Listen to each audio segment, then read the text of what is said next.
fair enough. Oh. Okay. Why the fuck is my Twitch on light mode, not dark mode?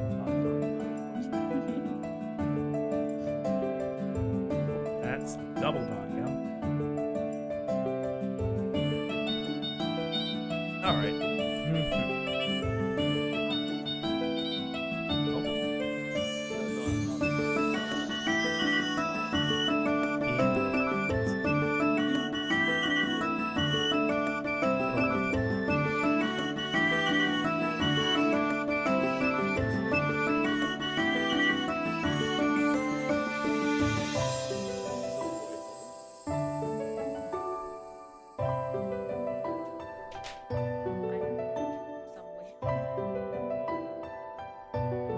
Spider-Man.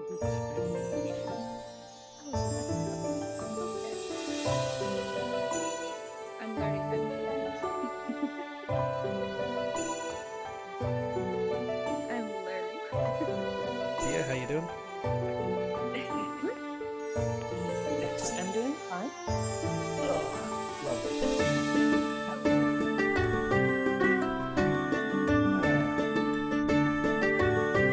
Sit.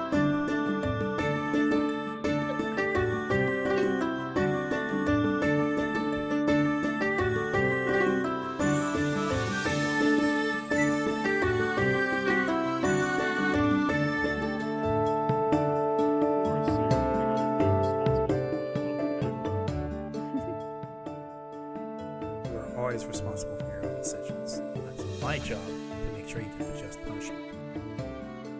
Yes. Okay, Mr. Warden. It puts the lotion on the skin or it gets the hose again. Oh no.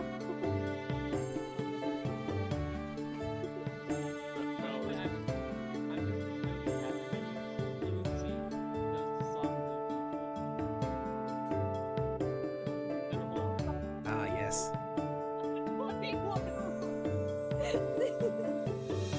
Pull off a flawless rendition of Necrophantasia on the horn.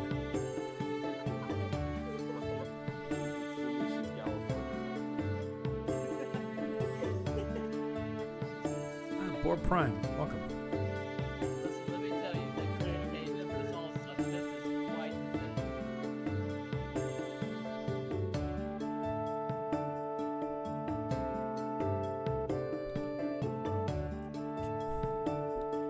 Just waiting on that to get started.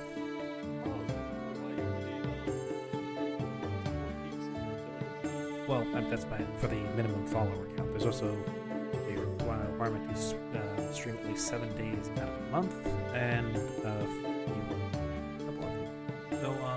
for the required engagement and like average viewer count that I need, which I got all at once from the first stream, which is a fucking blast. I was expecting to take much longer for that.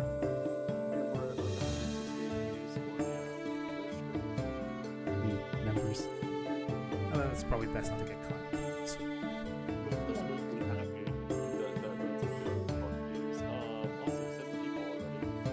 Oh my. How many of those? 5 people? 7 people already? How many of those are you guys? I mean, that's fair, honestly.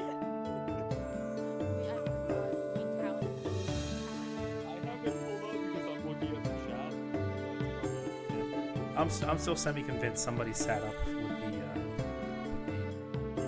the VOD and just like hit F5 constantly.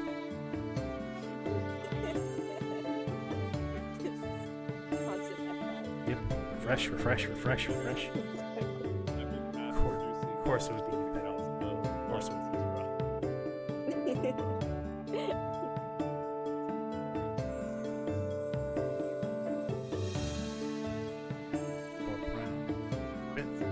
Verbinski, Pebby, Zamdam, Sully, and Unseen Assassin. That would be.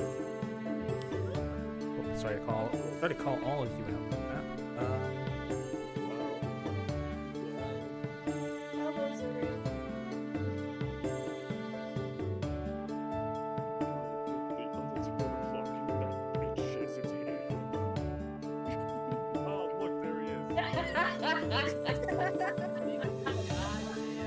There it is. Beautiful timing. Beautiful timing there. Well, myself. That was scripted. Sorry about that, y'all. Everything was a little cray-cray, and I managed to make it. Okay, it's all good. Did you Yeah, I summon? told you literally right before you joined in, I said that game's just taking too long. You should just fucking come out.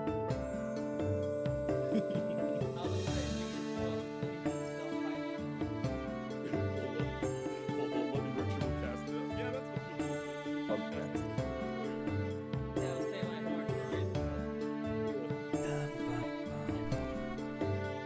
Audio levels are stable. How? Those of you actually listening to the stream, how's the audio? Are they audible? Am I audible? The audio, from what I can hear, actually, the audio sounds a little bit louder than we are. Just yeah, the back. Okay, I'm gonna go ahead and bring that down a bit then. Oh, I'll just fucking. I just noticed that myself when I turned up my volume on it. Yeah, I'm trying to compensate for the fact that I tend to set my volume fairly low because I'm sensitive to loud noises. Ah, I got you. I feel that. I feel that. Right. Okay. I just went ahead and killed the music. We can always set up some. We can always set up some mood music using the bot in a bit. Let's just do what every DM does nowadays and just play the Witcher music, and hopefully we don't get copyright. Ah, yes, Banana Tiger. Yeah. Banana type. Banana. Okay. That's everybody here. Ah. Okay. Oakley doke. Banana tiger. Banana tiger. Okay. We're going to start off this session not with a flashback per se, but with a recap. Okay. Last we left off, we had gone through the various prologues of the different party members, going through their pasts and everything that led them up to this point. The key moments: betrayal, loss, bumming around, not really with much direction in life, some more than others, have all come together at this point on a small island called Trichus, where they are currently locked in as a result of an embargo being reinforced by a country that is currently going through something of a purge. The gutters run red with the blood of Asamar, and all is not well in the state of Naissance. However, here on the island of Trichus, the concerns of the party are a little bit more small scale than Glorious Revolution, as they are concerned with getting off the island. Just one moment. I forgot to do something. Did I? Right. Right. They're concerned a little bit more with, namely two factors, is getting through the day with a shelter over their head and food in their bellies, and getting the hell off this island before consequences catch up with them. As they've been given an estimate of something like a week to 2 weeks until the investigation of the giant sinkhole left behind by a humongous dragon is investigated, and possibly no evidence is found of their supposed slaying of a dragon. A momentous feat for such a small party of otherwise inexperienced people to do in the scale of a single day, which is why the bail bond officer had such a hard time believing them. Yeah. However, they did manage to pull off an impressive feat of persuasion, which got them a little bit of money, some time, and also future jobs. And so we resume today with the party awakening in whatever inn they might be staying in. Some of you might be happy that you're not sleeping under the stars or in a stable or something. Bright and early. Let's start off going. This time let's go down the list. Dexter, it's bright and early. How are you starting your morning? I'll head down to get some breakfast. All right. The breakfast here is something fairly simple. They've got a seasonal vegetable and frutti di mare soup available for a very decent price of 1 silver. That is also included with your night's stay. Mm-hmm. So you can go ahead and subtract a silver off of your money. Silver? Okay. And remember, it is 10 silvers to a gold. 10 silvers to a gold. That would be in inventory. Yep. So 10 silvers to a gold. Trying to figure out how I do my. Oh, wait. There we go. Edit. Okay. So you have a light and refreshing breakfast of a fruit of the sea soup, a seafood soup. Sun is rising. The smell of the ocean wafts through the windows and through the front door, mixing with the smell of the hearth fire and the noises of a town slowly coming awake.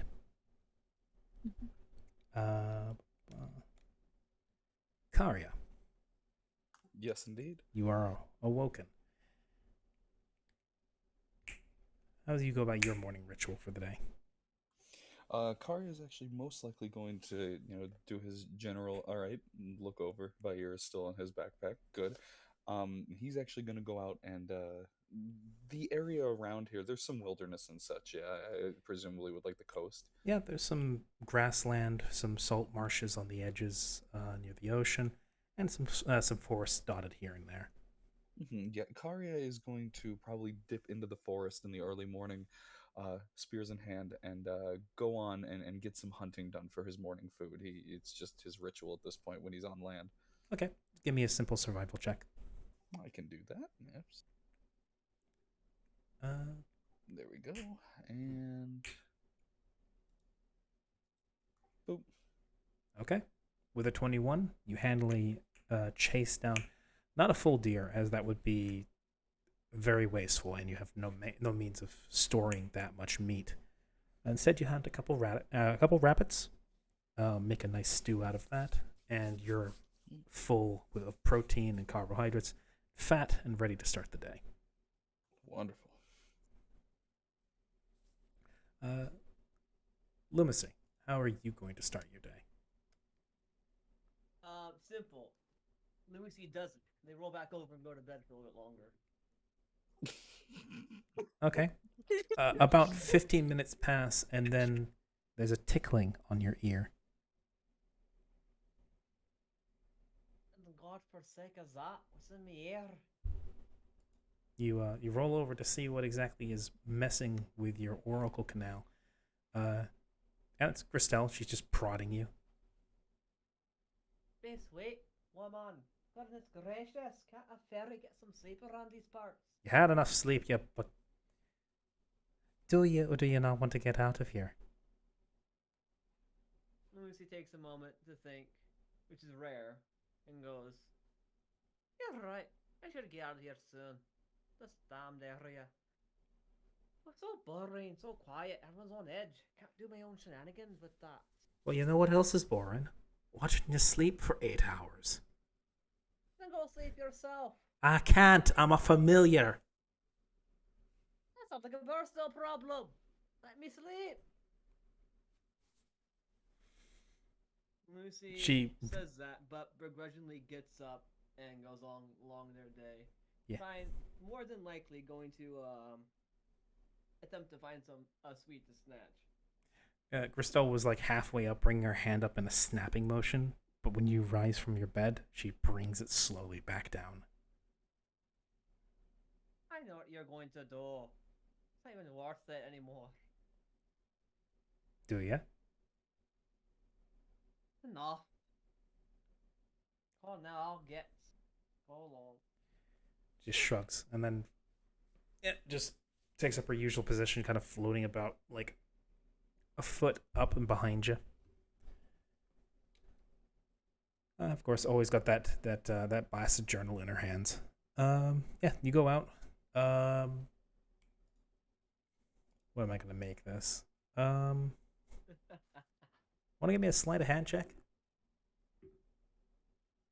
I was going to, okay. I was going to suggest first of all, it's sleight of hand. Where is that at? Bottom of your skill list. Not that great, but I was going to do either try to fear someone with funny fear and snap it that way, but sleight of hand also works. It's up to you how you want to approach this. How you want to filch some sweets.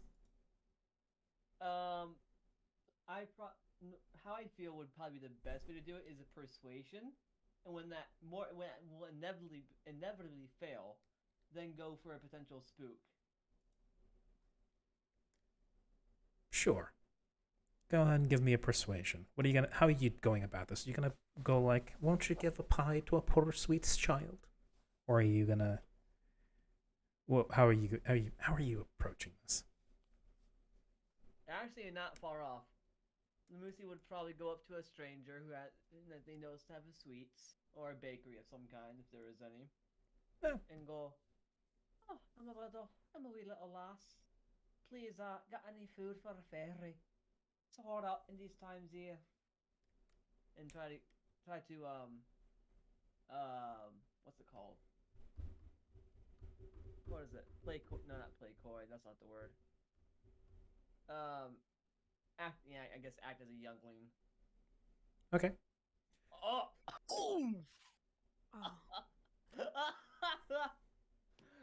God, my I'm not nose. surprised. One moment. Oh my fucking god, Julia. Persuasion my ass. So you there's a few bakeries here in the primary port of Trachis, of course. Some confectionaries, some more built towards making specifically bread, hearty bread, the kind that the typical builder will grab before a day's work, load it up with something, and then go on their way with. So you go to one of these, and there's a few people here for their morning bread. You go up to the man at the counter. The man at the counter, who's currently unloading a fresh tray of rolls into a basket to stand at the counter. You do your whole shtick. Won't you spare a couple rolls for a poor wee fairy? When you say fairy, there's an instant guarded atmosphere inside the bakery as eyes go to you. No. Particularly the baker is kind of retreating. And as you continue along with this, you're trying to you see they're pulling back, so you try and reel it back a little bit yourself. You fail to notice a hefty man leave the bakery. Then after about a minute of your spiel comes back. It's now there's no shadow looming over you. Oh no. As you see that your world is darkened ever so slightly, and there is a very insistent prodding at your shoulder. Lucy turns around very slowly. Yeah, there's Christelle, and she's thumbing over her shoulder. As your eyes go further, and there's this humongous dwarf. And that's two words you don't typically hear in the same sentence. But there's this dwarf that towers over you. I mean, he must be at least 5'5", which is pretty big for a dwarf. But he's also particularly quite broad. He's dressed in what looks to be a hefty, some sort of hempen or wool tunic that goes down to his knees. A weather leathered skin complexion that's bronzed and thick with callus. A beard that's braided in one huge knot, intricately so. Sort of like almost like a mix between the Gordian knot and a Celtic style knot. Hangs from his chin. As he stands in front of you, looking down at you, as he brings one ham fist up level with your face, unfurls the fingers, and you see a powder sitting in his palm. Would you like to give me a very quick investigation or an intelligence check, just raw? Intelligence investigation. Either one works, because intelligence raw would just be memory. Investigation would be you very quickly analyzing what this is. Either one works. It just changes the flavor of the whole thing. Okay. Well. What are your roles today, Julian? What? Well, it's a good thing we're getting all these out of the way now. Yeah. The powder glistens, and for a second you think he might be like offering you like sprinkles or something, but they're not colorful enough. And then he blows, and the powder scatters into your face. And oh god, it's iron and it burns. Oh. So yeah, you just got a face full of cold iron.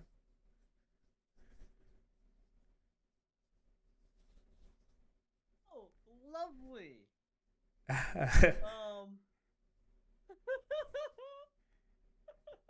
So No. I would like a Constitution saving throw from Lumusi. Oh, I think it's this one. God. What the fuck? So Done. Lumusi just apparently got the equivalent, the Fey equivalent of being bear maced directly in the eyes and the mouth. It is currently on the ground, writhing and choking, as the dwarf picks you up and throws you out the front door, saying, "And stay out. Damn. No breakfast for you." Wow. Thankfully, you're out of the cloud of iron now, so it slowly clears up. You eventually get your breathing back. Only a couple people step on you while you're lying out in front of the door. See? I'm so sorry, man. Those rolls were so unfortunate. Man, if you come meet Dexter, Dexter will buy you some food.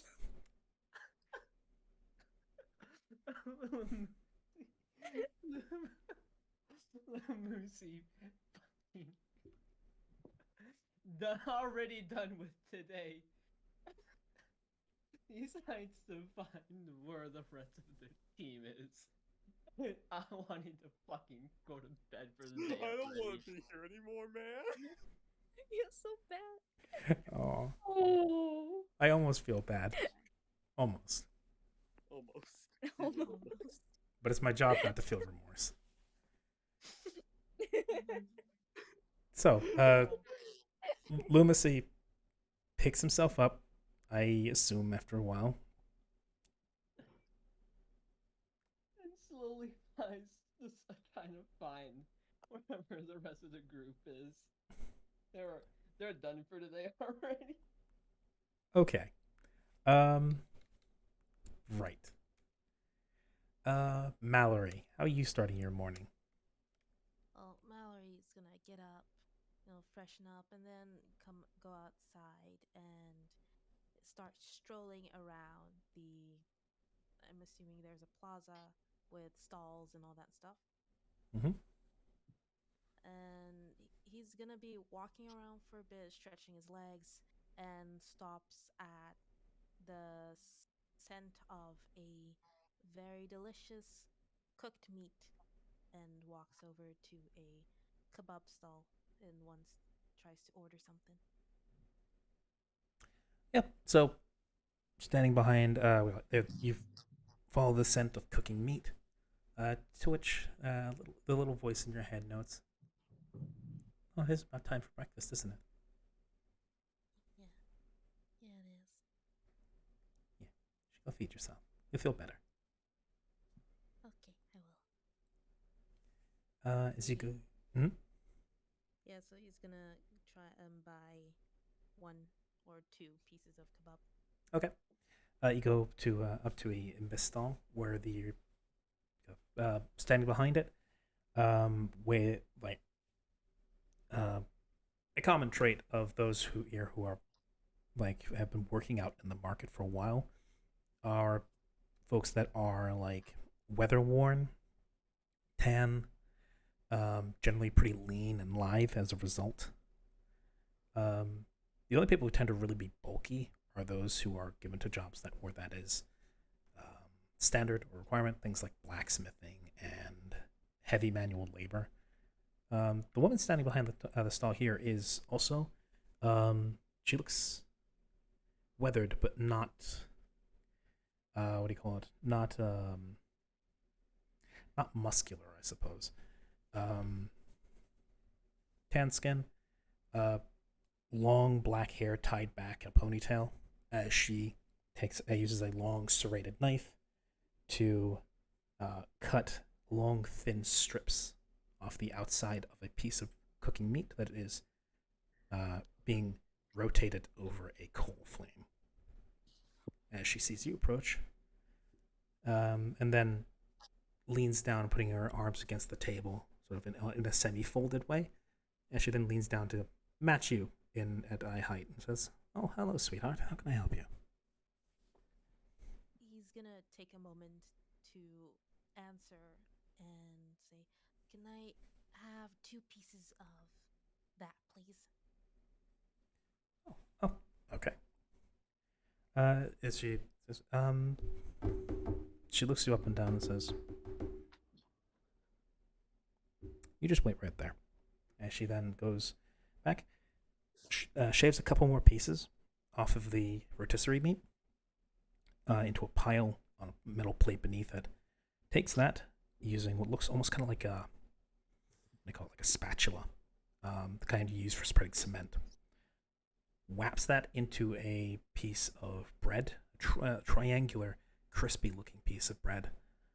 She then also dumps chopped vegetables, sprinkles what looks like pepper and salt into it, and then takes what looks like baking parchment or like butcher's sheet and wraps that in it, and then does it for a second one.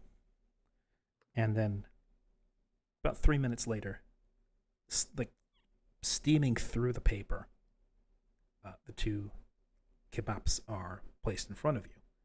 She says, "And you can take that with you free of charge." "Oh, thank you." And he's gonna take them and he's gonna unwrap one of them and eat, but the other one he's gonna keep in his bag. And the woman smiles fondly as you dig in. So yes, the emaciated child has been donated food. Excellent. Once you've eaten, where are you headed? He's gonna head over to the, what was it called? The Boone? The place? the bail bond office. Yeah, the bail bond. All right. One more step down the list. Mir. How are you starting your morning? Well, I guess I'm in some kind of quarters for sailors at the harbor.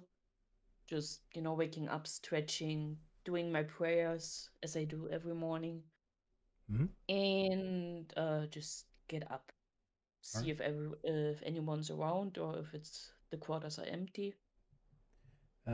Yeah, no, people have been considering your lifestyle. You'd be up real early, Mm. so you'd be getting up right around when everybody else would, which would be like the ass crack of dawn when it's dark and the sun is just barely poking up over the horizon. Then I'm just sneaking a bit out. Don't want to interrupt anyone. Okay, yep. With a pad foot, you walk out, or you creep out and maintain the peace, not waking anybody up who might be sleeping in a little bit more. Mm. Or simply those who are going about their morning and wish for a bit of quiet before the bustle begins. Yeah, I'm just respectful, not in their directions if they see me, but otherwise keeping relatively quiet. Okay. Going out looking if there's stall already open, some kind of bakery, or if there's fish for sale.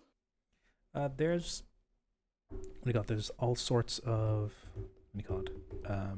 yeah, there's okay. A lot of the stalls are just opening up. The bakeries though have been open for at least a little bit, as those are always the first buildings to open up for business. Yep. Yes. Fish naturally are being brought in. Since it is about dawn, then the fish would just be getting delivered in, because the fishers go out when it's still dark. They go real early. Mm. So And I'm yeah. So going for one of the stalls with the fish. okay, yeah. If they need a hand with delivery, I'm just offering, like, you need a hand carrying? Yeah. Yeah. I'll just ask for a simple strength check. Yeah, sure. As you go about doing some manual labor, you offer offer a hand. People will gladly accept the assistance. Also, Trepicness. Thank you for following. That's nice.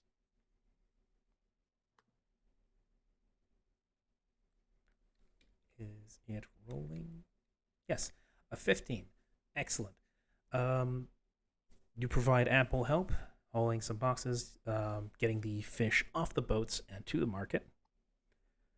And in compensation, you are offered a small wage, or potentially some fish to bring home with you to cook. I'll take some of the fish to cook.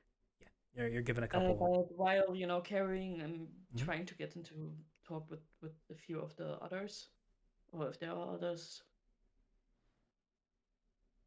With others, as in like sailors and fishers, or with Let's say sailors and fishers, if any job to be found, any more help needed. Did they hear anything about that? yeah, you'll hear some gossip. Things like, oh, Jorson didn't come back from the expedition. There's talk about how apparently there was a rumble in the earth yesterday, or around yesterday evening. And supposedly there was a cave-in at a cove. Nobody knows exactly why that happened just yet.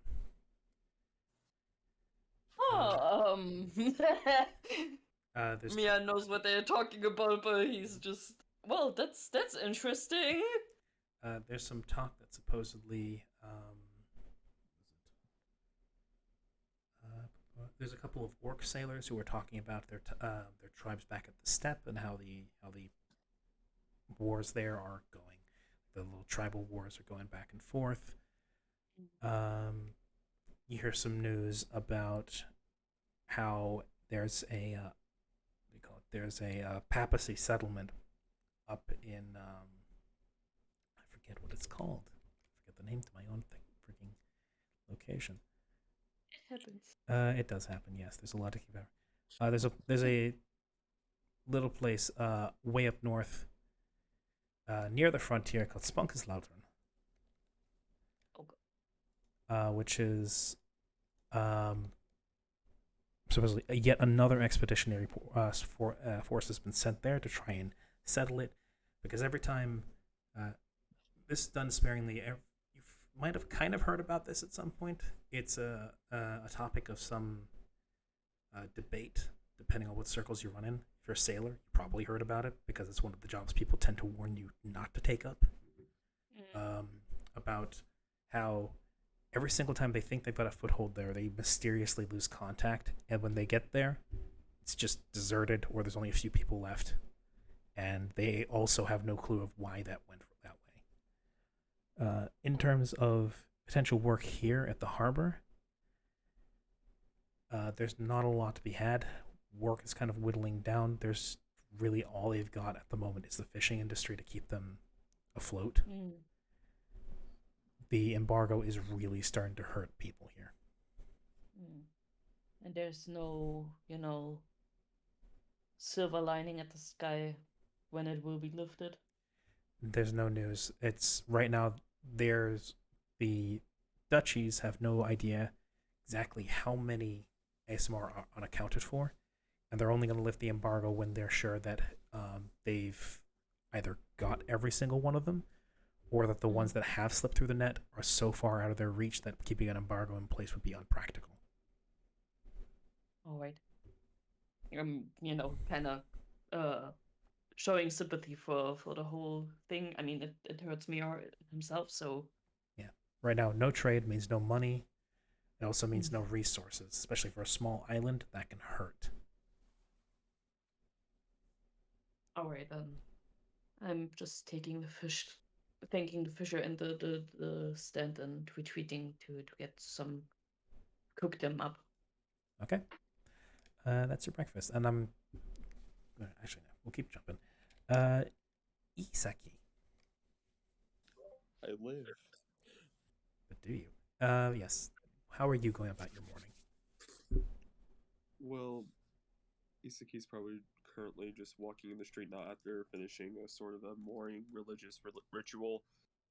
He currently has essentially what's in his right hand, just sort of munching on it, is a slice of lightly toasted rye bread with a variety of pickled vegetables and 2 slices of preserved reindeer venison on top of it. And sort of, yeah, gotta keep some of them finished roots in there. Yeah, so you're taking some from your own rations. Yeah, I'm taking some from my own rations. But yeah, I'm going to just stroll around and. Do I see the poor fairy in the middle? Probably in the middle of the road. If you're taking your time just strolling through the town, you would have eventually happened upon the ruckus and then found.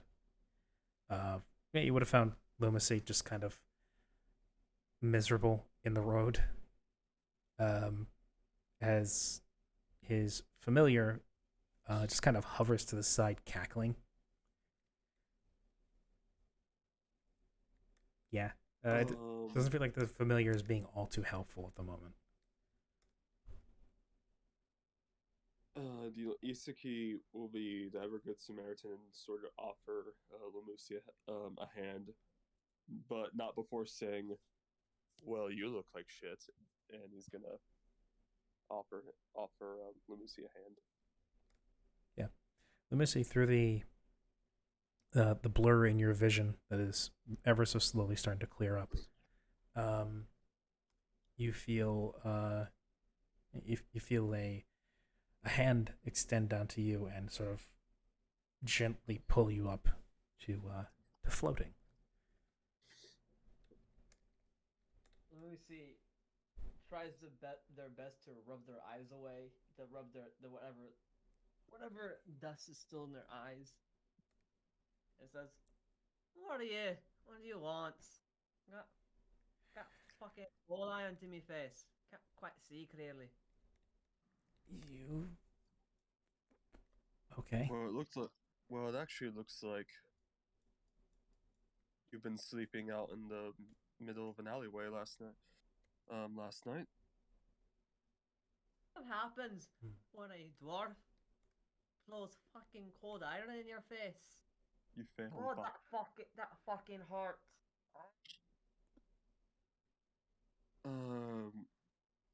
Rami, is coal iron the same thing as meteoric iron?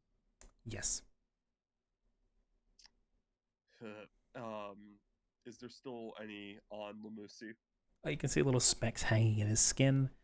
When he cries, little bits like run down his face from his eyes. You notice that the bloodshot nature of his eyes only seems to worsen when he rubs at it, as there's still little kernels in his eye that only get rubbed into the eye when he does that. Alright. Isaki's just gonna quickly like let go of him then and just like brush off any specks that could have fallen on him or anything like that. Mm-hmm. Um, So you have just let me say you were being helped up, and now when you got the person who's helping you took a step back like you were a leper. What's it called? Oh, you're prejudiced against fairies too, aren't you? Huh? no, that stuff hurts me too. I thought this was that hurt you. So I What guess are you? What does that hurt you? What are you? You sound familiar too. Who are you? Gristel just kind of snorts and goes, "It's the green ninny from yesterday." Hey? does Isaki even know what he technically is? You know that you're the son of a dryad. Yeah, I know that, but is there like a term? Not really? Okay. Well, I don't know if there's an actual term for it, but I am the son of a dryad, so I guess that's where that comes from. Let me see. Realizes who it is. Oh, you're that tall fucking wall climber lad, aren't ya? Mm-hmm. Yep. What That do you- was me. What do you want? Let Well, me like- die in this. Let me die in the street. Fucking painful. Well, I wouldn't be a decent individual if I did that, so I thought it would be nice to, come in and help you, seeing you're a fellow person as well. Anyways, how did you get yourself in this predicament? I asked for Lucy. Stop for a moment to think about what to say properly. Leaving out some details, of course. I went to get some bread. Some dwarf came up to me and just held out a handful of iron powder, cold iron, and fucking blew it in my face. Knowing how And then when I was rising on the ground, picked me up and kicked me out, literally. knowing how Lamusi acted the other day with the bondsman, can can I like roll inside to see if she's like if they're bullshitting a little bit of that? Yeah, that would be a contested insight versus deception. 18. And then oh, my character sheet was closed. I gotta roll deception, huh? Yep. It just rolls like a natural 1 or a natural 20. Let's see, where's deception? It's one or the other. It doesn't seem to be anything else with Lamosi. Wow, dead average. Golly gee. That was a 4. Why? Yeah, sure. Board Prime, thanks for following. I'll tell you what. Isaki's gonna hand there's only like half of his little toast makeshift little breakfast sandwich thing left. He's just gonna hand it to Lucy. Lucy takes it and very quickly scarfs it down without a hint of hesitation. It's a good meal. It's only just ever so slightly. Oh, did we? Corbin left. We lost Corbin. Oh, and they're back. And there they are. Yeah. It's. My audio had died for a second. Okay. You know, it tastes good. It's savory and sour and ruined by the ever so slight tinge of iron in the back, in the like aftertaste once you swallow it down. But it's food, and it quiets the rumbles. Where's the sugar in this? Lucy says under their breath. I tried it before with cloudberry jam. It doesn't taste as good as you think. We see perks up at the hearing of jam, cloudberry jam. Jam, you say? Got some money? I have a few. Raymond, you just want me to expend like one ration, by the way. Yeah, just as of course of all this. I'm just gonna say you guys talk about breakfast. You can continue that maybe in the side chat if you want. As you guys then pick up and start wandering towards the from what Lumacy said, wherever the others might be. So Food. you all eventually convene back at the bail bond office. Whether or not you go inside or you decide to hang out outside for the time being. And I'm not gonna stress over it too much, but over the space of several intervals of time, you all eventually find yourself at the office. Mhm.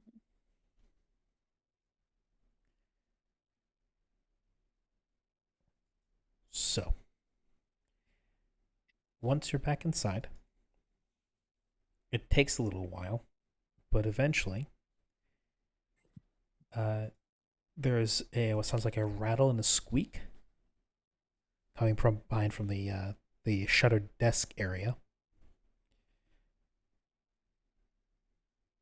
There's the sound of a throat clearing, followed by more rattling, sound of shuffling paper, and then the shkuk of the slide being slid out of the way.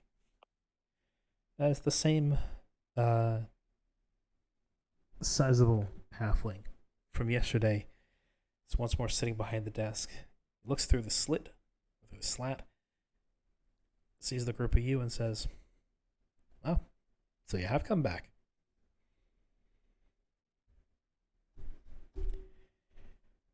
So, Well, what can I do for you, ladies and gents? Well, at best, inform us if there's any new jobs. That would be nice. Oh, well, of course, work. He goes through it again and says, "Well, I've got the same jobs from yesterday. Mm. If you want any of Mhm. those," as he waves those 3 papers, puts them down on the desk, slides them through. Unfortunately, work's been a little bit sparse, especially good work, Mm. and never mind Work's been easy hard. work. As he looks down at the papers and says, "Those are about as close to easy as you're going to get around here."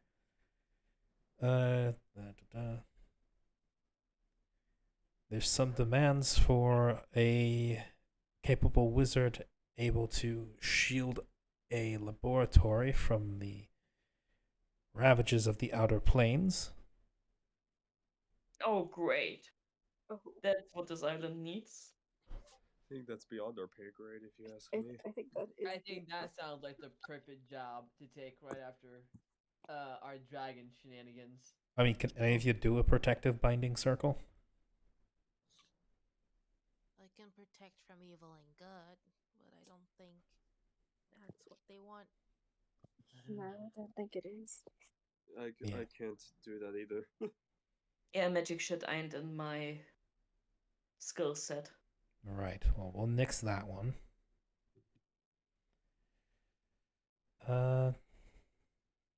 And really the only other thing I've got here is some fool claiming he's got some sort of turtle dragon Oh, pawing no. around in his back No. garden. It's about the size of a horse from what he says, and it's got the shell of a turtle, the tail of a snake, the head of a lion,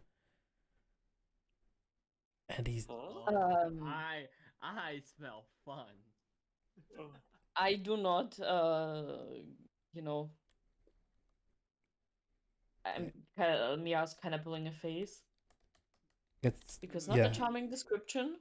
He's put up some money for it. So at least if he's serious, if he's insane, at least he's paying well. But With that description, would I be able to try and figure out what that might be, or no? I would potentially ask for an Arcana because that sounds like a weird monstrosity. It does. Okay. Abilities or skills. There we go. And you said Arcana? Yes. It describes it as having a lion head, a turtle carapace, 6 or 8 bear claws, and a scaly serpent's tail.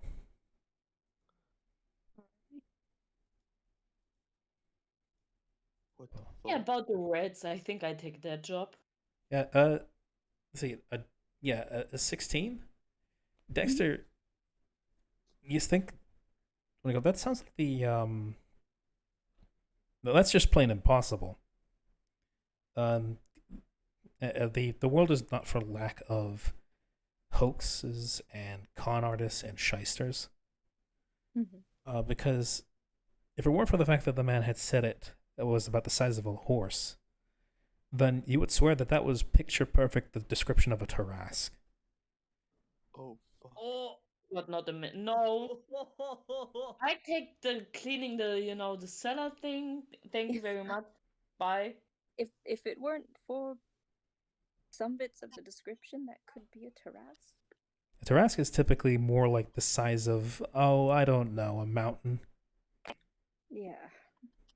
It's a baby Fuck. Tarrasque. So I'm not surprised about wizards anymore. No. And I'm stitching like the cellar thing. Okay, Can I roll my own Arcana check to see if I can know anything more or less? sure. Oh my fucking god. Oh. You know less, but you do know that does sound like a description of a Tarrasque. It's just small. My first decent roll. Yay. Yeah. You also know that a Tarrasque doesn't normally show up very often. They're especially you wouldn't expect one to be paddling around in someone's backyard. Someone just tamed one. It's fine. He's a beast tamer. Uh-huh. Fine. Sure. Oh, we're fucked. Oh. So, Miara has snatched the basement cleaning one. The other ones are, that one offers, I believe it was about 10 copper per person. The other one was the crypt one, and God, I forget what was the third job. I think that was the Right. herb. Was it Right, basically? the herb gathering, yes. So yeah, it's the basement, the herb gathering, or the crypt. What was the crypt job? People broke open, as they are desperate at the moment due to the embargo, an old burial mound where they face some contest from some skeletons. They want people to go in, make sure it's safe, and then they'll start hauling treasures out. Mm-hmm. Someone say Um, treasures. Isuki's gonna pick up the crypt little pamphlet. How much is it offering? It's offering to start 10 gold plus any payment for additional hazards faced. Okay. Well, here's a question. Are we all sticking together, or are we all gonna go our separate ways here?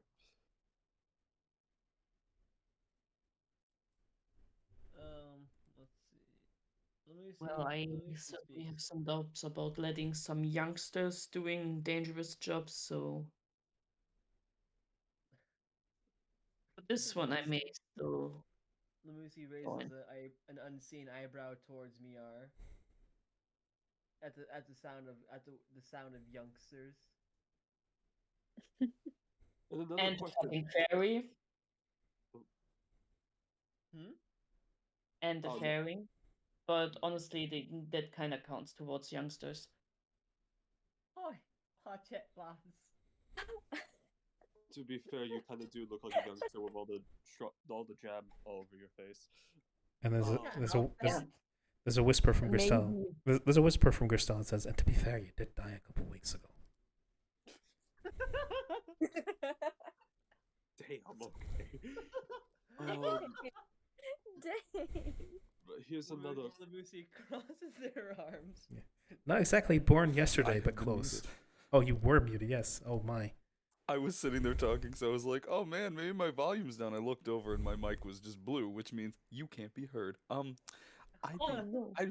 I'd be more than happy to join on the crypt job, but I'd like Karia to snag that Tarask job. Just kind of like, I'm curious. I feel like they get a little bit of a. No, I've never heard of a Tarask, but I'm, I don't know. I feel like they could be nice, so I'd like to check it out.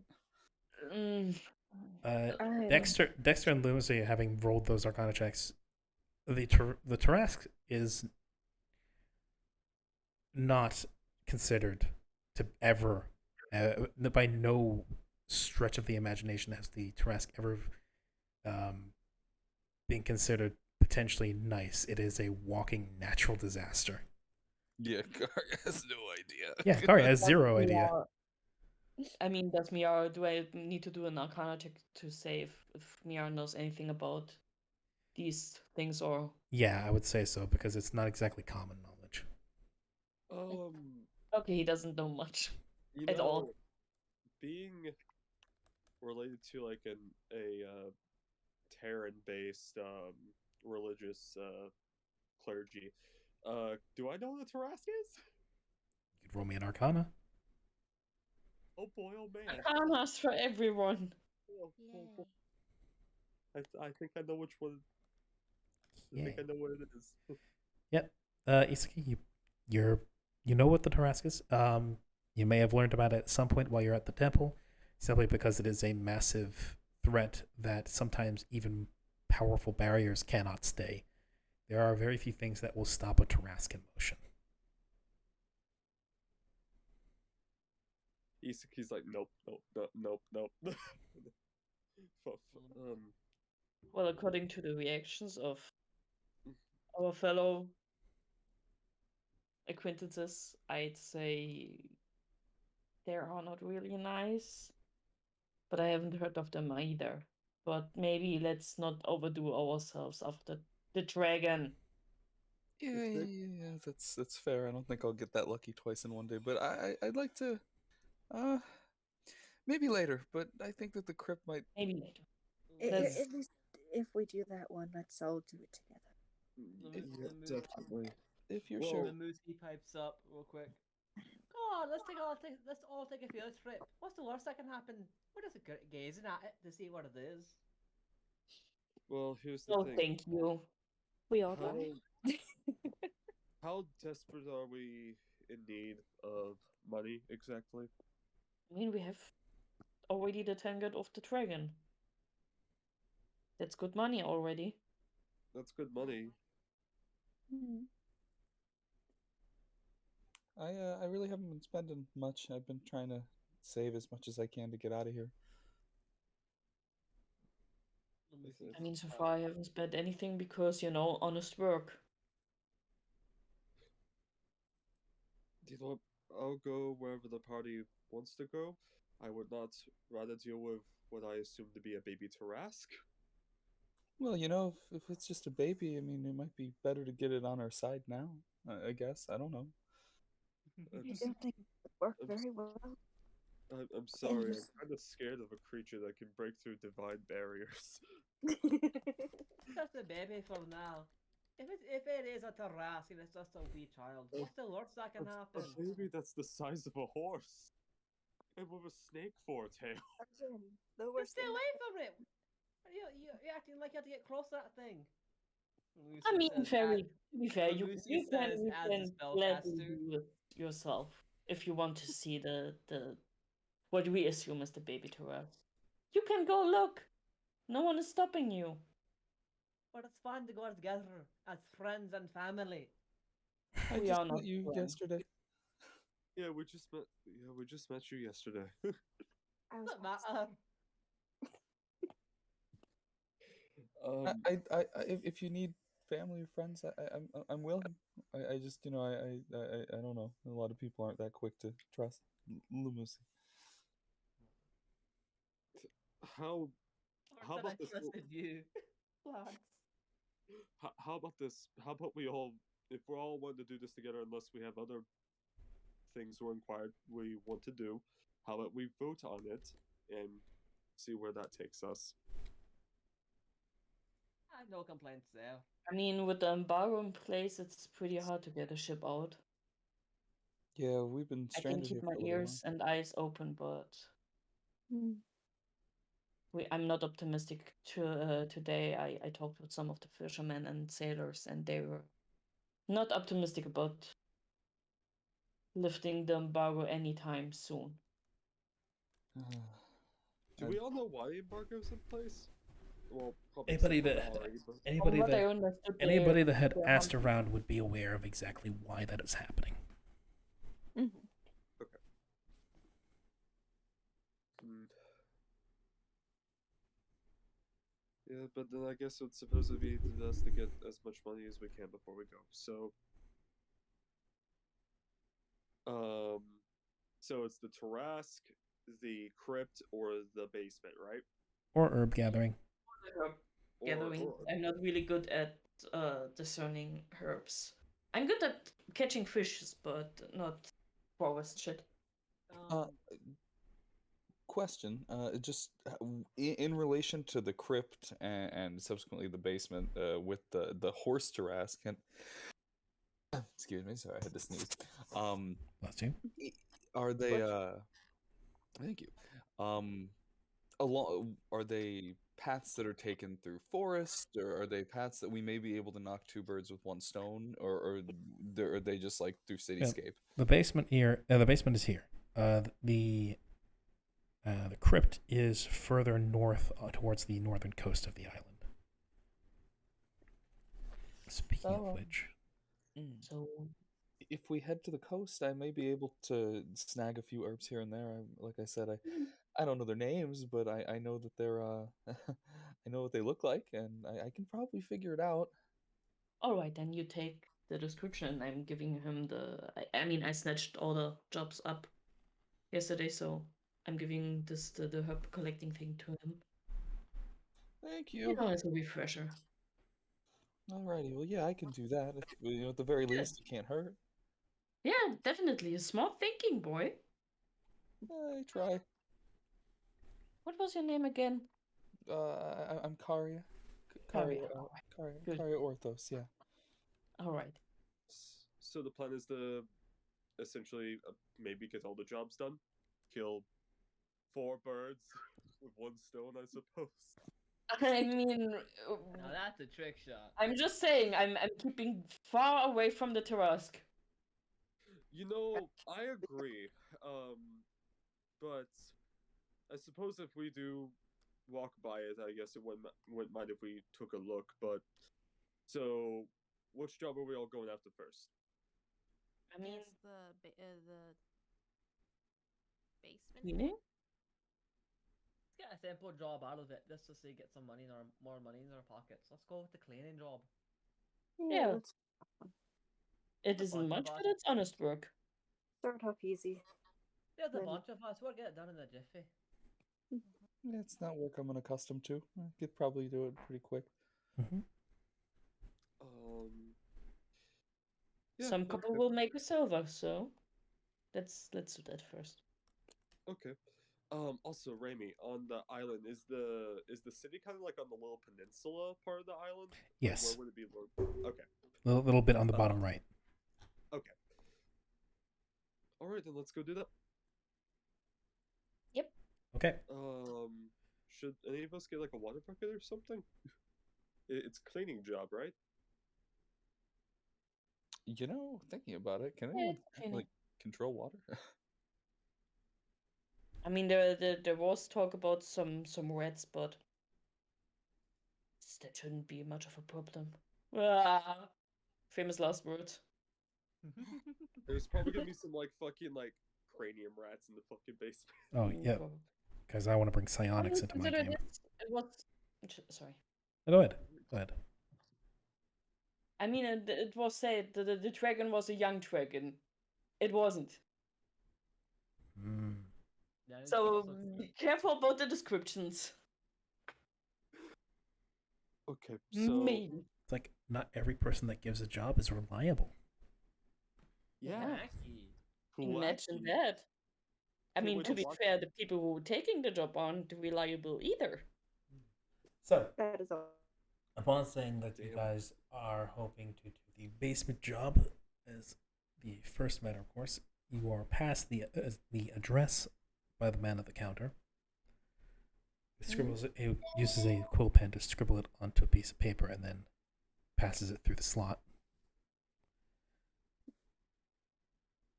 Mostly just says it's literally just down the road on the right, and you'll find it.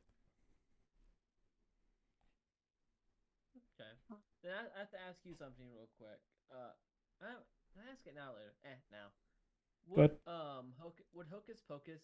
It says one of the bits is it can cause small unattended objects to rattle or levitate an inch off the ground. Mm-hmm. Would this be used to help clean? It could potentially help to like get something off the ground so you can grab it easier. Yeah. Or Okay, and then what about duplicity? I can create a clone of myself, a duplicate self composed of shadow stuff. purely intangible. It's only used as a decoy. Okay. Yeah. Shadow stuff. Huh. So yeah. You guys receive the address as well as the grudging approval of the halfling behind the counter. Wonderful.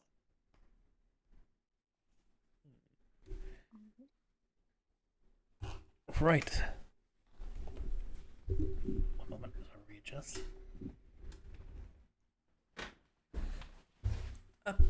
Okay, so. Is there anything else you wish to debate or ask before you sit out?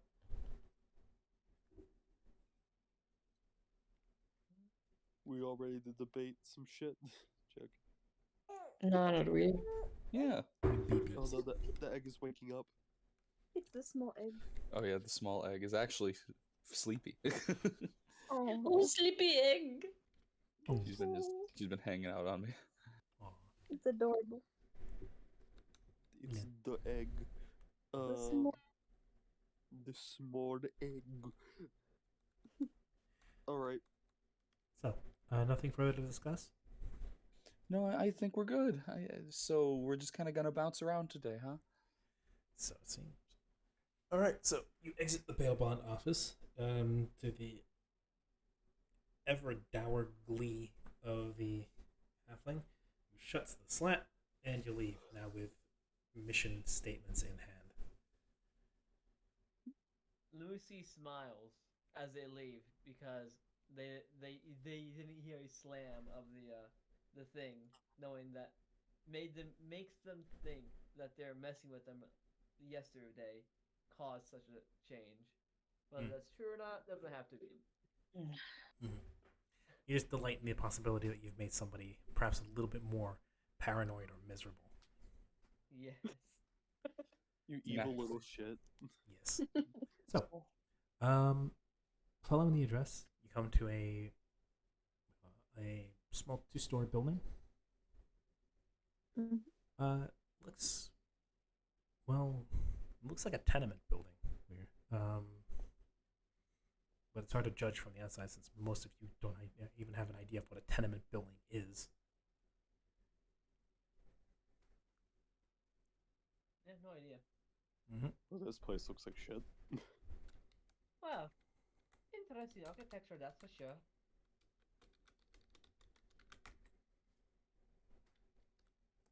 So, what do you do? We knock on the door. Okay. Mhm. You knock on the door, and a young, pale, slight man in what looks to be a loose cotton shirt with the top two buttons undone. He looks to be maybe of like late teens, so he's got this peak of this tuft of like sparse chest hair that like really isn't actually anything worth showing off, but you can tell he's still got the shirt undone. As he pulls the door open and says, visitors, how can I help you? Hello, we're here because of your job posting. You know, helping out Sleeping. cleaning the cellar out. Ah, so you're not here about a room. Yeah. I'm very sorry, but the madame had actually intended to go down to the office later today, change the information. Someone had been so kind as to come through and do that job yesterday. Oh, well, that's wonderful. that Good for you then. Yes, Isn't that lovely? he was so kind as to do it free of charge. What a Free young- of charge? That's wonderful, great. wonderful young man. Young man? Okay. That's very charming. Well, thank you for your time. We don't want to interrupt you any longer. Well, thank you for your interest. I'm very, very sorry though. Perhaps next time. It's no problem. Have a nice day. Ciao, ciao. As he then gently shuts the door. Lucy lets out a sigh. Well, off to the burial grounds we go. I suppose so. Hopefully, this mysterious young man hasn't gotten to the burial grounds yet. Wow, wouldn't that suck? looks at I- looks at the sky. God, what are you trying to tell me? Hello, Kayanuta. Welcome to the session. Hey. Hello. Hello. Yes. So, you have been cock blocked out of work. That is what it is. Yes. Um, Yes, you're those valuable 10 coppers. So yes, to give you an idea of where everything is, the Tarask thing is here in the town. It is supposedly happening in someone's backyard. You have the address for it if you wish to follow that up. Nope. The tower job is outside of your realm of understanding and ability. The herb job can be mostly done on the way, and then you have the crypt job, which is up towards the North Shore.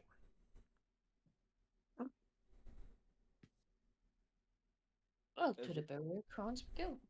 Anyone here have any experience with silencing undead? I mean, no. No, Well, not nothing helps more than a good bonk to the head. Isaki's gonna just laugh a little bit.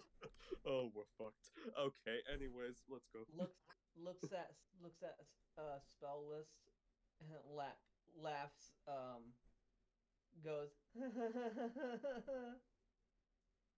nervous laugh. That's the laugh I'm trying to go for. Nervously laughs. So, question: who's all in favor of checking out the Tarask baby on the way there? Was it majority no? Oh, You know what? Well, have fun. Meow's not joining. If it's on the way, sure, let's do it. I'm in Worst, favor. worst case scenario, we see it, we run. We report back to the bondsman what it actually is or isn't. Worst case scenario. I mean, from the description, it sounds kind of cute. I don't know, maybe no. You can go check it out. We meet each other at the burial grounds then. I can, yeah, I'm okay with that. And like I said, I'll pick up some herbs on the way if I can. Wonderful. Lamusi follows follows the Kiara. Good. Yeah, me too.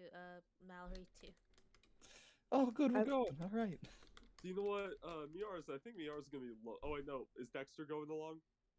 I will also go along with Okay, yeah, I'll stick with Miara then. Luke can too. We can too. I mean, you are pretty much. The It's intelligent fine. ones. It's just on the way. Meow's not entering the burial grounds before any of you guys show up. And if you die before sundown, well, sucks. How far Dark away? person. How far of a walk away is the Burial ground? Yeah. It is. Let's check. Handy dandy measuring tool. About a day and a half. That's a good one. A day and a half Wait, no. walk. Okay. Right, no, you're not on the southern tip. You're right around here. Should be right around this area is where the town should be. It should not be down there. I am mistaken. It's about a day's travel there. Actually, no. It's 30 kilometers. Average move speed overland. What is it? Maybe overland travel. Average move speed for a group of people moving is fast movement 30 miles in a day, normal movement 24. So if you guys beat feet, you'll get there within a day. How far away is the crypts from the Tarask?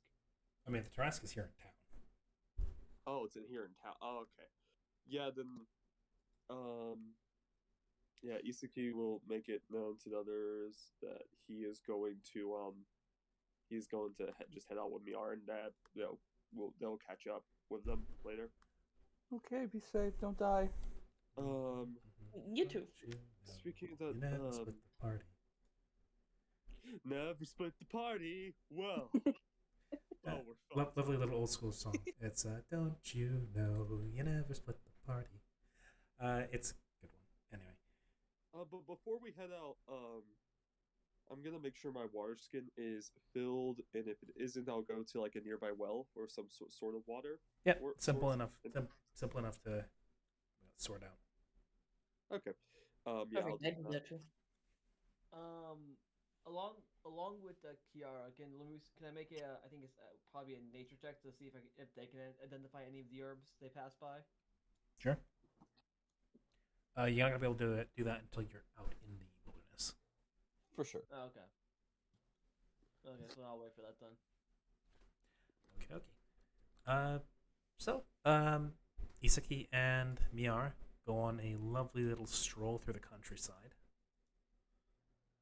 You both may attempt to make me nature checks if you wish to identify potential herbs. In this case, it'll be probably more like Miar will be assisting Karia.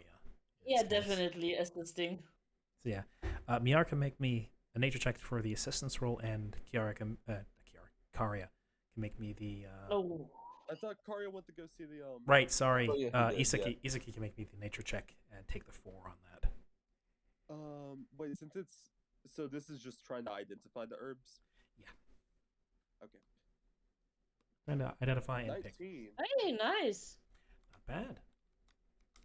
Jeez. So yeah, Rumbles and bad Miar, rolls. unfortunately, you are of almost no help with this. You're not. You are definitely the hunter-gatherer of the pair, but your brother was the medicine man. He was the one who knew the herbs and told you, this is what it looks like. Go out, pick it. Yep, So yeah, very Isaki, fair. going along the way, you find what needs to be found.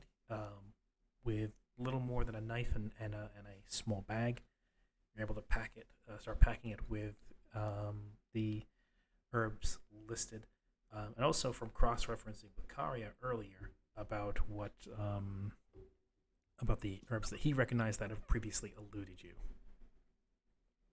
Ones that were foreign to you, as you had seen none of those back at your home. Awesome. Yeah, but- Okay, yeah. I'll just throw those in my little pack. Excellent. And Open it up. It's okay. I maybe I have a photographic memory or something. I'm not sure, but thank you. Since we're probably dealing with some undead beasties when we get there, there's something I kind of want to try before we delve inside, if that's okay with you. Depends on what are you trying to do. Well, Isaki's gonna hold out his little water skin. Gonna try to make some holy water. Oh, Do you have good thinking. Is he gonna boil the hell out of it? Or I don't want to.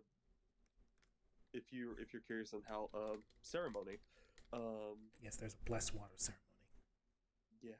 So, we don't have to do it now. The ritual to even do so would take about an hour. So, We waiting can for do it the. when we're there. But that's Yeah. very good thinking, Izuki. I'm impressed. Mm-hmm. You seem to Maybe. do code on the my. Oh, sorry. Go ahead.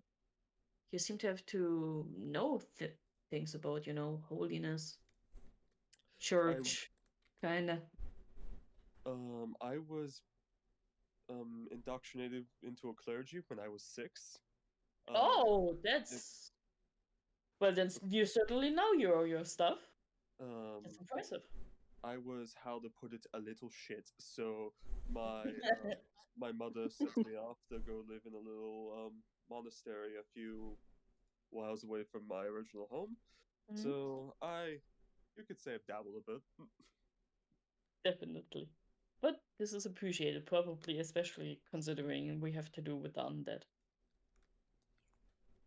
Hmm. But I suppose let us be off some more. Eh, let's go. So you guys take the day gathering herbs, blessing some water. Takes an hour to cast it. Yeah, I was gonna say I don't have it prepared, but I can ritual cast it if I remember correctly. Still. You do require 25 gold. Okay, Worth of powder. that's the exact amount of gold I have on me. Yeah, you require 25 gold worth of powdered silver in order to conduct any of the ceremonies. Do you want me to just expend my gold, my 25 gold? If you want to I mean, do the ceremony, if Mihar sees that you're really pulling out all your money, he will dip in with 15 gold, 10 gold, 15. How No, much? it's fine. effectively, you just pull out a bunch of silver coins and then beat them to powder and to pieces. Order. Okay. That works too. So you don't have to give me anything, Miar, by the way, but do you just want me to subtract 25 gold from me? Yep. If you want to do the ceremony, that would be the case. Yeah, fuck yeah. Okay. Well, I'm definitely poor now. Before we cement that, just gonna make sure of something. Blessed water, you touch one vial of water and it becomes a vial of holy water. So from this, you gain one vial of holy water, which acts as a 2d6 throwing weapon that does radiant damage. Okay. Okay, so I don't know how particularly well I am at combat, so I will I'll leave you the honors of chucking this thing at something that might want to hurt us. Now he's gonna hand me the little vial of holy water. Thank you. I write it down. Could we also potentially coat a weapon in holy water, or would that not do anything? That wouldn't do anything. Okay. If you throw something, it's dexterity, right? Yes. And it's a 20-foot range band.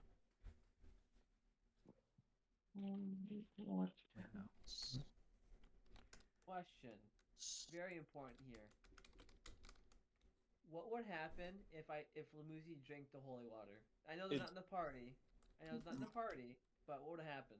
Metagame, which I hate metagaming, it only works on fiend or undead. It wouldn't do anything to you. It'd be like drinking regular water. Yep. Unfortunate.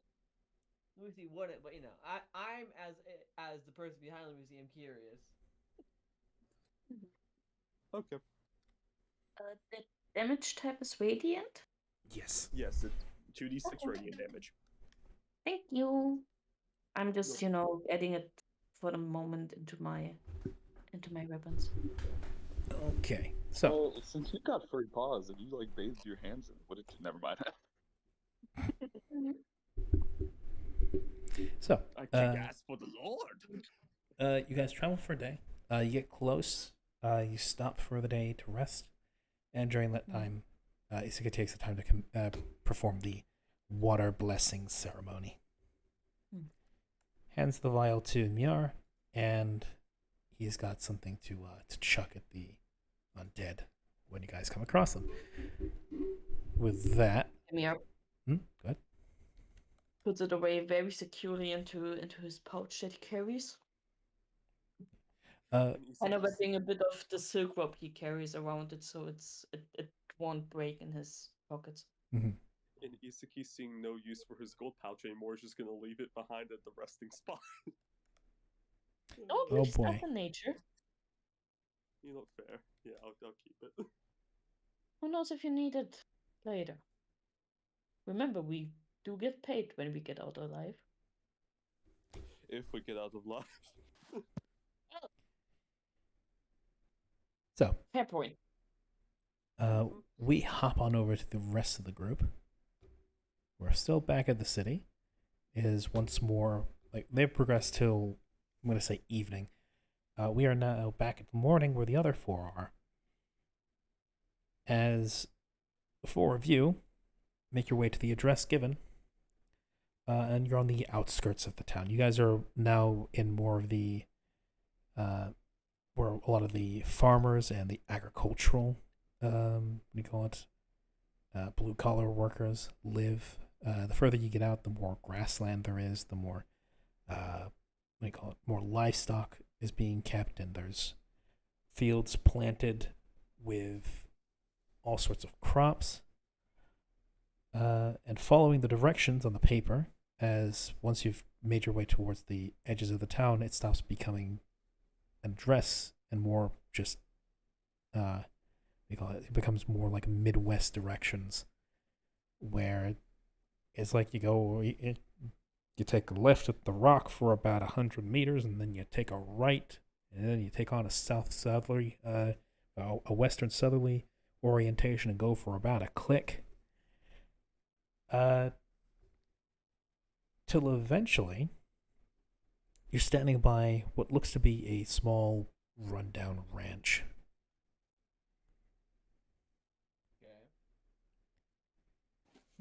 Standing at the ranch, you see that there is an arch, which welcomes you in, stating that it is the Bluebell Farms.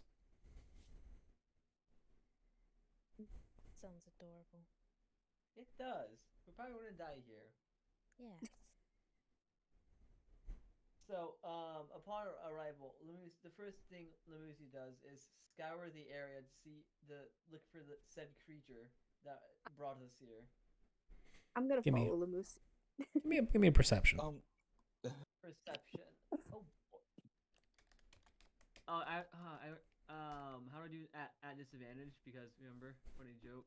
Yeah. There should be a selector on your sheet. I think I see it. No, maybe. Oh yeah, at the top of the sheet, underneath like your class and level and race, disadvantage, normal, disadvantage. I clicked disadvantage when I rolled that. Yeah. And so you've rolled disadvantage on your perception. Because you see how the 22 is grayed out. Ah, okay. So yeah, you roll a 14. Where appearing between your locks of hair and under the brim of your hat, you look around, and sure enough, there doesn't seem to be any sign of some sort of turtle-backed, bare-footed, lion-headed, snake-tailed creature.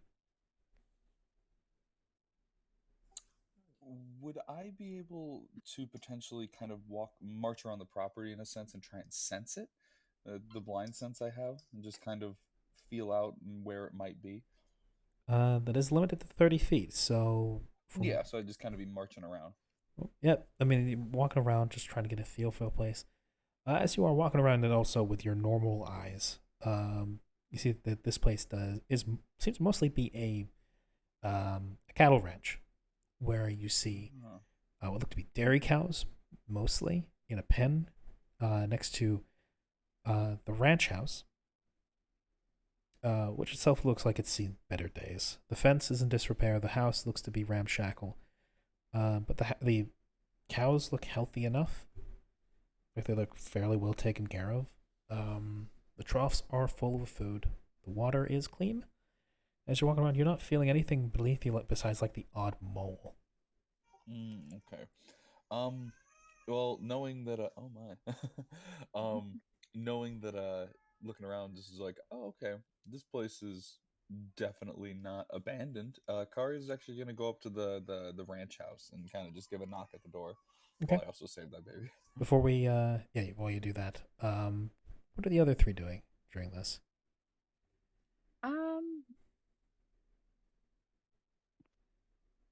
Can I kind of around the ranch a little bit to try and see if I can get like a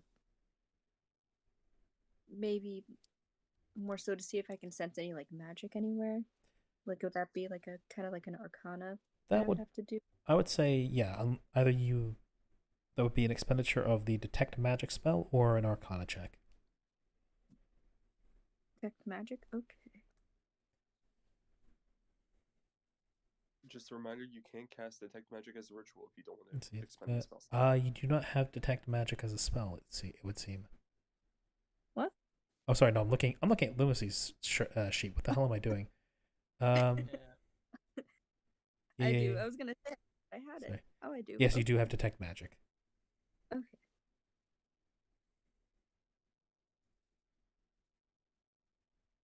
I will.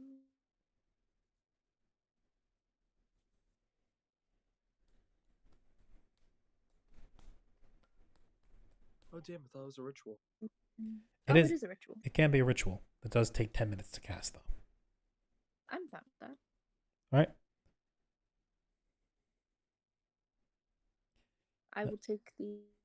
Oh, Mm-hmm. Continue. oh no! I was going to say I will take the 10 minutes I need to cast and prepare whatever I need to prepare to. Okay. What shape is this detect magic going to take?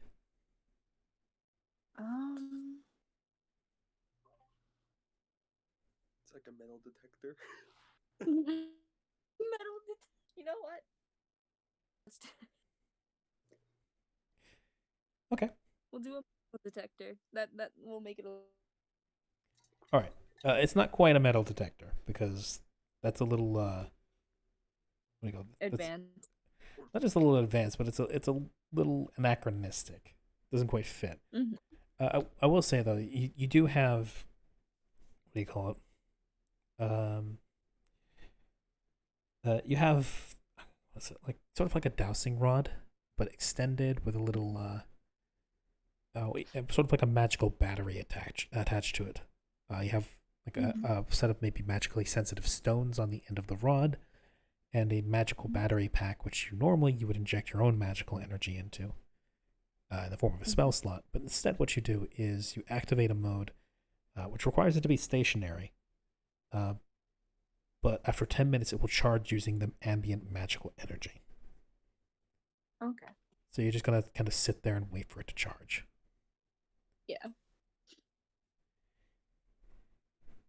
And while that's happening, Mallory, what are you doing?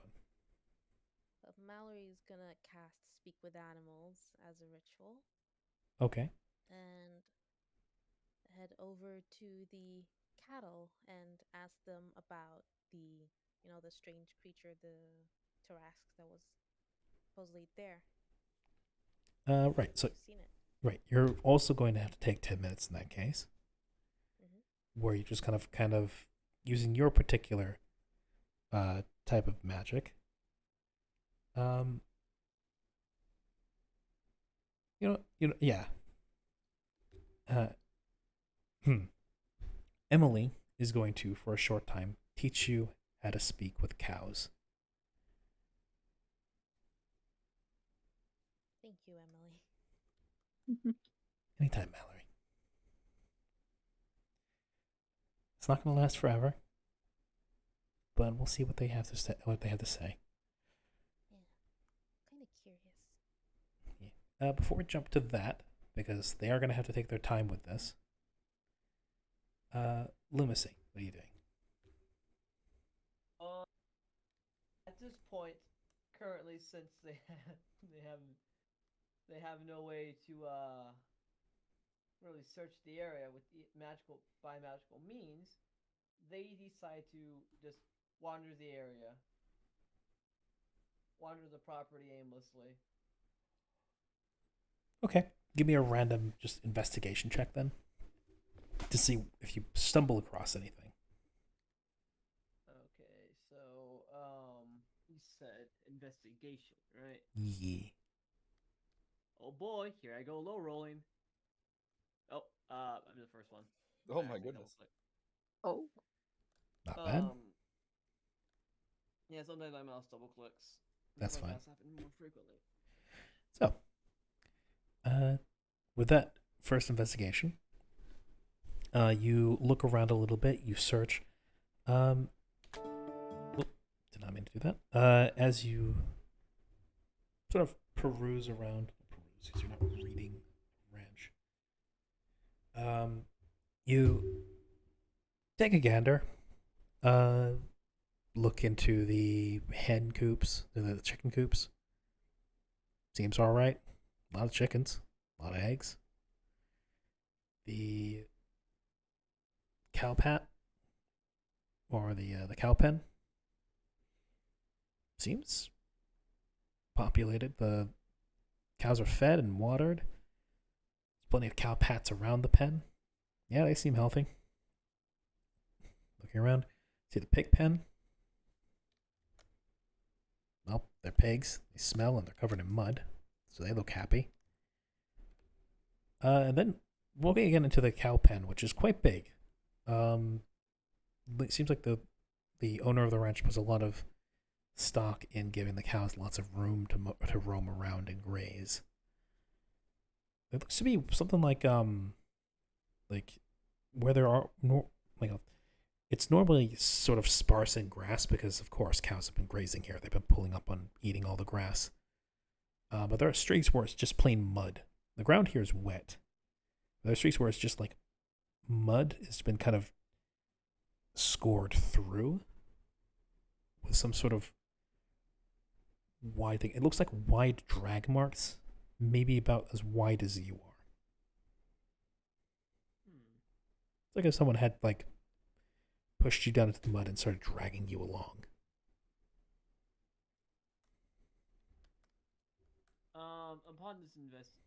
Upon this observation, this finding, Lucy tries to gather everyone around them so they can see this too. Hey lads, come over here! I found something wacky. Okay. We will jump back to first to Karia because he started off with knocking on the front door. Karia, you Yes, indeed. get up onto the front stoop, which is low and creaks with every step onto it. This place has definitely seen better days. You can see bits where like the roof over the stoop has got a board hanging down at one point. There looks to be signs of rot, maybe termites.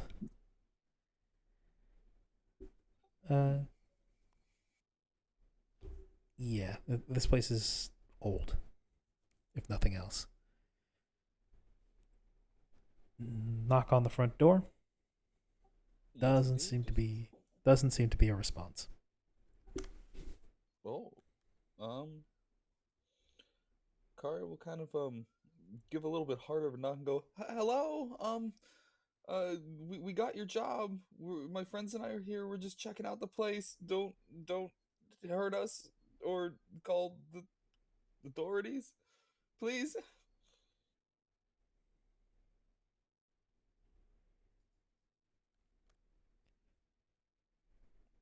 Takes about a minute. And then you hear footsteps of slow tromping.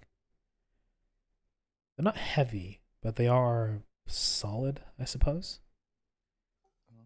And they're ponderous. Until eventually there's the clacking of something behind the door. And the slow turning of the doorknob as then the door pulls back. And standing behind it looks to be coming up to considering your height, coming up to about mid-thigh. Looks to be an older gentleman with a scraggly chin, neck length white beard, with thin hair covered by covered by a flat cap, with a pipe in his mouth, and leaning on a cane, stands Well, it would seem like it is the owner of the house. As he looks up, then up, then up, and then looks you in the eyes, he says, "Can I help you?" Yes, sir.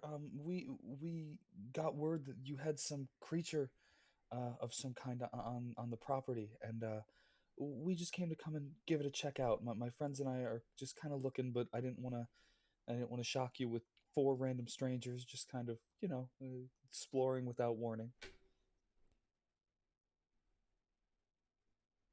Yeah. He kind of seems confused for a moment. It's like, you're here for what? The creature, the I think my friends called it a Terry-esque. What? Lion head, spiky, scary monster thingy. Oh, it's one of those. Just kind of gives a tisk and goes, "All those bloody kids." Oh, was it the kids? Like it's a kid or Some of the children in town like to take the piss. They take old Bessie. She's the biggest dairy cow I've got in the herd. And they dress her up in strange things, and they go running off to whoever will take it. Pay them a few gold to put the posting up and say, "Oh, brave adventurers, come slay the beast." It used to happen way more often back when, well, visitors were more common here on the island, because there would be a sucker every day coming in on a new boat. It's been a bit since I've seen a fresh face around here. I see, I see. Well, well, this is then just some big old misunderstanding. I have no intention of killing your cows. I've never actually really seen them, and that's when Kara will kind of turn back to. He can see the fields at this point, right? Yeah, you can. Yeah, this is when he'll turn back and see Mallory performing her ritual to speak with cows, and he'll kind of go, "Oh, and they talk. I've never seen these things before. I'm a little new around here, so that's good to know. Yeah, no, I'm sorry to bother you then. I hope that I hope there wasn't too much trouble." And the short man just kind of waves you off with his free hand and goes, "It's not your fault. Kids have to get their entertainment somewhere. Yeah, Come up, I get that. you've walked a decent way, so come inside for a bit." For sure, of course. Thank you. Kari will kind of turn back and go, "Everyone, Oh, no, oh, but before you do that, I'll say, this is where we go and we decide and we figure out what has happened with the others. As partways through your conversation, the others will have finished their rituals and gone about their actions. of course." As we go back to Corbin, your device has finished charging. Mm-hmm. How are you going to go about? Are you just going to run it over the place, kind of like how Lumacy was just kind of floating around? Or are you pointing it somewhere in particular? I'll kind of do what Lumusi did a little bit, just kind of cover it over a few areas more so, or just around, just to see if I can find anything, if anything. Okay. The way that Detect with Magic works is you have to concentrate it on a spot for over the course of 3 rounds to get the full details of what is happening or what magic may be present. I think the first round is there is magic. Second round is, I believe, type of magic. And then third round is the intensity. Let me double check that just in case. Go. You can sense the presence of magic within 30 feet of you. If you sense the magic in this way, you can use your action to see a faint aura around any visible creature or object in that area that bears magic and learn the school. Okay, it's different from the 3E version. Okay. You learn the type of magic and the school of magic. So, wandering around the extremities of the cow field, and just kind of just keeping this up and waving your detection wand around. There are times where it jumps a little bit.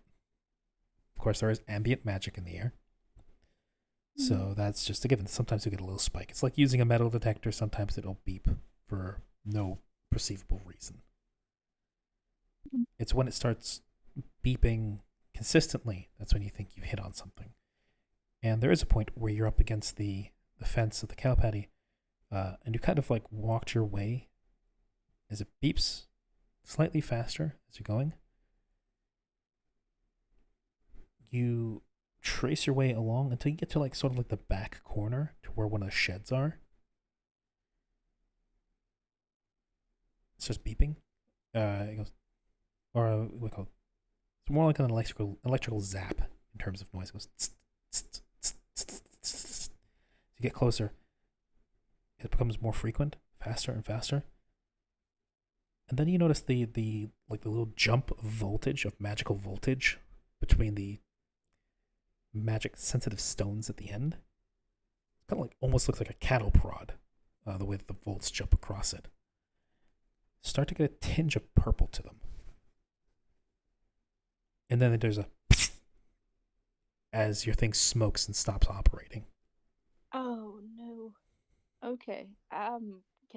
Is the shed locked? You would have to jump the fence first to try out the door.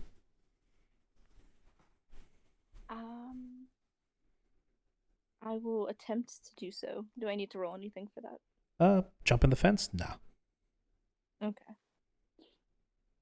If you want to try the door, sure. And true to form, there is a heavy iron lock placed into the door, and it is locked. Any windows? Would he have windows? No, he would not. There are no windows into the shed. If I pressed my ear up against it, can I hear anything? Give me a perception. All right. There it is.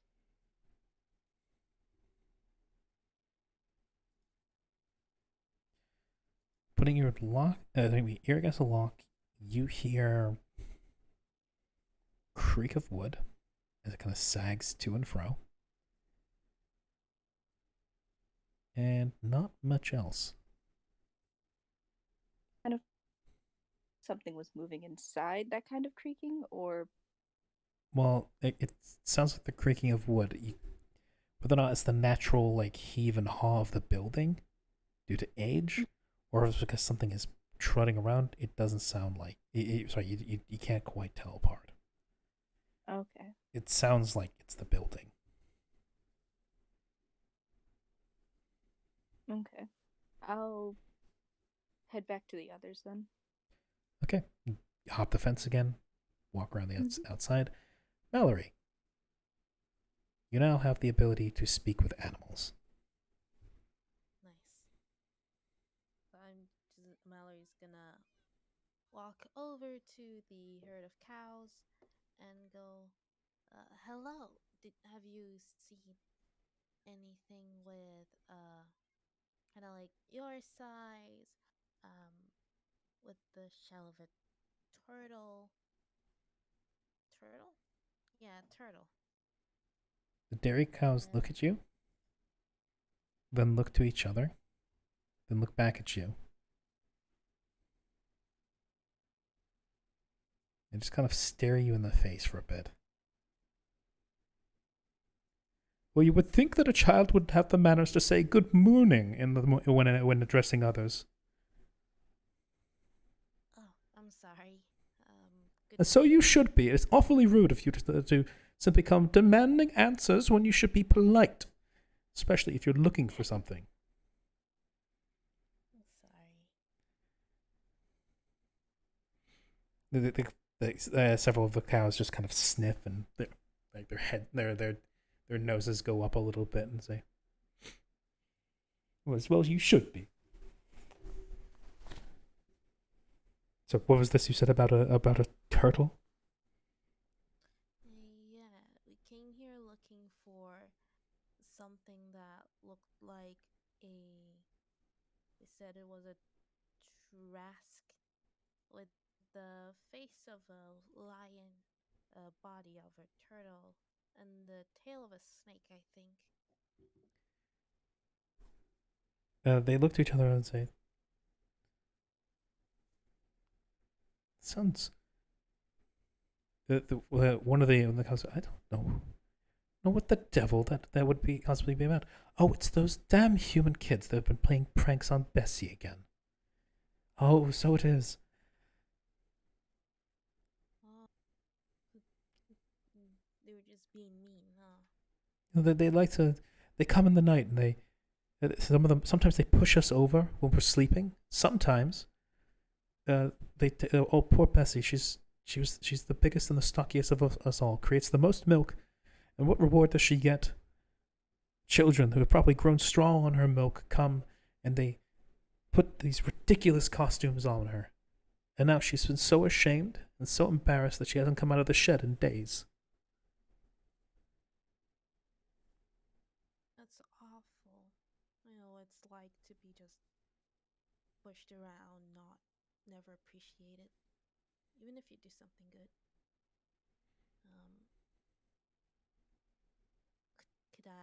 Could I talk to her? Maybe I could cheer her up or something. I'm not sure. Well, you're welcome to try. She's in the shed in the back. Well, old farmer. What they would not know his name. The caretaker has locked her up in the shed for her own protection in case those children come back. Okay, I'll try and see if I can get in there. Oh. Thank you for taking your time to talk with me. Well, you do know some manners after all. That's very good. You Yes. try and learn. As the one of the forefront says, "Oh, she's. This is obviously just a calf. We should be gentler with it." As the cow at the front kind of extends her head over the fence and gives you like one big grooming lick along the side of your hair, and then another, and says, "She just needs a little bit of care. This one obviously hasn't had a cow to take care of her properly." I'm a boy. And then they look at you and goes, "You are?" Yeah, I'm a boy. They just look at each other as they move to each other in a little bit of confusion. Says, I'm terribly sorry." It's alright. I've been told I look a lot like Emily, like my sister. Well, then she must be very pretty. Yes, she is. She's the prettiest. She's the prettiest ASMR I've ever seen. She's also really nice and always gives me snacks whenever she comes by.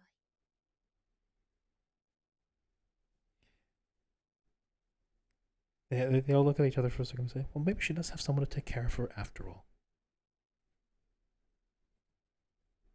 The cow then gives you one last lick along the hair, trying to like, as you now have just like one big cow lick on like the left side of your head, where the hair just kind of sticking straight up. Mallory's smiling.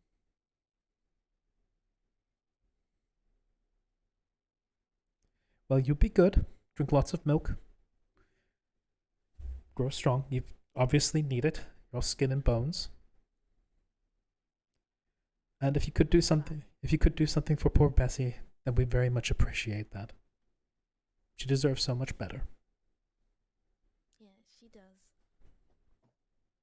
And Mallory is gonna give a small bow and gonna walk over to the shed where Bessie is being kept.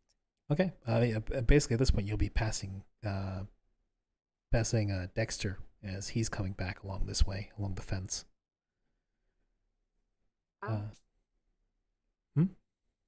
He's gonna look and notice Mallory's hair is kind of all messed up. And he's gonna gently brush it down a little bit on his way, and then give Mallory a pat on the head before he. Cow slobber. Cal's Yeah. welcome. He's gonna wipe on his pants. So yeah, Corbin, you're making your way back to the we call it the farmhouse, as you hear Lumacy calling for people, and then also Karia calling for people. Likewise, Mallory, you're making your way to the shed when you hear that.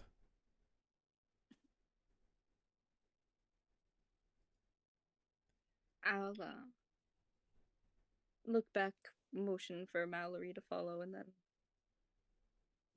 to the front where the others are. Assuming that's where they are. Yeah. I mean, what do you call it? Lumacy will be right, like, pretty much next to the farmhouse, by the fence. Mhm. Karia's on the stoop.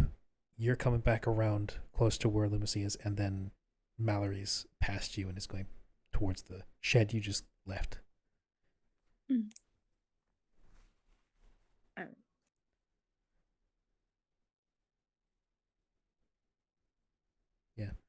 For Mallory's sake, Emily once more pipes up in your head and says, "Sounds like they found something."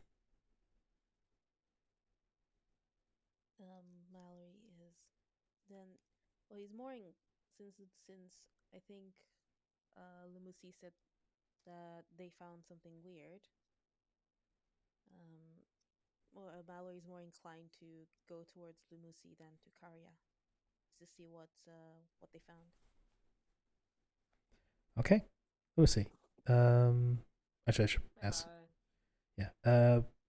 Mallory's approaching you. After you called out to say that you found something.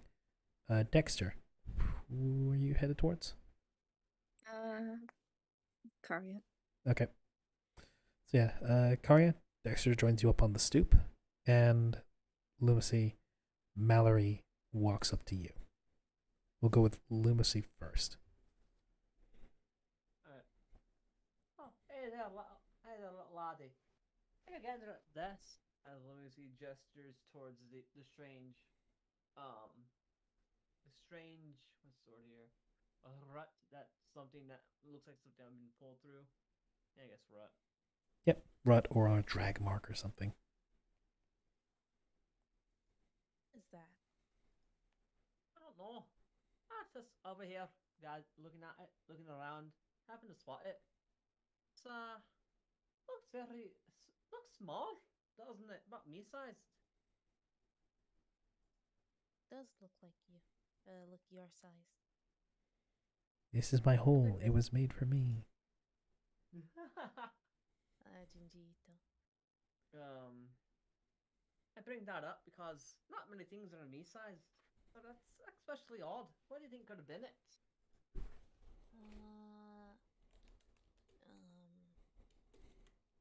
Wait, is this a hole or is this just a Yeah, patch of? It looks like It's a rut. deep rut in the mud. Like Doesn't someone look like pushed. what It's kind of like something was heavy on the ground and pulled along the ground, and while being pulled, kind of took some of the ground with them. So it's like a very small ditch in a way sense. Mm-hmm. Yeah, Oh, like that. just put piecing two and two together from what the cows have said and what is right there.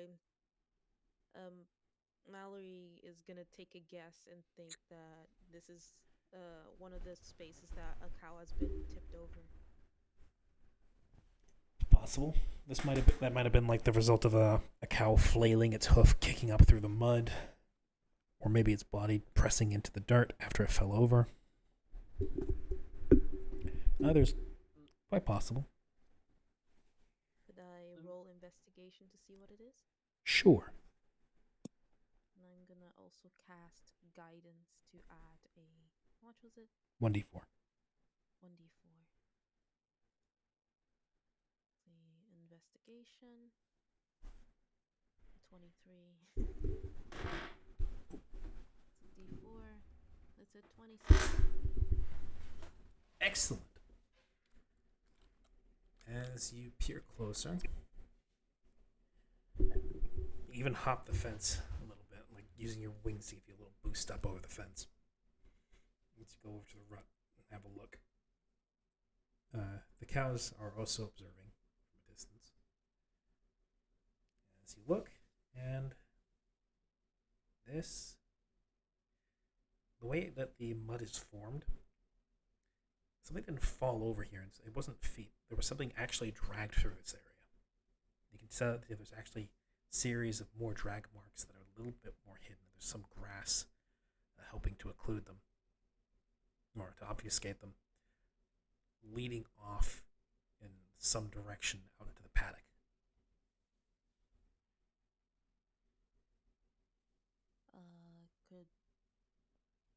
Could we follow the drag marks towards the end or the source? You could. Again? We go back to real quick to Karya and Dexter. So, we may have been had, sadly. Again? Yeah, we've got some bad luck. The farmer here told me that apparently kids do this all the time.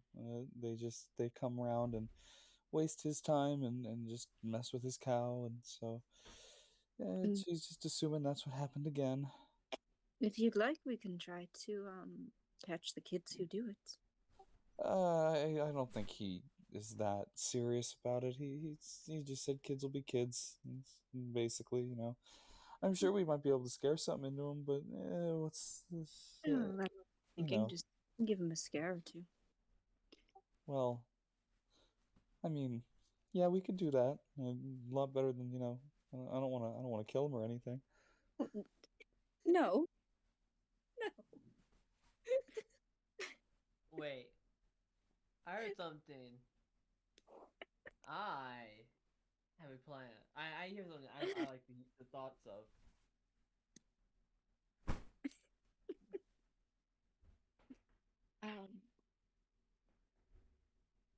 I would say, I mean, if you would like us to, I wouldn't mind scaring them for you so that they stay off the land, but I'll leave that entirely up to your decision, as it is your land. I don't want children getting hurt, but it's about time those kids grew up. So if you could Everyone. if you'd be so kind as to try and scare them straight, I'd appreciate it. Bessie's You getting know, too old for this. So am I. I actually think I might have a friend who can help me with this. Actually, it'll definitely keep them away if I can convince them. Just make sure you don't hurt them, okay? Oh yeah, I don't like hurting people.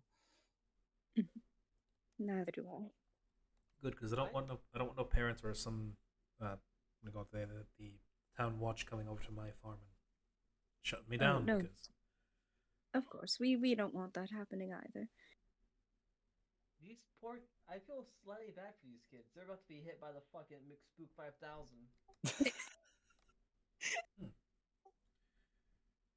But the matters, well, for the time being, you can come inside. I'll treat you to some fresh milk, maybe something else if you so wish. We have some. Well, the missus just finished boiling down some leche. If you wanted some of that. Where are the? You said there was two more, didn't you? Yeah, they're you know, actually, I'm not quite sure where they're at. Dexter, have you seen them? I saw Mallory and Lucy. Well, I saw Mallory heading. Would I have seen Mallory heading towards Lucy when I was heading back, or Yeah, you would have. Okay, I saw them together checking out something. Oh, okay. Well, Literally not that way. oh, okay.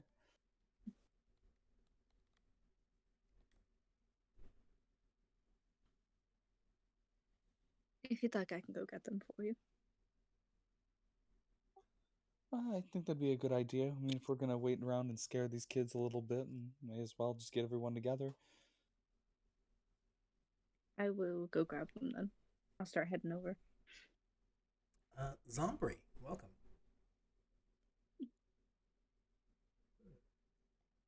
Okay, so thank you.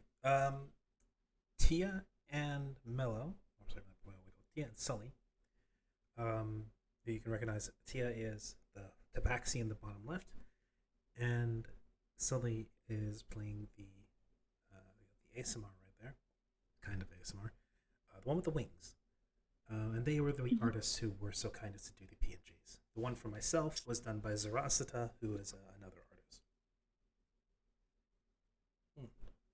Yes, good stuff. We are very, very fortunate.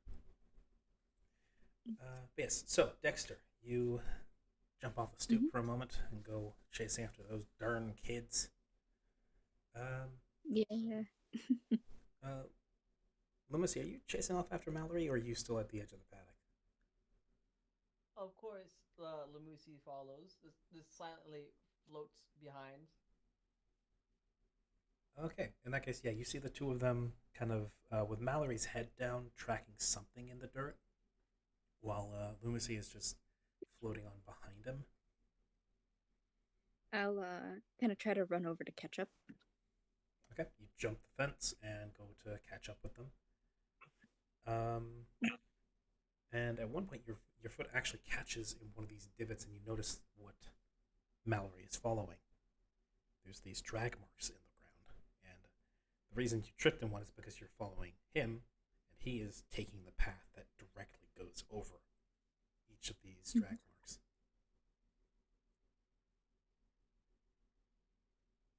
I see that you all found something. Well, we're following it. Looks interesting. Not sure what it's from. We should. Yeah. As well. Look at it. I will say, Mallory, having gotten this far, the drag marks seem to be leading to the shed.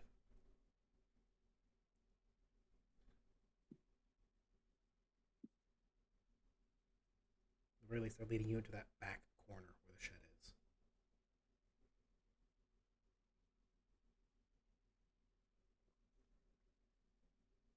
Could we take a look inside? Well, like I said, like I told Dexter, the shed is locked. Oh. I'm gonna check my character sheet again real quick. Let's see. I do believe Dexter has tools. I do. Could I try to pick the lock with them? Absolutely Oh, can. yeah, I am going to. What do I have to roll for? Because it's not letting me roll. It would be your dex plus your proficiency modifier. I'm gonna also cast guidance. My dex plus my proficiency modifier? Yes.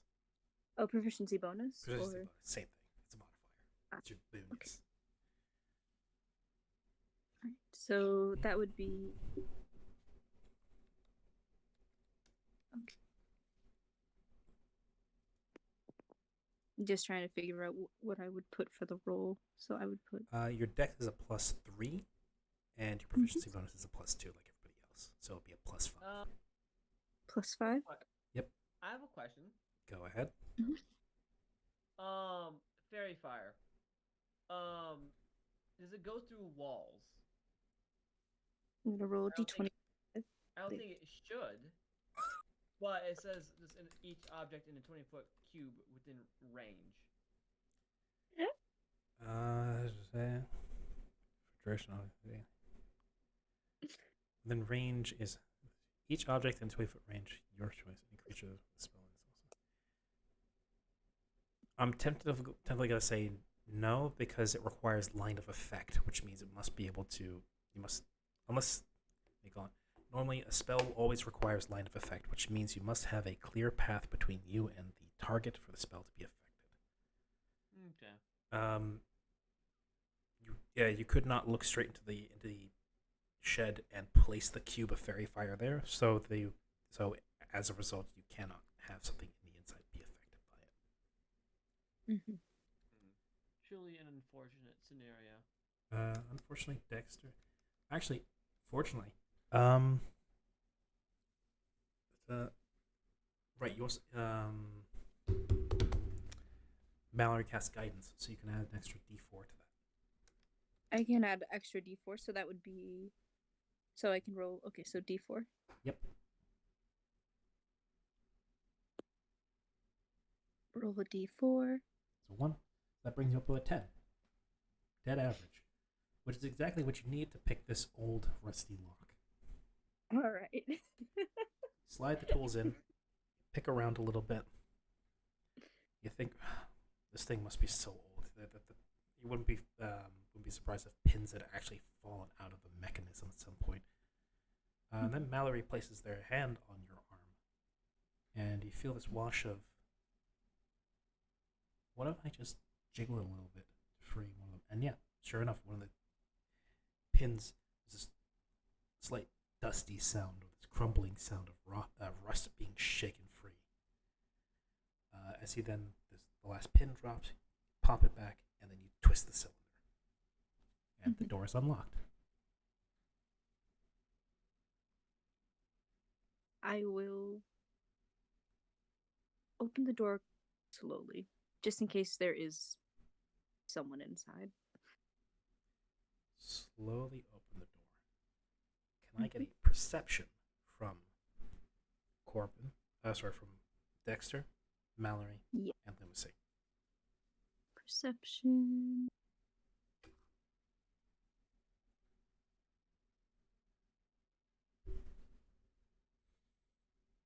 That was crap. Okay. Well, you guys are sufficiently mediocre.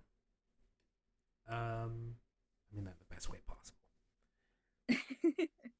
So 13, 11, 11. All right. Yeah.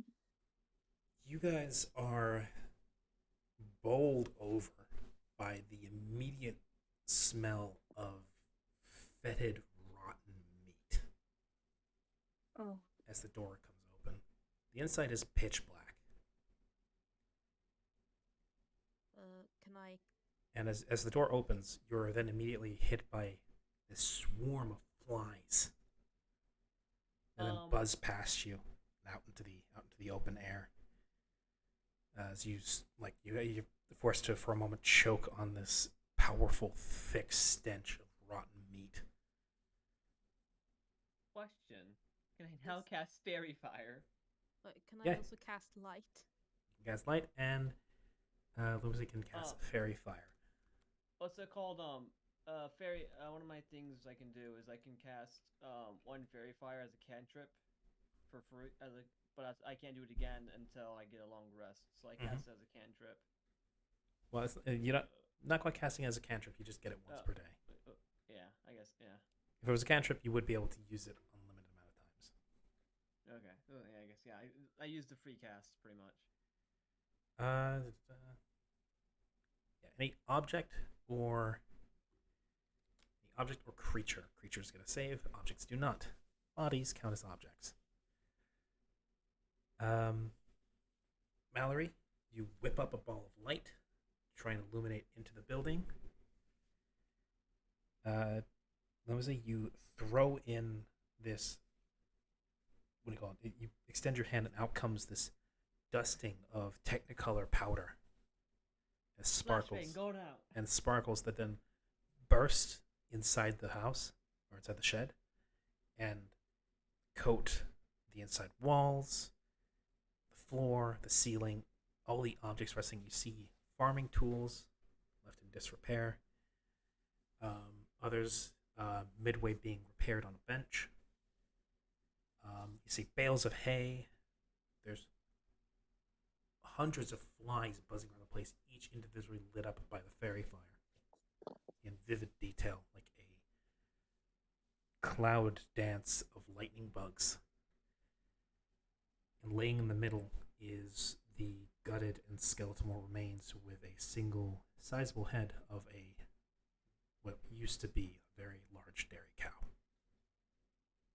Oh. The Lovely. chest cavity is almost completely completely hollowed out, with gore and fetid meat just sort of splattered along the ground.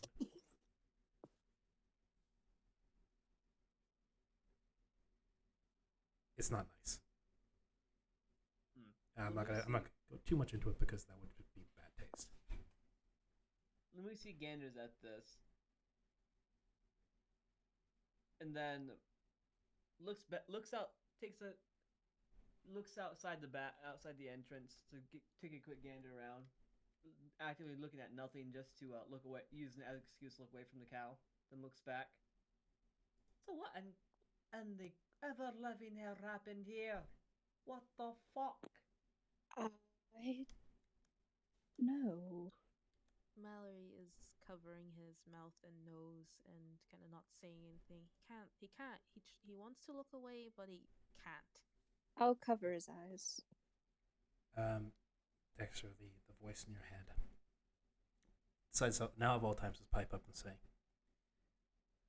someone decided to gorge themselves. Look at those bite marks. And true to his what he said, there is like, you've seen dissections, having gone to a magical academy, being an alchemist. Yeah. This thing was not dissected. This thing was not slashed open.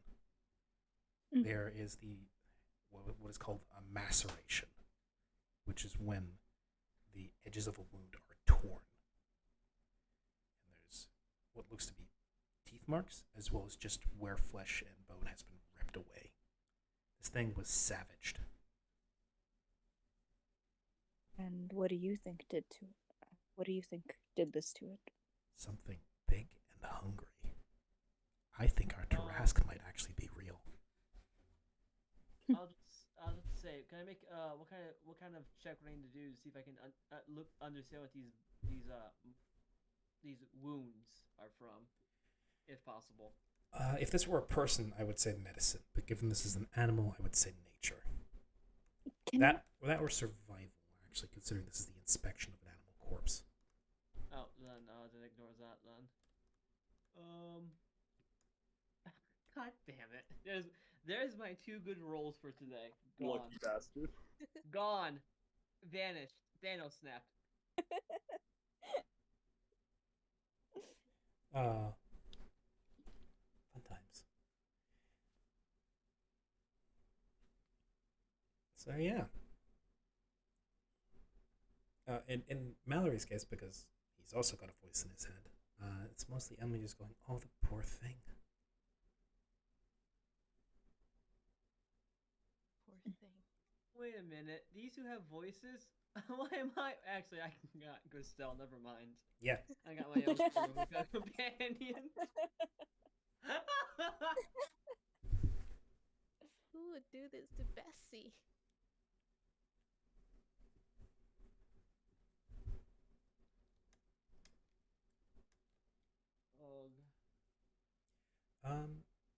Right. I'll say, as the cloud of flies has started to clear. Also, Karya, Dexter's been gone a while. Yeah, at this point, he just kind of turned, not to be rude, but he's like, I'm sorry, they're taking a little bit. I'll go get him, and he'll just kind of head out. The elderly halfling will just kind of wait and go, "Take your time. I got no rush. I'm not going anywhere." I'll leave the door open for you when you decide to come, if you do. And as he kind of like totters with his cane to take a seat in what obviously looks like a well-decorated lounge with a fire going. On the way, Kari is gonna kind of reach and like lean into his bag and go, "Hey, Vair, I don't know if this is like what they'd call like an abuse of power, but I think we're gonna get to scare some kids, and I don't know. I'm very The egg gives very excited. The egg gives one little eager pulse. Oh, good. Okay. So I'm not a jerk for that. I'm kind of excited. All right. Okay. And then he's gonna kind of head on over. Okay. You see, coming closer now that the flies are starting to clear up, but you're still seeing them in front of the shed in the back left corner of the paddock, with what looks like little buzzing black shapes in a loose cloud kind of filtering out and wreathing Are they, the are three they of still them. colored at this point? Oh yeah, they're all still fairy fired. Oh, cool. So they're colorful still. Yeah, it's like a dancing light show, sparks of many different colors. As they all buzz past, rising into the morning sky or into the morning air, and they're standing there clutching their faces. With the you notice Christelle, the sprite, is just kind of we call it off to one side, hand clamped over her mouth as she's kind of doubled over.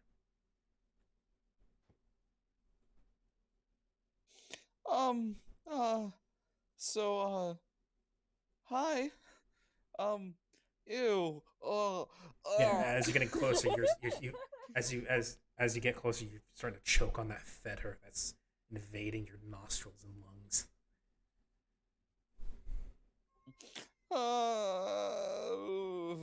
Who left their food out? We found They're some. trying to figure out. I don't know if this Do side. the Bessie. I don't know if this side of the kids doing or someone else is doing. Would Karya be able to make a? Oh my Or goodness. maybe an animal's doing. Yeah, like would he be able to make a survival check? Absolutely. All right.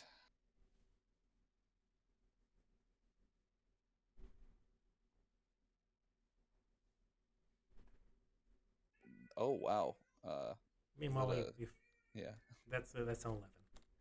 Meanwhile, we flash over to Mir and Isaki singing their campfire songs over by the over in the future as they're off by the crypt. CAMP.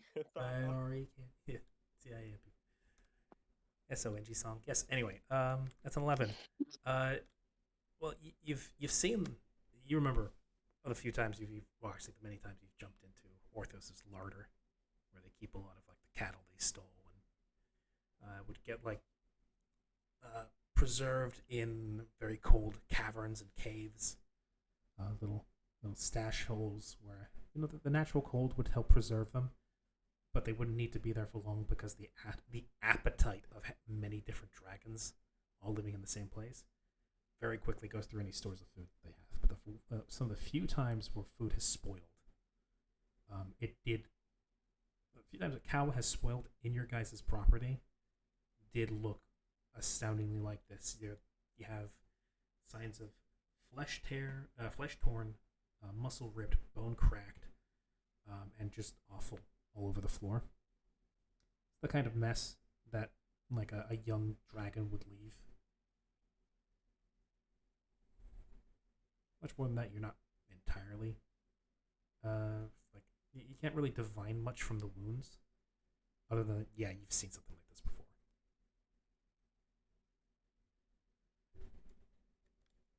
Oh boy, time to uppercut a dragon. They had that same impression last session. See how that turns out. Right. Yeah. The four of you are currently standing in front of Bessie's spoiled body. Or what's left of it. Oh, poor Bessie.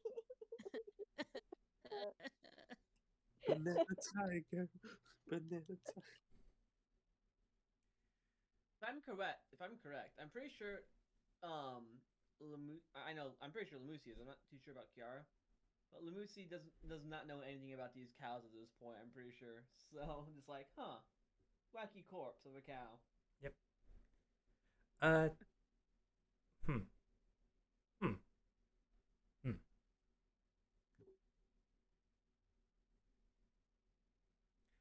One second. Certainly. The egg. Mhm. The egg. Egg. The small bean. Yes, the silly, goofy, nasty, corpsey Remains of of- cows. Yes. I am. Dexter is still covering Mallory's eyes unless request that he stops. Here's a quick question while we're doing this. If I were to do duplicity, Shadow Stuff version of me, do I get to see what they see? No. It is a false copy that acts as a decoy when someone tries to hit you. Okay. You can, however, see through your familiar's eyes. Ah.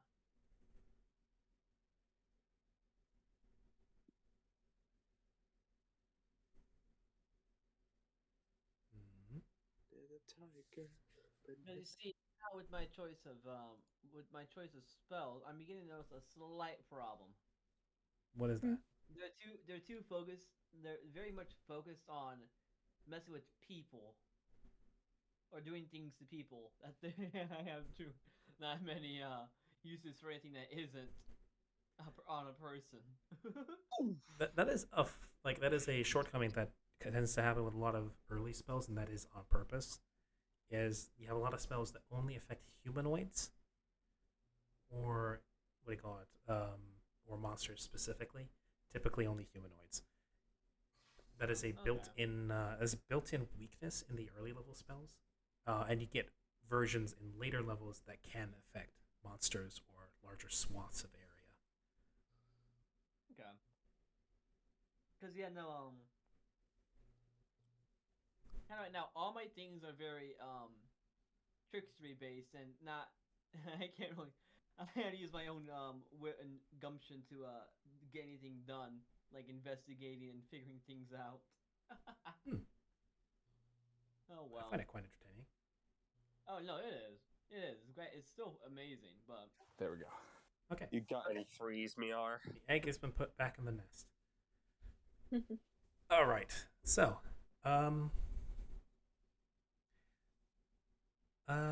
yeah, anything you guys would wish to do right now? Would you like to enter and investigate further? Are you going to stand there? Are you going to retreat?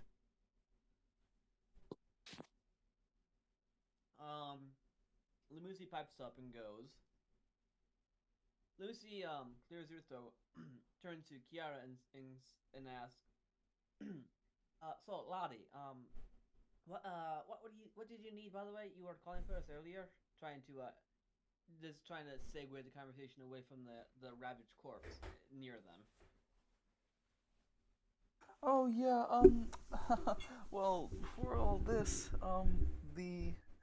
the farmer told me that this happens a lot with these false reports where these kids in the neighborhood will just kind of come around and well, they'll just kind of mess with his cow, but I don't think that this is something that they did.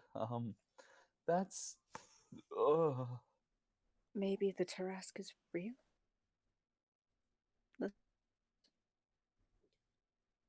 Then Gristel kind of whips around at that hand coming out her mouth and says, "Don't you dare!"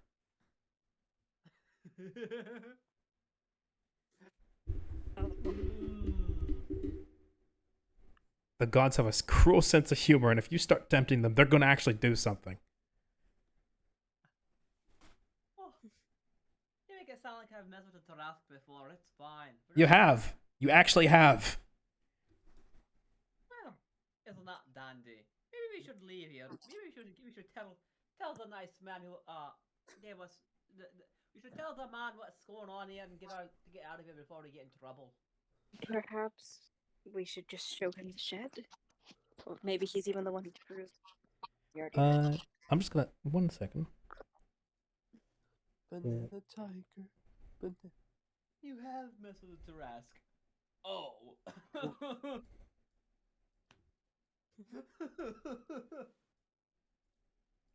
Ikari is just kind of gonna give a quick clap of his hands and go, "All right, let's do that."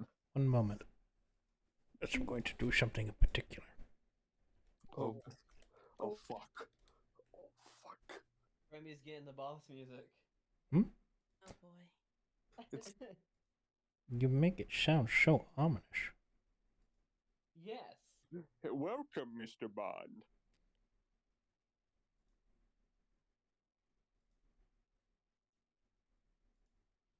Fucking, there's a cow murder mystery going on. Meanwhile, me and fucking VR are just like having a fucking Yu-Gi-Oh duel, like on the fucking on the tree stump. They're playing Magic. Wow, you Magic the actually pretty decent. Right, okay. So, you guys are discussing this outside the door of the shed. The flies have all cleared up mostly cleared up at this point. There's some hanging around, all like crawling all over Bessie's body.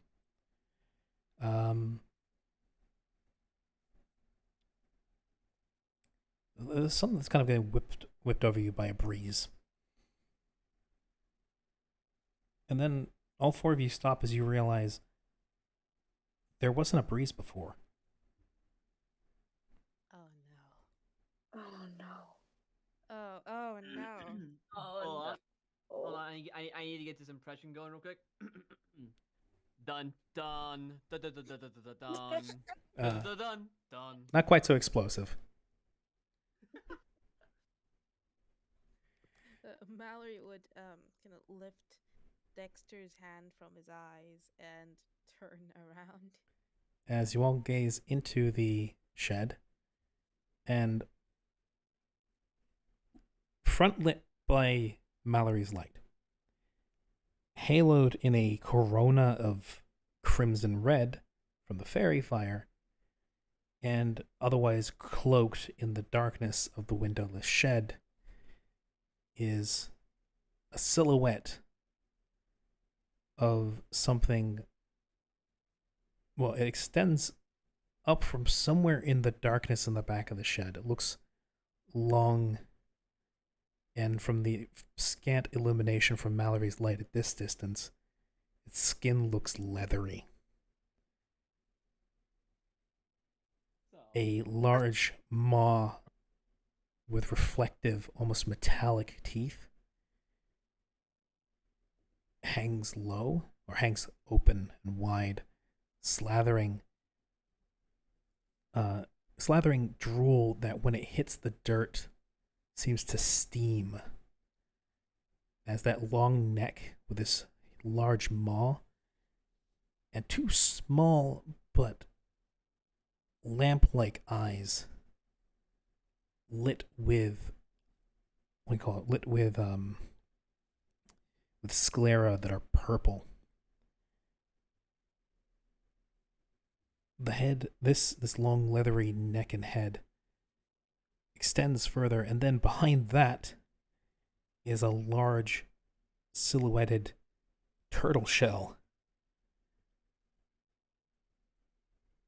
And into the light thumps a large scaled lion paw, as you then hear the sound of dragging, as you were all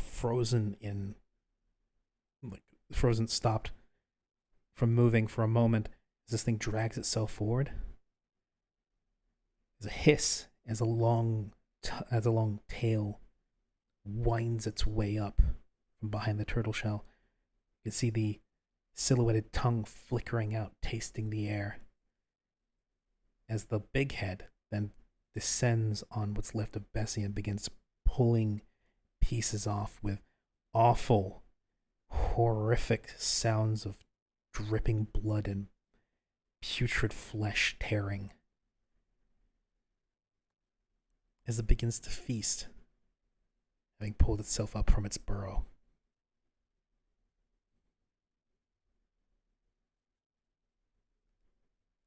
Gonna behind me? Question. Mm-hmm. Can I cast Cripple?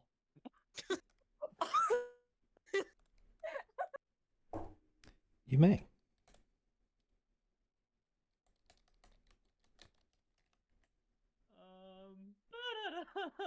You may most certainly try. My God. In the case it wasn't obvious, it's not not on our allies, but the big mother, the one who killed Bessie. Mm-hmm. It's not on our not on allies. It's for the damned creature inside that damn shed. Okay. Roll me. Cripple is a first level ability. No, it's a hex, correct? Hex. Right. Your casting ability is int Charisma. charisma. Right. Roll me a d20 plus your charisma plus your proficiency. So that's a +2 from proficiency. Your charisma is a +4, I believe. So it's a 6. Hold on, so wait. D20. That I think, right? I think it's a save spell. Fucking Twitch chat is overlayering on. There we go. Yeah, d20. So then we add. That's a good roll, by the way. You add your charisma, so it's a 22. Then your proficiency, so 24, and then a +1 from the fact that it's a hex, for reasons. So, hold up. Before we continue this till about 25, what I'm learning is my rolls are god awful until I really need them. Yeah, Good. A you have the critical roller. you have what is called the devil's luck.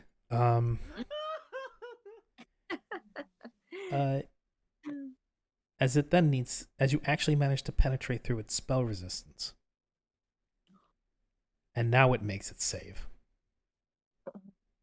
It's a DC 14, correct? Yes. What sort of save is it?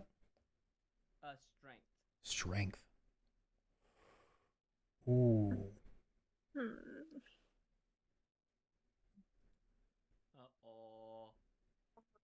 That might be bad news for you. Well, it wouldn't be the first it wouldn't be the first thing of bad news now, would it? You could say that this entire thing is bad news. Right, what is... Calculator.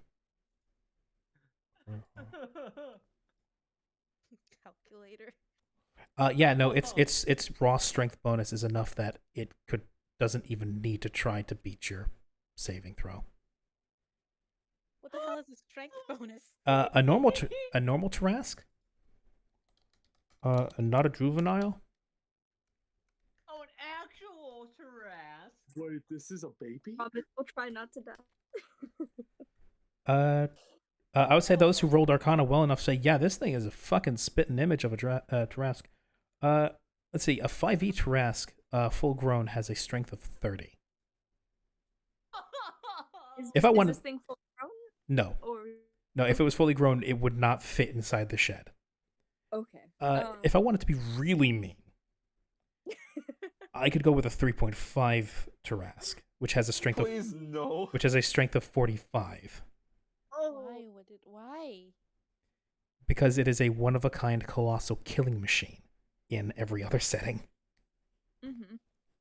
Yeah, 5e, they kind of just made it a big old thing of health. I'm gonna tell you, dragons and Tarasks were really watered down.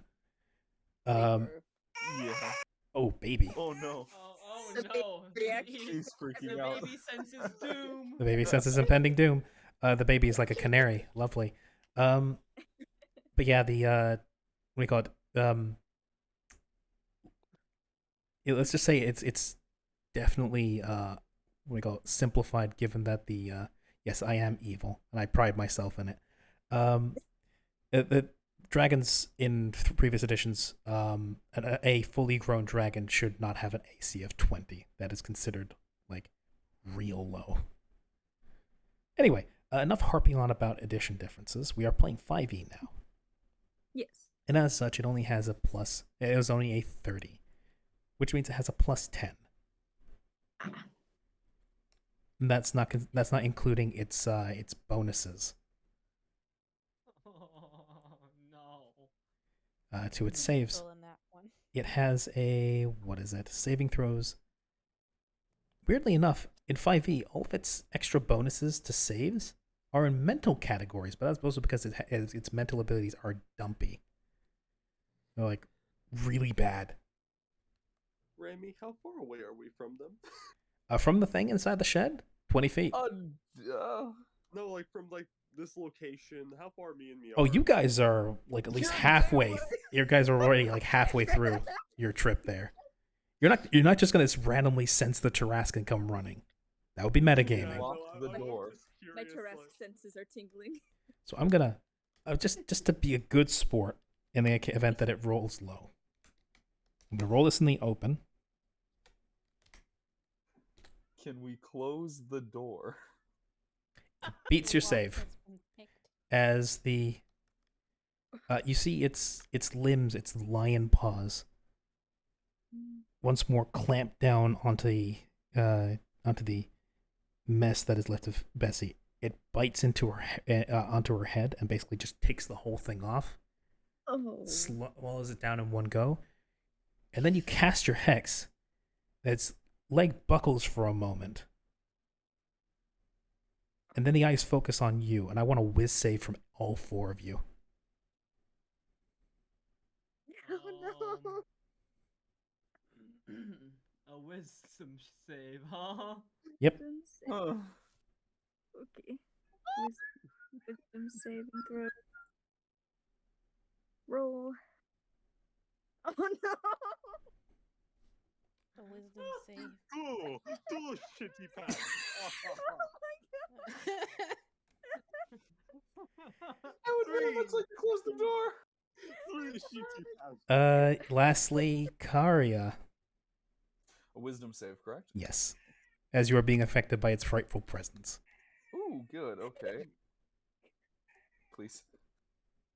Okay, Karya didn't. 22. The baby is cheering for you. Yeah, thank you, Addie. Crying for me. Karia. Okay. Okay, so each creature of the Tarrasque's choice within 120 feet of it and aware of it must succeed a DC 17 Wisdom saving throw What or the become hell? frightened for 1 minute. The creature can repeat its saving throw at the end of each of its turns with disadvantage if the Tarrasque is within line of sight, ending the effect on itself on success. If a creature's saving throw is successful or an effect ends with the creature is immune to the Tarrasque's frightful presence. To be frightened in 5e, I believe. Yes, there's a link. Helpful. A frightened creature has disadvantage on ability checks and attack rolls while the source of its fear is within line of sight. The creature can't willingly move closer to the source of its fear. I don't think that's an issue at the moment. Of course not. As the Tarrasque's, its long neck seems to draw inward slightly, as if like a head back into a tortoise shell, and then springs forward as it unleashes a roar that shakes the ground and the shed around you. Karia is the only person who manages to keep his nerve. Karya's gonna kind of we're not in combat, are we? I assume not. Do you wish to engage the Tarrasque? Absolutely not. Then but you I'm are not only in asking- combat. Good. Okay. I'd like to withdraw. I'd like to draw my spears though, and at that point just kind of rush to the front and kind of push everyone back. And while everyone is currently pissing themselves, Karya is gonna kind of go, hey, don't just go. Get the farmer and go. And I will be right behind you. Just go. Okay. The other three. What are your reactions?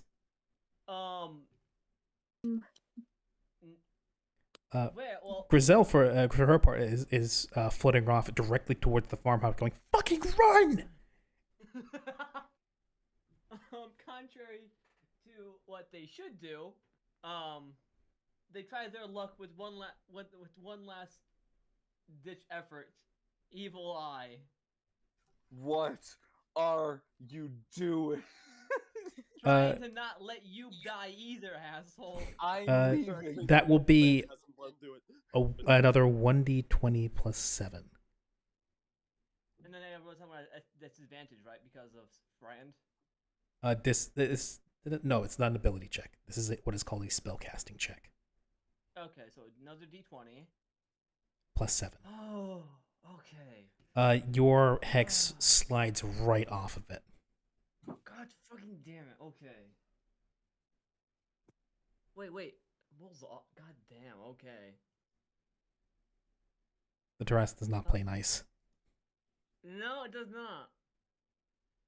Well, It's in this not- case, it is a Tarask, not the Tarask. Do you mean by A and not the? Well, as you can see, it's just a baby. Oh my god. Where's the mom? I don't know. You want to find her? It's a- No. Well, that's good. That's just common sense right there. Good job. What else? What other action of common sense would you like to exercise today? Let's pet the Tarask. Maybe it's lonely.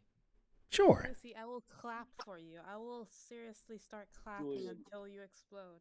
Julian, in the Question words for of Matt. myself, I require you to participate in the dip sequence right now. Roche, that you aren't here to actually voice that. Oh shit. Question for Mallory: would you deck you up or no? What did If- you say? I couldn't hear you. Do you allow her to like pick you up more so as like a protective thing, or no? I think Mallory can run just fine.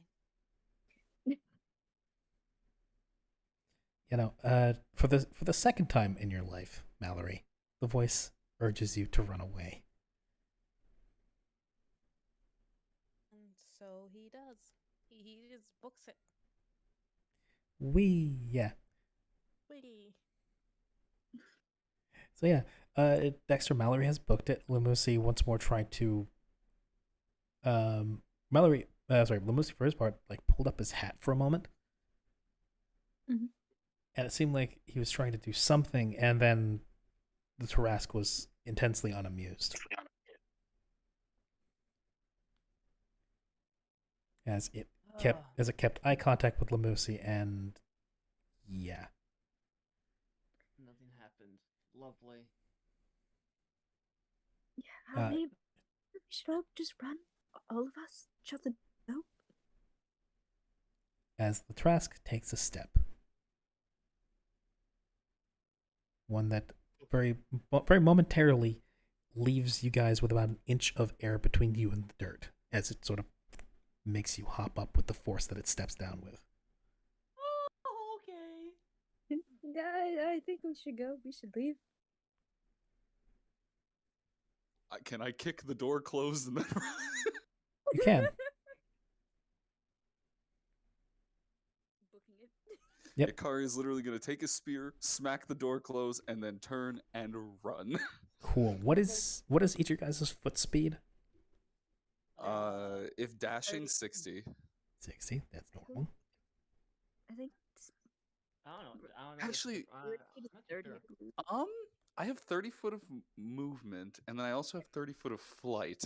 Uh, I don't remember if they stack in. no, that is just an alternate form of movement. Okay, that's what I thought. I remember there were some weird rules prior, but yeah, no. Anyways. Yeah, it counts as an alternate form of movement, not a 30-foot boost.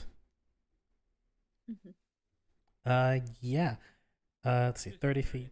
30 feet. Yep. So you guys can move a maximum of 60 in a round. Mhm. Excellent.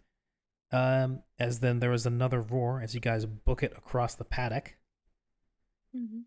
and the front facade of the shed is exploded into splinters as the baby Tarask comes flying out of it.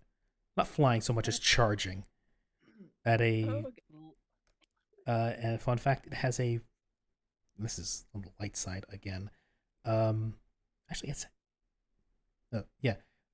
Because of its size, it has reach as well. Yeah. Kari, you are slammed in the back as the Tarask's head collides with your back as you're fleeing, as you are the one at the Ooh. back of the pack. As it does not even need to try to hit you, with its size.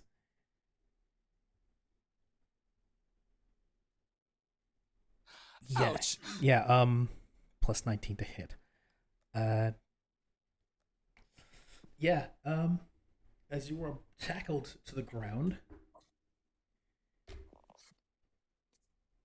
everybody else, you hear the sound of thundering steps, and then I'm gonna assume a shout from Karya as he is thrown to his feet.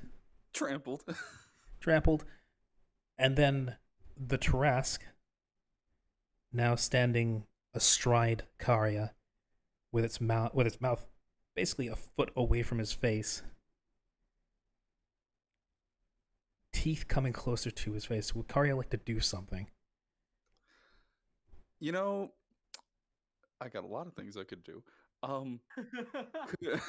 Also, it is at this point that others can try to repeat their fear saves. Of course. Karya has. Fear saves. Does Yeah, Karya wisdom. have any leftover meat that he got from the hunt this morning? I'll say yes. Yeah, he'd like to just kind of take that and then just kind of toss it to like the right or the left, just away so the creature's not paying attention to him. It's a wisdom saves. Okay. Yeah. Dexter, you are no longer frightened. Although I will say, because it's still within line of sight, you have to roll me another d20 because it's at disadvantage. Okay.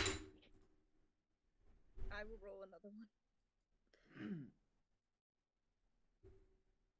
It is unfortunate. It is very unfortunate. Ooh, you are unfortunately still frightened. And I got another one. Mallory, you may attempt your wisdom saving throw again.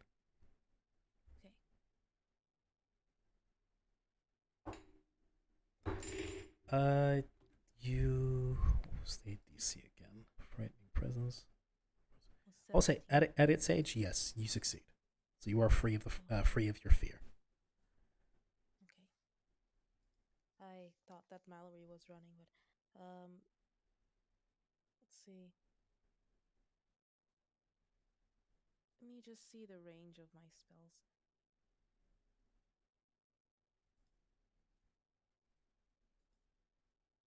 Feet.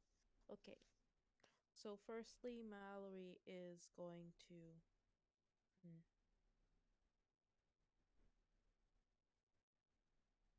This is difficult. How much time does this one? 3 things, 1 action. Hey, Mm-hmm. Okay, firstly, Mallory is going to use the dash action to fly up diagonally.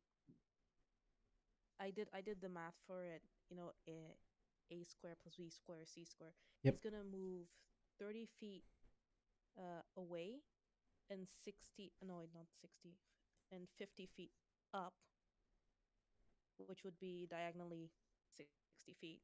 Mm-hmm. And then bring out his bolt and try and shoot it. Well, I mean, crossbow, I think. Was it? Okay.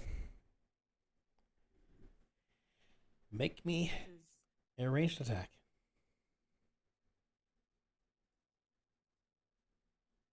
For the love of God, please let it hit.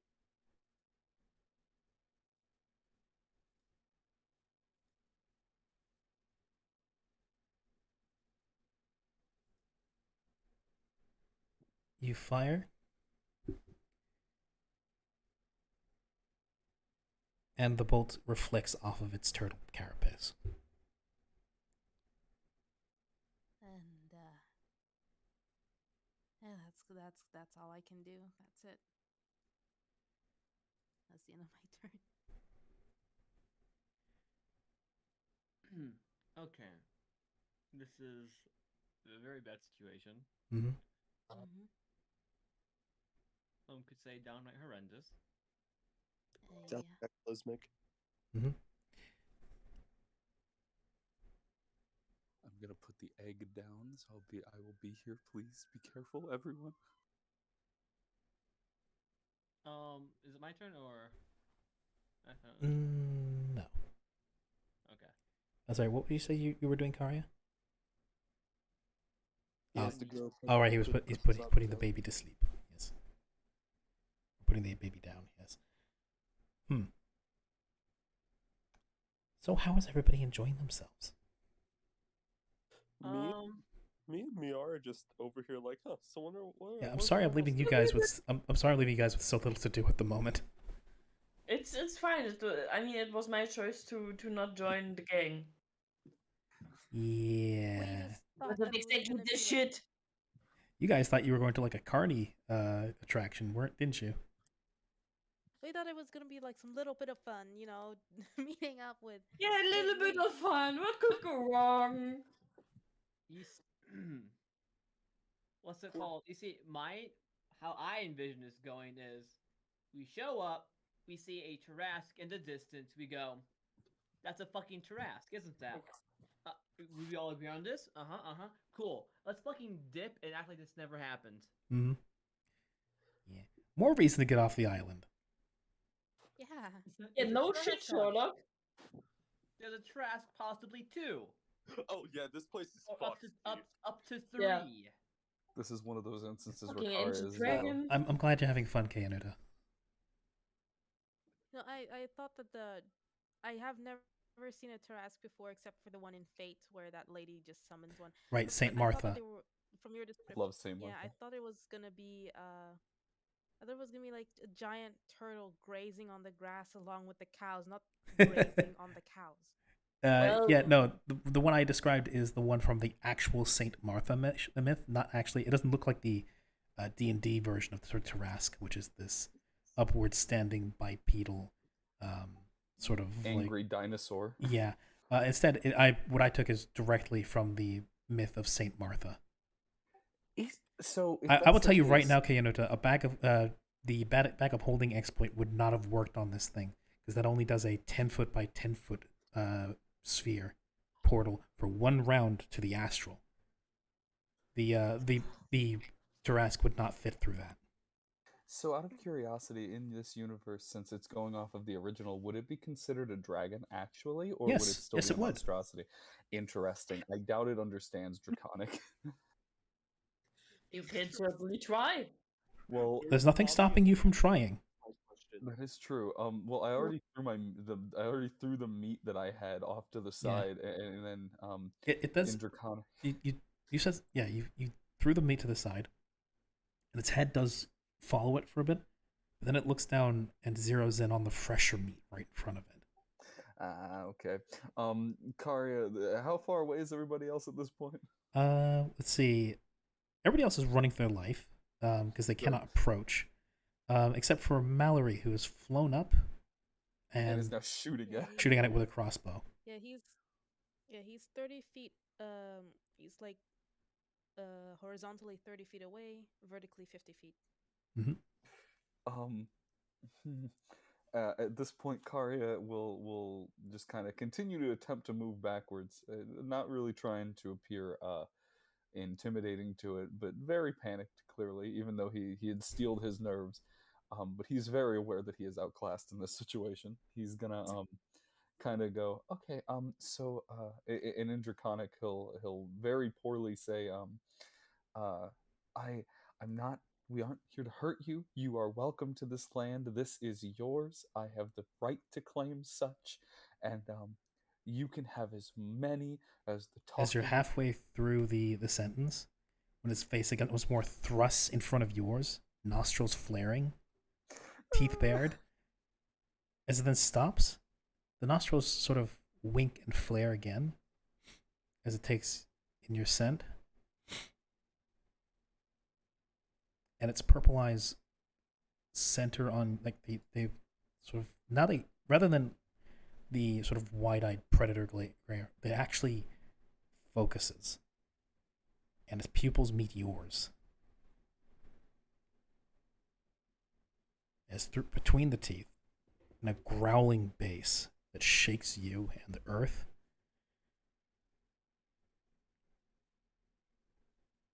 this is not your territory. You're right. This is absolutely yours. My brother and I were simply grazing, and The we were other actually- deepkin agreed. Territory claimed is territory owned. Well, it will please you to know that there aren't very many deepkin left. If any, I don't frankly know. My brother and I may all be that's left. I have no idea, but We are many. So would you be like my brother, or like my sister, or? Oh no. You are beneath me. Yeah, I can see. I can't really get up. But I would be more than happy to get out from beneath you. And One paw comes up and slams into the earth next to you. Okay. This is my feeding ground. You and your whelp will keep out of it. I will take my slaves, and I will be sure to leave and not return here, and this shall be yours forevermore. The eyes blaze with a baleful light as it regards you, and it speaks. You would do well.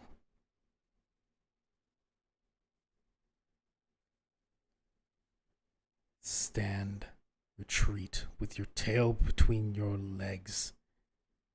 Never return. These are my hunting grounds. Then it shall be done, and I leave you to it. And Kari will slowly stand up, and he will grab his backpack and give a quick half bow and go, "All yours, please, forevermore." And I will never see you again. It's bared teeth, still dripping with that steaming ichor or drool, even. It seems to froth for a moment as it exhales and says, "Except only when I devour you. Be sure that day will come." Oh. Kari will actually stand firm with that one. In the core of his being, he'll kind of feel a strange primal pride on at the challenge, and he'll kind of smile in slightly out of character and go, "Well, I look forward to that day then, and we will then see. But for now, let me go." The Tarask regards you, and then the others, those that are fleeing towards the farmhouse. I'm assuming that with the time that this conversation has gone, they've made some distance. The Mallory is still standing strong. Still floating up above. Mm-hmm. As it then turns, its long neck then lashes out in a cobra strike as its teeth clamp around one of the many cows that have retreated to the edge of the fences, and then begins to drag it back into the ruins of the shed.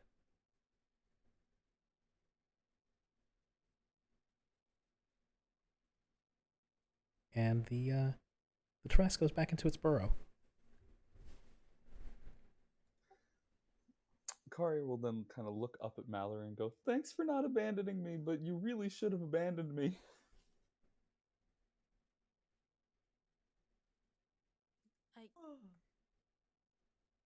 I don't like that thing. Oh no, he's not very nice, but he didn't eat me, so maybe he's got some good in him somewhere. Yeah. Oh. And then just appears out of nowhere and grabs Kari and drags him in. He's a little too trusting. It's just how he is. Some would call him naive. Yeah, That would be a nice way way to to say. naive for an adult. You're too naive for an adult. I don't think I'm an adult. You're tall. Tall doesn't mean an adult. How old are you?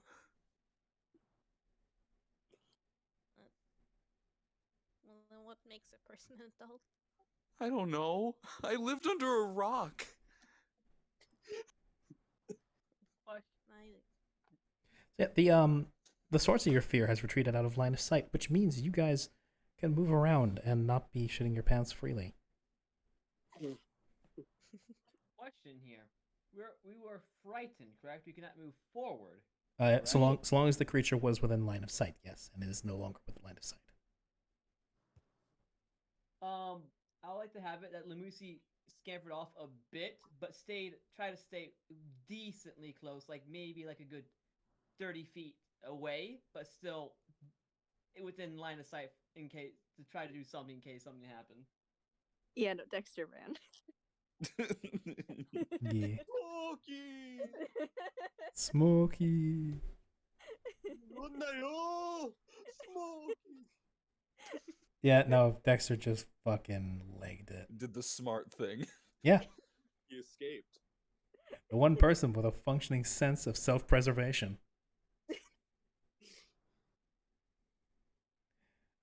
Yes. So the Tarrasque has what do you call it? Yes. Yes, it always works. Always, except when it doesn't. When the enemy has a faster run speed than you do. What was it? The Tarrasque has how do we say it? Has been repelled in Monster Hunter terms. Fair.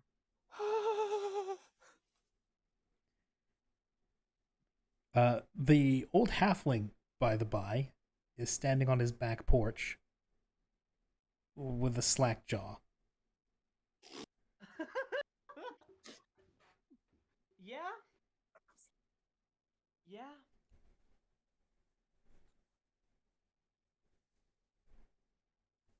So then, what's gonna happen to all the cows?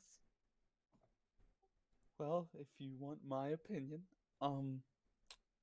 nature is a wonderfully terrible thing, and you shouldn't have to bear witness to it, and neither should we. Let's go.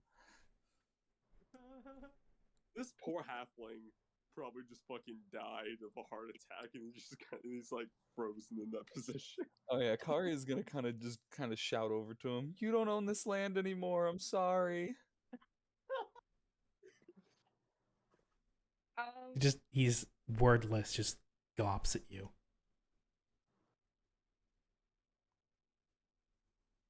Now What about is those like kids. things?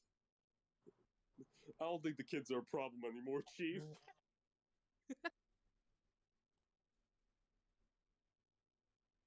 But Bessie, though, the true Poor lost. Bessie. Truly, her milk was delicious. It is a shame you never got to try it. Yeah, the fucking Tarrasque drank it all. From the source. Of sorts, yeah. From the source. Yes. So, do you guys want to try and slay Tarrasque? Yeah. No. Let's get the fuck out of here. I've had enough Yo, of this. let's go. Wait, hold on. I will. We've regrouped. We know what's there. We're ready. We're prepared. I will No. inform the old man, if the others haven't already, that there's a Tarrasque. Ikaria did, I think.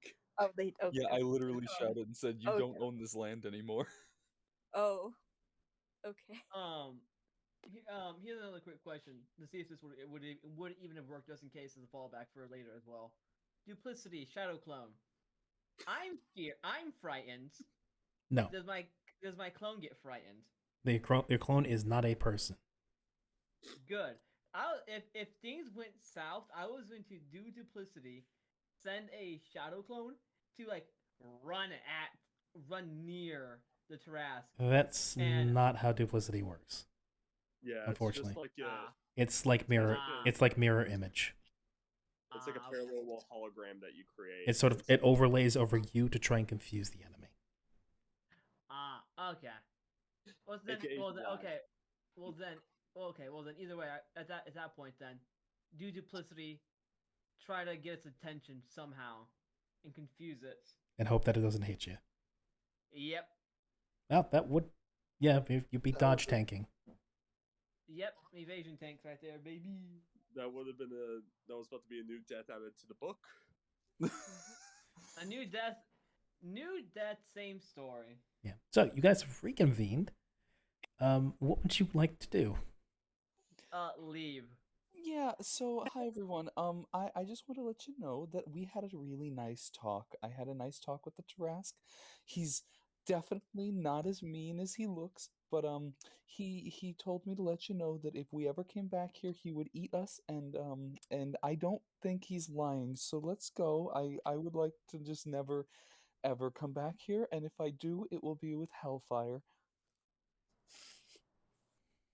Yeah, let's leave. Let's go. No, laddie. I thought you were going to be a weird lad, but you know what? You're probably You're probably the most right person I know so far. So let's make like a fucking. Let's get out of here. I can't even think of an analogy. Let's just fucking go. I can't even think of an analogy. Let's just get the fuck out of here. Let's go group up with the others. Please. Mallory, input?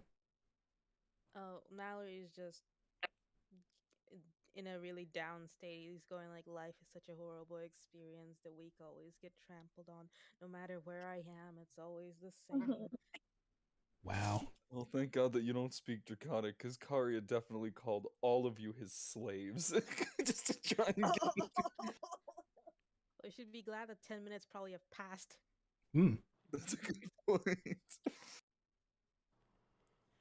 So, Speak all languages anymore. Whoop, Hmm. I didn't mean to do that. yeah, poor Mallory is a very fitting turn of phrase for him. So, you guys, group up once more, leave a halfling who is at a loss for what to do.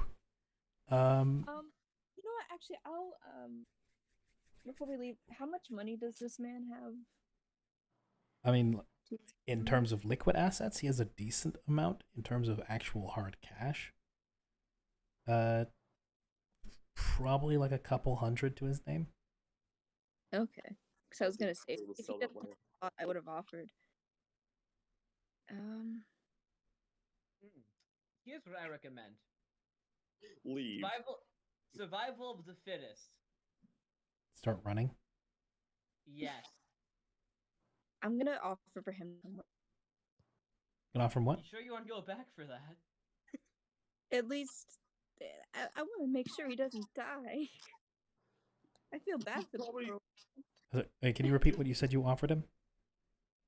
I want to offer her to at least until we get more into town.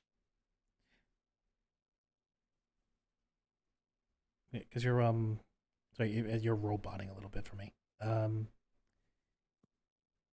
He wanted to offer for him to follow us. Okay, you're offering to escort him back to town. Yeah, more so at least until we get more into town, and then we part ways. Then I don't want to leave him there. I don't. I feel bad. I don't want him to die. Yep. I understand that. It's after he has a moment to compose himself. And later you find after a few minutes, you do see him kind of sat with all the doors on his house open in the parlor, with an equally elderly looking halfling woman, with a tray of tea, like a kettle or like a teapot and a couple, not fine but decent cups.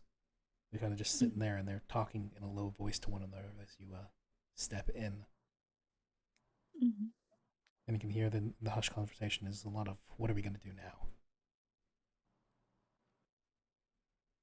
I'll give a knock on the door. They then look up to you as you're standing at the entrance. If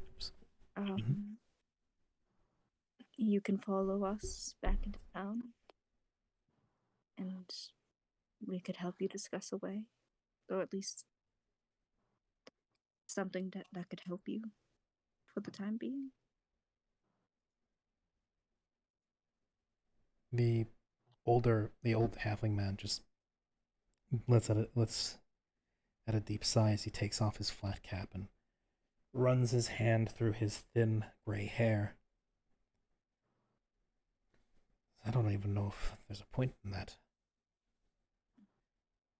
If that thing's taken up residence in the back of my garden, in the paddock, those cows are my livelihood. That's all my family for generations have been raising those. Bessie was our prize cow. The fact that I locked her in there and the thing had her for breakfast.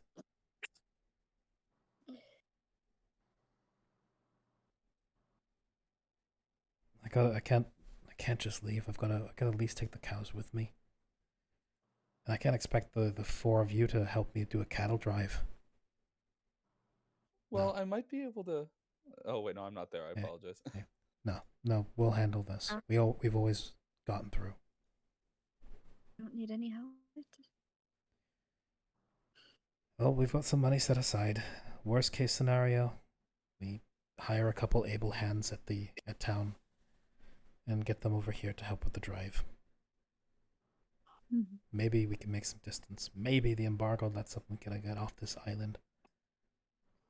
If you don't mind, do you have saved? Can't be more than. We've got some heirlooms we could sell if we need to. Got gold statuette from me mother. That was a dowry. Coinage, a couple hundred. We can make do.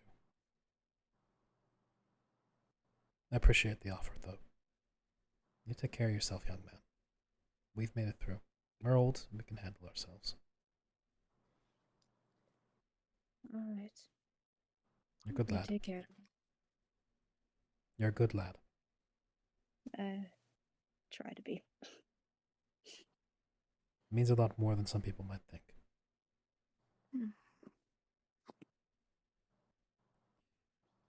He then brushes his pants off. The older woman is just sort of hunched over her cup. Doesn't seem to be saying all that much.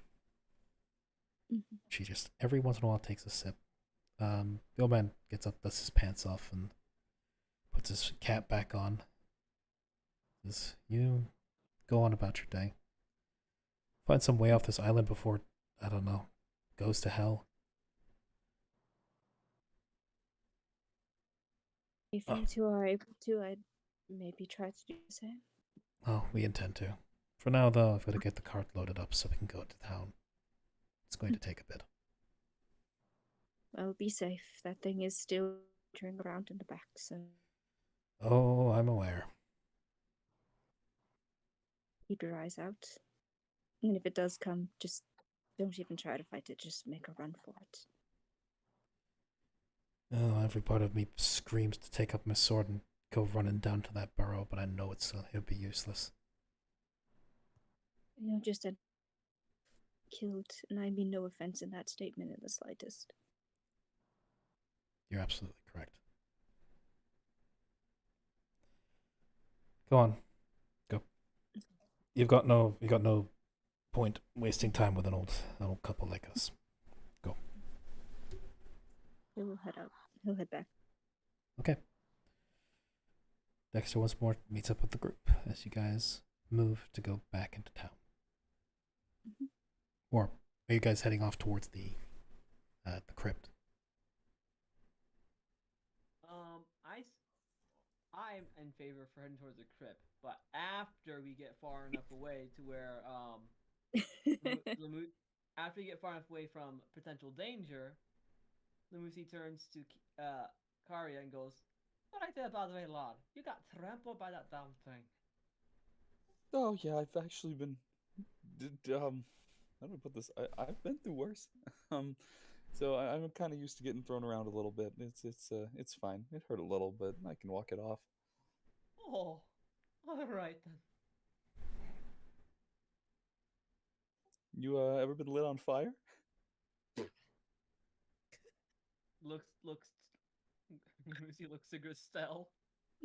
She brings up like one hand, starts counting off fingers, then the other, then again on the other hand, and then again and again and again. And she just throws up her hands and shrugs. Guess I have. Oh, that's good. Yeah, then you can kind of relate. Yeah, you ever been beat up by about 25 kobolds? No. Is that Gristel again? She just kind of like brings like she puts a hand to her chin, brings a hand out like horizontal, just kind of wavers it back and forth. Sort of like an kind of motion. Yeah, that's good. Anyways, yeah, no, like I said, I mean, it's okay. I get thrown around a lot. It's just kind of how it works.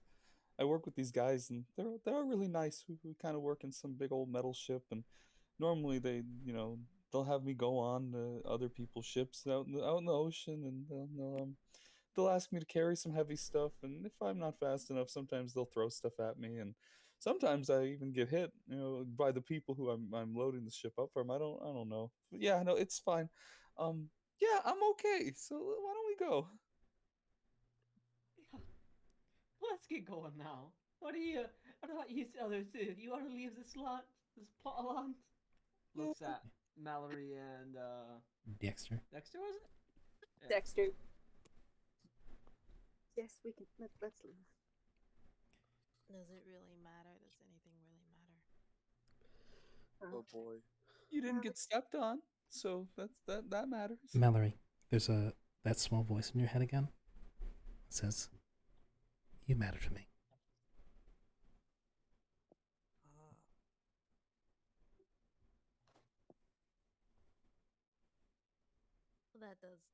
That does me good.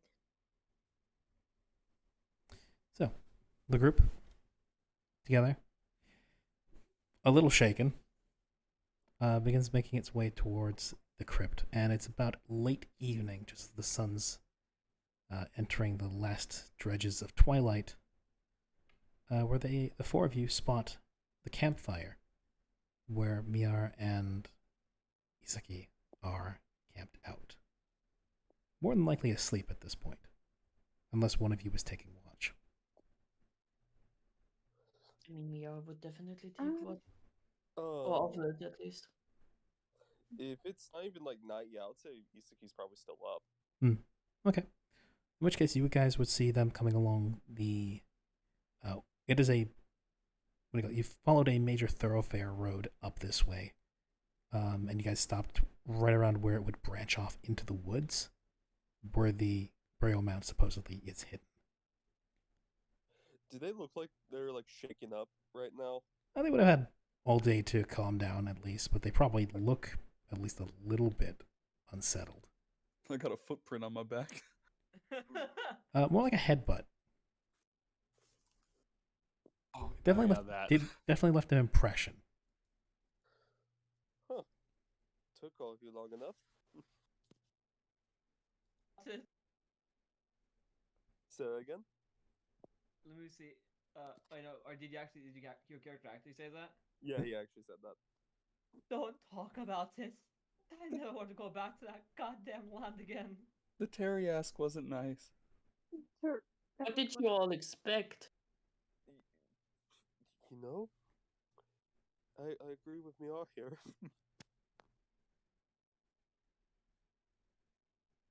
Well, at least none of you died, so that's a big plus. I didn't expect that, to be fair. Do I see the indention on Karya's like back? I would say no. Unless he took his shirt off, in which case you might be able to see a bruise on his back. Yeah, no, he's fine. Well, all of you, besides probably being a little shaken up, it looks like all of you are okay. Well, we mostly ran, but Say that again? we mostly ran. As you should have. I'm proud of you that you have some kind of common sense.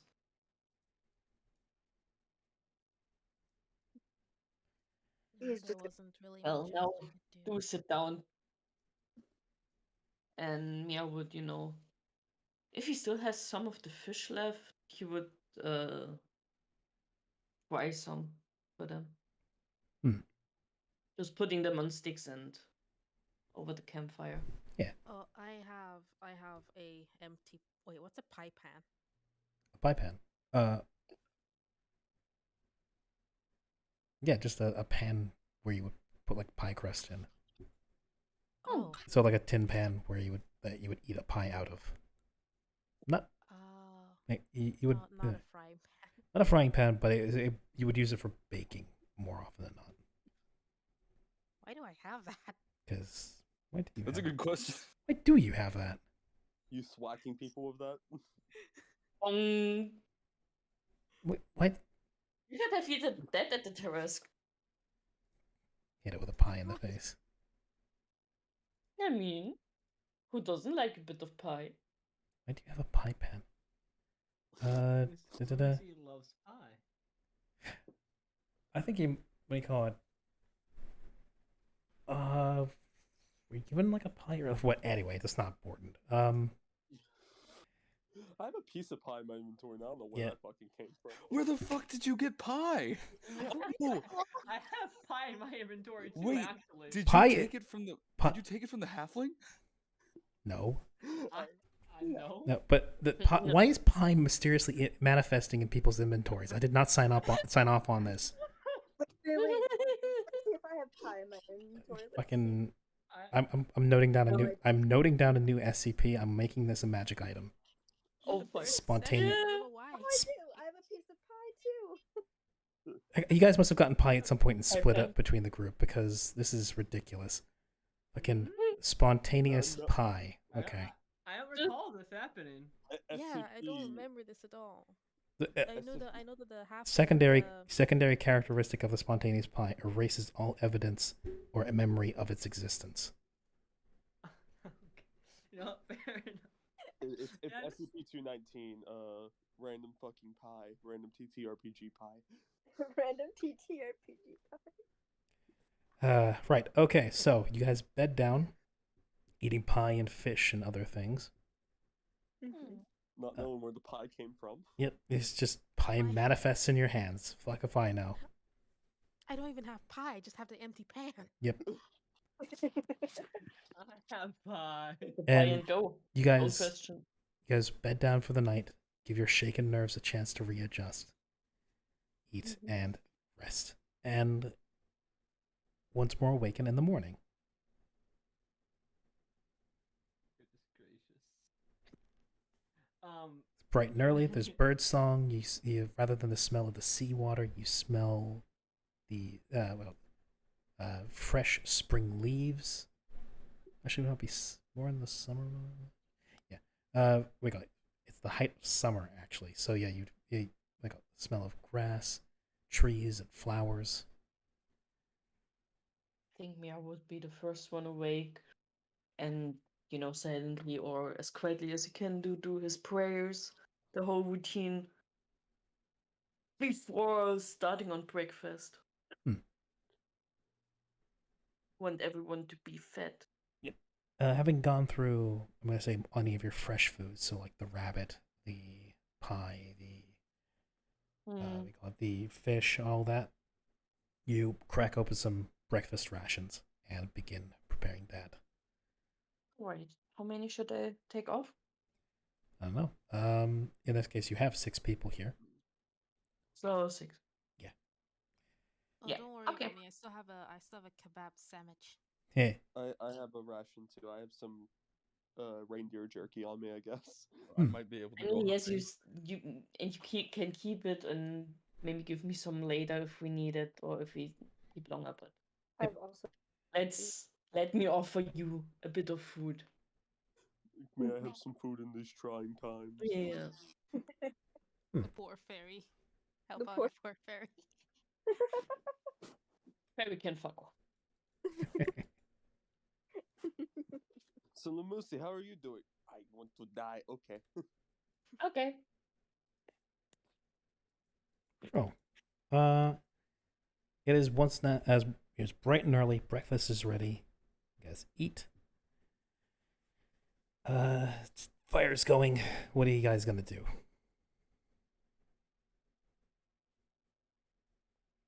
I mean, do we know where the burial ground is? You have the basic directions to get there. Considering you Okay. have a ranger in the party, getting there should not be too much of an issue. Yeah, I was about to say, just even if there's like semblance of tracks, plus the directions we have with the map, I should be able to get us there. All right. Then we should hurry ourselves Let's not stay out more than we should have. Before how long do you say we would take in the morning, like to do like tidy up and stuff? An Yeah, hour, how long maybe? Okay. Say that again. An hour, maybe? Go about Okay. your morning rituals. Would you allow me to cast another ceremony ritual? You Vision? can, yes. Actually, wait. Fuck, I don't have any more gold. Never mind, I can't. do Exactly. it. Yes. I'm poor. Never mind. You have no How much- resources. wait, what are you trying to do, Pepe? I missed I it. was gonna cast a ceremony, but I don't have How 25 gold. It's Um, 25 gold. You could ask. You could You- ask. Yeah, you also don't have. It does require 25 gold worth of silver powder. And seeing as you didn't actually purchase any in the city, you have no means of getting a hold of it, unless you were to find some silver you could grind down. Shit. Okay. You know what? Let me see one last thing. I want to see the duration of something. All right, no, never mind. I can't do that. Well, or wait, actually. Sorry, I'm looking through my spells. I'm trying to be useful here. Damn it. Yeah, no, I can't do that either. Okay, never mind. I can cast a jump. Oh boy. I was looking at the spells and see they had like a duration longer than like a few hours. I don't. So, that sounds like you guys are just going about your daily rituals. Yes, indeed. Alrighty. You guys pack up camp, and you're ready to take the day. Carpe diem, as they say. Hold on. Question ask real quick. Sure. Yes. I noticed I have an alchemist kit and poisoner kit in my inventory or for tools. Can I do anything that's with those? And with those two kits, you can attempt to gather ingredients and create specific specific compounds in the forms of different poisons or different alchemical for the alchemist kit. It's a little bit more difficult because a lot of those things are difficult or impossible to find in the wild, especially if you want to make something like, I don't know, alchemist fire, which is basically gasoline. Ah, very good. Napalm. It depends on the alchemical thing you want to create. But there is if I could just, I think 5e has a list. It's very limited. But while you guys are doing that, I'm actually gonna go up to Karya and I'm gonna say you don't have to look for any herbs while we're out. And now me and Miara took care of that while you guys were doing what Tarask from what it sounds like. Oh right, I almost forgot. I got the sense knocked out of me, and oh well, it's good. Okay, yeah. Unfortunately, those toolkits aren't going to be of much use to you out here because they require stuff that you would have to track down ingredients for in the city. If it was an herbalist kit, you'd be able to find stuff out in the wild and we call it scrounge it up and mash it into a paste and make a salve out of it or something. Unfortunately, 5e is very light on the crafting rules, and I try to make do with what I can, but I am working on They're it. not really here. Yeah. Not really a thing. Xanathar's tried to solve that, but it didn't do much of a job of it. It was like, hey, remember that they exist? Here's a few more kits. Okay, bye. Okay. Here's an alternate use you can use it for, and yeah, but what about like actual stuff to make? Nah, just like magic items, we're not gonna just like we didn't put prices to magic items because like I'm halfway convinced they didn't put prices to magic items because they couldn't be bothered, not because they wanted to make them rare. Yeah. Nevertheless. Anyway, before I get into a ranting diatribe, yeah, you have the kits, you just don't have the materials to make stuff out of. Okay. So are we off then? Mm-hmm. The sea, the wizard, the wonderful wizard. All right, everyone. Well, I think I can find it from here. I've got a pretty good idea of where we're going. So, stay close, and I don't think that we're gonna have to deal with anything as worse as what we had to deal with yesterday. So, let's get a move on. Don't say things like this too soon. Grizel just Okay. Grizel rounds on you with a shriek and says, "I hate you." Lamusi goes over to a near tree and eat anything that's wooden and knocks.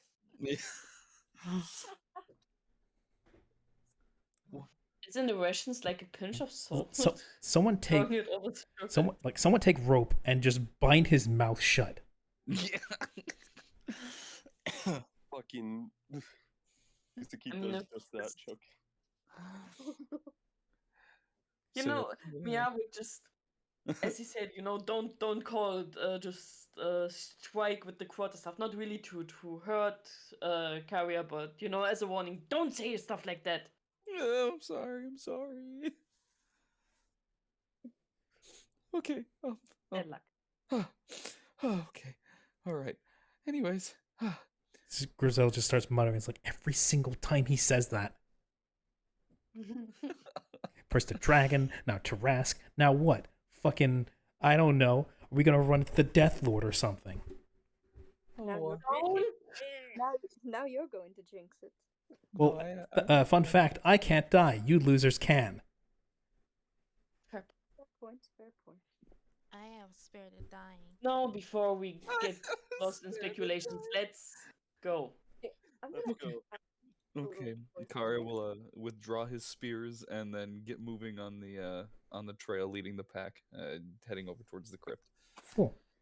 So you make your way there, and it doesn't take all that long once you get off the path and into the forest. It takes about 15 to 20 minutes.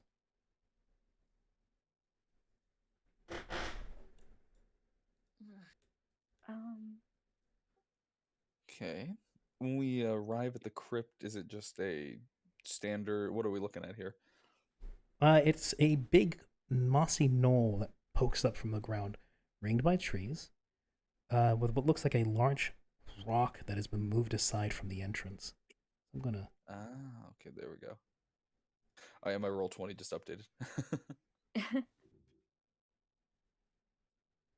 Hey, yo. You guys should be able to control your tokens. We have tokens. You do. Oh. Let's Uh, see. Oh, whoa.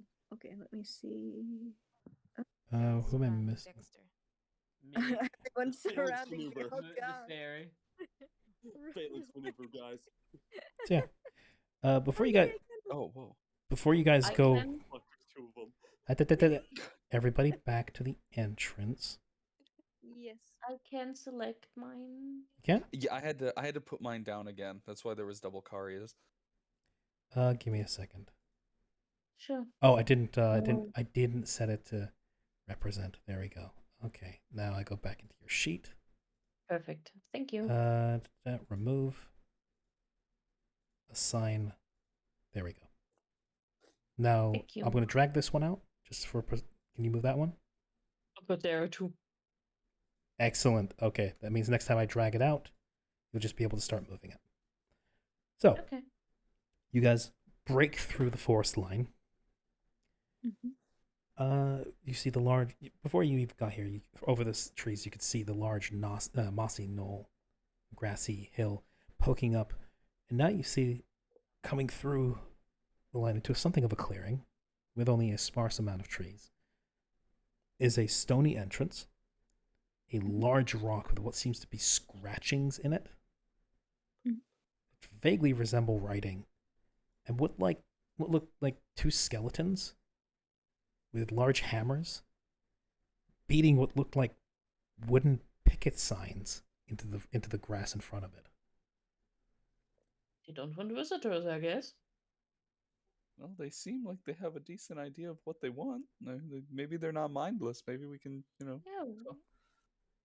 Maybe. Maybe. It's really the D&D pacifist one. Not everything's got to be murder hobo. Not every. And that's fair. Mhm. This is not negatively meant. Or I didn't mean it negative. Oh no. I was under no impression that you did, but yes. Did they even notice us? They're busy hammering the signs into the grass. Did I read the signs? Yeah, it's like, can we read the signs? What languages do you know? All of them. For reading, all of them. For reading? Yeah, I can read all writing. Eyes of the Oh. Runekeeper. I can do Oh. Common, Primordial, and Celestial. I know Common, Elvish, Halfling, Infernal. I know Cool. Sylvan, Elf, and Common. All right. So we call it. Mallory, you recognize this, of course you do. This is common, but it is an old dialect of common. Point where it's like a comparison between Old English and Modern English. Doesn't even resemble it. Fuck out. Ye beware, fare thee well. No, that's Middle English. Old English is like what the what do you call it? What Beowulf was written in. It sounds more like Swedish. Yeah, imagine having a stroke while you were writing Swedish and creating the English language. That's how it is. The smell of Yeah. toast. Okay, I see. Oh, is there like a band in all hope ye who enters sign up? Oh, Mallory, what are you reading first? Are you reading the signs? Are you reading the rock? Oh, there's more. There's stuff First on. the signs, then the rock. Okay. Yeah. So, reading the signs first. The one on the right says, "For ye that cannot, or sorry, for ye that refuse to read, hearken to these signs. 'Tis private property. Keep yon self away from mine land." Oh, so we have a necromancer. What's with all these territorial motherfuckers here?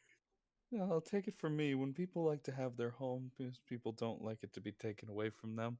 The other one is a repeat of that. The rock, however, is a statement of, "Hearken ye who seek to enter here, for this land is beholden by the Lord over death. Stand not on these sacred grounds, lest ye be punished."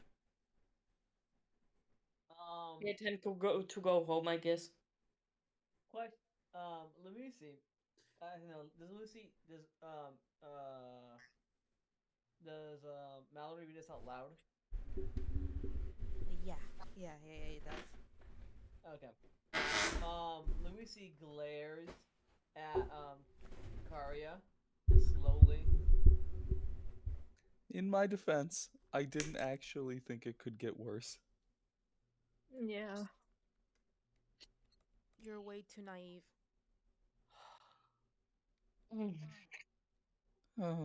Well, Wait, what?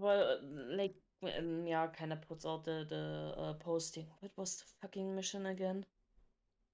Yeah. Clear the crypt, make sure it's safe. I mean, it's close. They are taking care of this. Perfect. Let's go home. But then we don't. As much as I would love to do that, but we're already put on the timer. Yeah, it's fair. Let's just, Regardless, there's the person there is probably defiling corpses or some shit. I would hope not. I mean, skeletons are up and around. I No. suppose that's proof. I mean, maybe we can just ask him to. Fuck off. We can help them with the signs, making them in a more, updated common. Just don't fucking approach at all unless you want to be killed by skeletons. Should work. Or maybe he's just so old that he only speaks old and common. Or maybe he's just trying to be scary. So maybe both. Something doesn't feel I don't know, does anyone else kind of get a weird feeling that this isn't as difficult as it should be? No, not that. Or When more so. we met with the Tarask, sorry, and Karya then walks over and, mimicking Lamusi, punches a tree as hard as he can with his 19 strength, and with now bleeding knuckles, goes, "I know that I saw the other guy do that, so I don't know why, but anyways, I wanted to I don't know, it just felt wrong. Like there was a chill in the air, and I'm not getting that here. I I I I don't know. It just seems like if there was some Lord of Death, he wouldn't need signs to keep people away. Does that make sense? Maybe it's just a. Oh, sorry. I'll let Corbin. I'll let you go first. Can I move towards the Absolutely. cave? Like how far can I go? Go one step at a time. I'll tell you when. Okay.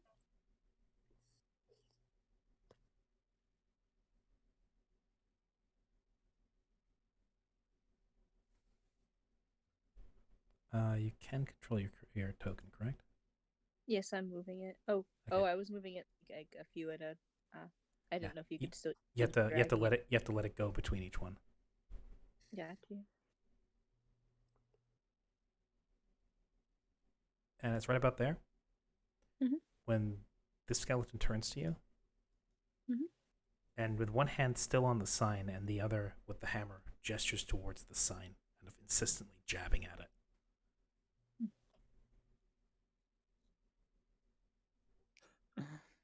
So they're not stupid. That Great observation. 10 on 10 out Um, observation, Karia. The what do you call it? Gristel is like, well, at least they've got something over you. You know what? They've been called worse. That's fair. I vote using the fairy as bait. Well, fuck you, Green Man. Join up there too. Green man. Did you actually say this? Did you actually say this, Seven? When he Yeah. says it, Isaki's then gonna say, "I'm not the big fairy, the small one, the one that can't die." Again, fuck you. That's actually a good point. You did get done saying that you couldn't die. Doesn't mean I like it. Oh, I mean, I guess that's fair. I'm sorry. Lamusi lets out a sigh, and can I move forward? You may. That's that. That's gonna. Well,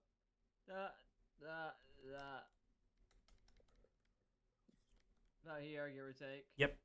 He then turns his skull towards you and again jabs at the sign. Lamusi starts off with, "Hello, can you understand me, lads?" More jabbing. Lamusi thinks to himself, hey, do you have anyone that can speak to us, back and can communicate with us? More jabbing. Lucy turns to the party and goes, "So, they're intelligent enough to not attack us, but they're not intelligent enough to speak. Hmm.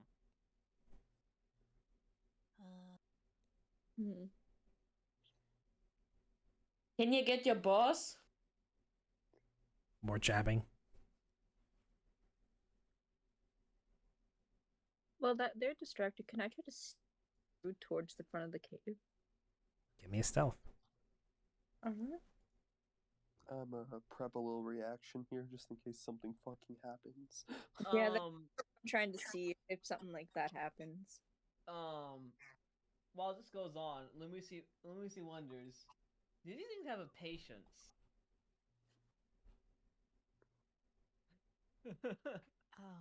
Oh no. Oh no! What did I get? Oh You dear. rolled for shit. Wait, are you wearing heavy armor? I don't think. I don't think you can wear heavy armor. Yeah, I thought you were wearing don't like think I- medium armor, weren't you? Yeah, I don't think I can wear heavy armor. 1 second. Were you wearing like scale mail? Because that'll give you disadvantage still. Let me look back. Where's It would be an inventory, right? Yeah. Oh god, the Facebook icon. Oh. Oh no. Oh, I do have scale mail, but wait. Yeah, then it'll still be the same Whoop. thing because it gives you disadvantage. Yeah. Yep. All right. So yeah, you've managed to roll a 10. All right. A skeleton does not have great powers of observation. and you act. They have a passive perception of 9. Oh, So you just sort of like, well, it's distracted with Lumusi now. You're kind of just shimmy your way, and you're able to get towards the front door. Well, it's still distracted. So like right about here. Yep. yeah, Isaki's gonna try the same fucking thing. Let's see where that takes me. I have disadvantage too, by the way. Yeah, of course you do. Hold on. Roll Let it. me see something real quick. I'm curious. Oh damn! Despite all improbability, you also managed to shimmy your way while Lumusi distracts that one. You're Yeah, but- welcome. Kind of groan and join the gang. Also kind of moving softly. Go ahead. Lamusi takes notice and continues to gently harass the undead with questions that don't get answered. They just get more sign jabbing. Yeah. I'm just gonna go for the sneaky too. Cards. Oh god! Oh my god. So remember all my good rolls? Oh, they're gone now. So, Karya, you make it to about here when it notices you. Oh shit. I can't read.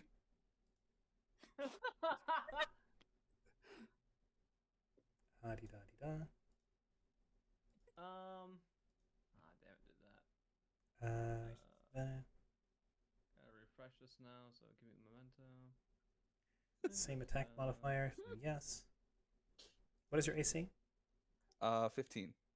As a hammer goes sailing past your face, Oh my god. and then you see, if you turn to look at it, you see the bony finger pointing insistently at the sign. Let's see what I can. Let's see what I can do to drag its attention if that's a thing. I just fucking killed it at this point. That's. I mean, that's fair. That is very fair. This might sound dumb. Do skeletons feel fear? If they are a mindless undead, then they wouldn't. This one looks pretty not mindless, considering the fact that it's able to throw the hammer pretty intelligently, and keep pointing to the sign. So It might have been given a task. Yeah, Mm. it could be just be mindless, but it's just going off of a single order, and that's it. You could always try to seduce it. Seduced. Oh my god. Oh my. Oh, someone. Oh, fucking Matt. That was me. You did that on purpose. I did. I waited.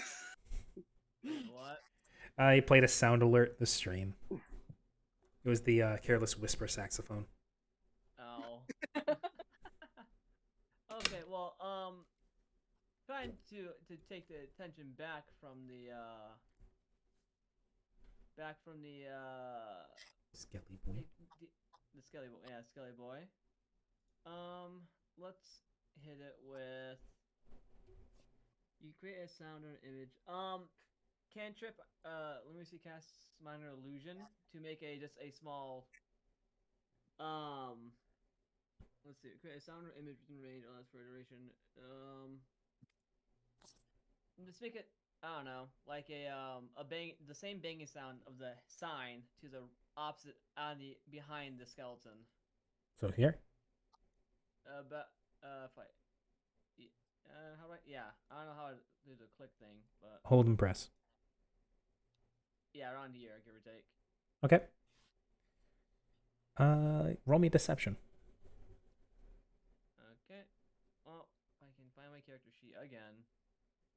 Okay. Yeah, you having I just realized that Mallory's having fun, upside Sully? down. Having fun, Sully? Yeah. Yeah. Deception. I become the Arcana hanging man. There we go. Okay.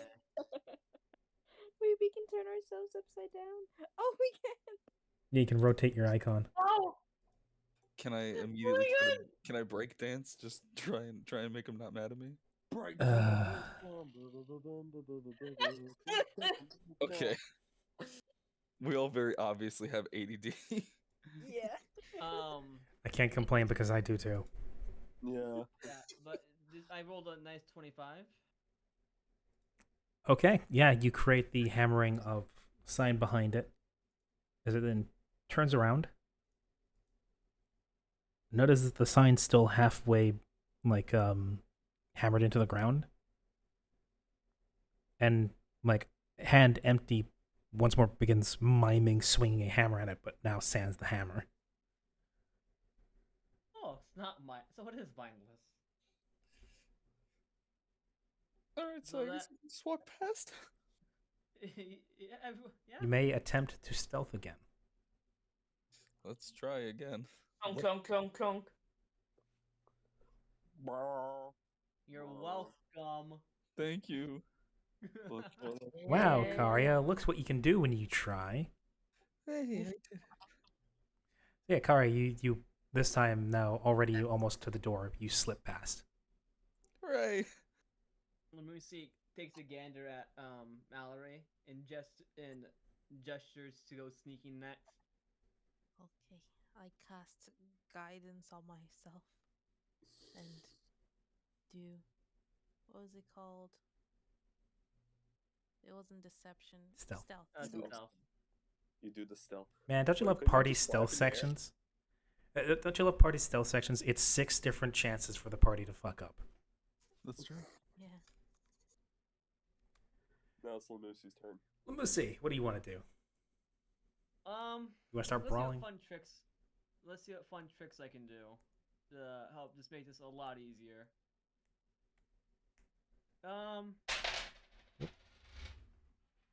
Let's see. What? You want me to help you? Because I have an idea on how I can help if you would like. Nah, we'll just go with We'll just do the same exact thing. I'll roll a stealth check, and if I get caught, I'll just do another minor illusion. Okay. So, roll my stealth.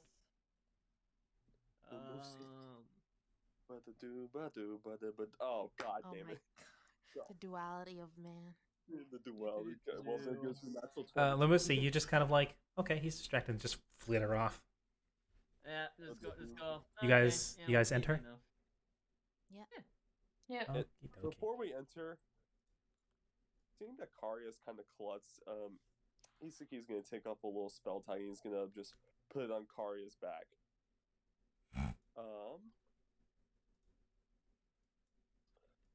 Karya, Yes. you little shit. Also, anybody, Enjoy the Shield of Faith. yeah, Enjoy the Shield of Faith. in the event that anybody is watching the stream at the moment, I'd ask you not because I have bits hidden by Fog of War Okay. that would otherwise be visible. Oh yeah, and I'll click off. Then I'll close it. Actually, I can just click off. So. Yeah, I'll move it. But yeah, Matt, add a +2 to your AC. Much appreciated. Now I'm at a 17. Oh, And wait a then minute. Oh my god, I'm all the way up there. Wait, why is there another me up in the corner? What the heck? What do you mean? Why is there another you? I'll screenshot. I don't see another Dex. Oh, it must just be on my screen then. There's like a mini me like all the way in. It's your conscience. My god. But yeah, Really?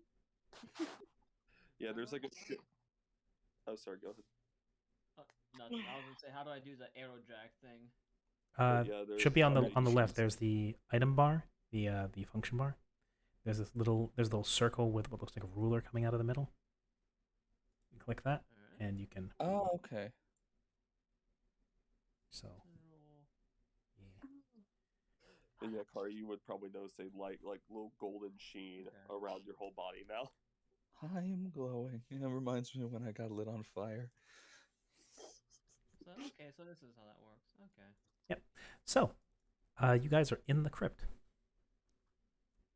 Well, that was easy. You are you are encrypted. Okay. Oh, okay. Gosh, And fuck like me, that, I think I it's rolled only to part of attack this D&D God. session. Yeah, I rolled to attack God. Another terrorist drops. A Tarrasque Not another one. hallway. My I do have I have blind sight. So is there not blind sight? Well, I do have blind sight, but I also have dark vision. So who doesn't have dark vision? Who Me. doesn't have I don't. Okay, then I'll just cast light and put it on my halo. I offer a VPN. Very punny nonsense. Don't you want to be encrypted with my VPN? Today's stream is sponsored by NordVPN. I'm kidding. No. So yeah, how far does your dark vision reach, Karya? Let me check. I want to say 60 feet. I need to double check. It's just standard. It's 30 feet. Same with my blind sense. Okay. In that case, I am putting that on you. Can everybody see that? Nope. What? Sorry, I had another conversation going on. What are we doing it now? I'm assuming then that not everybody can see Karya's what do you call it? Karya's aura. Nope. Okay. No. Then I need to customize something. How do I do? Oh, there we go. Okay. See. Are we in a 2x2 tunnel out of sheer curiosity? Yes. Because that's all. Okay, that's what I needed to know. Okay, so it's Alright, like there it's we like go. just see normal. And Okay. for the people who can't see in the dark, I have cast a light on myself. And how? That's a 20-foot radius, right? Yeah. So in that case, Oh yeah, less than just a smidge, I think. did it 20 feet, and then C. There we go. So that's Mallory's light, and the bigger circle is Karya's dark vision. Mm-hmm. Okay.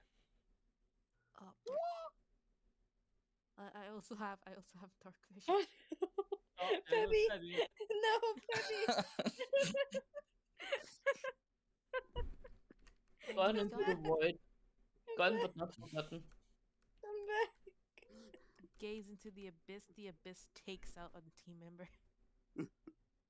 Right. Okay. Before you guys go prancing around, I do need, because I have to do each segment of Fog of War separately.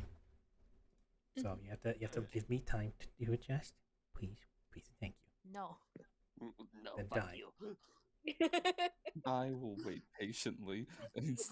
Laughing now, but Okay. The green radius is your light. The yellow radius is your dark vision. Okay. What kind? Awesome. What actually? What is your dark vision? Is 30 feet, correct? Yes. I'm talking to Mallory because I know yours is. Oh, mine is 60. Yours is 60. Okay. yeah, me too. You have 60-foot dark vision? Yes. Oh my god, these needy children. Actually, I kid. I love you guys. How would Fairy Fire fare in this situation? That'd probably be a I would- spell slot.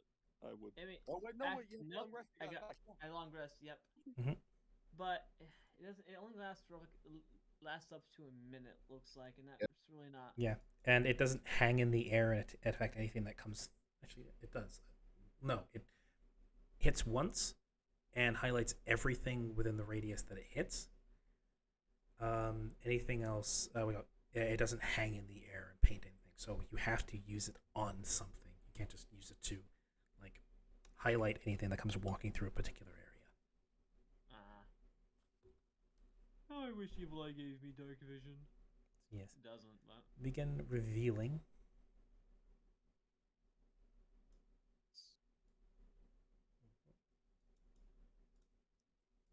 Spooky. Oh my god. That's gonna be Peb, great. if you go wandering into the darkness on your own, I will have you start making reflex saves or dex saves to See if you go running into the wall. Let's yeah, I was going to say let's all move together here. No. We should have a marching order. Let's split the party, guys. I feel like that's the greatest idea.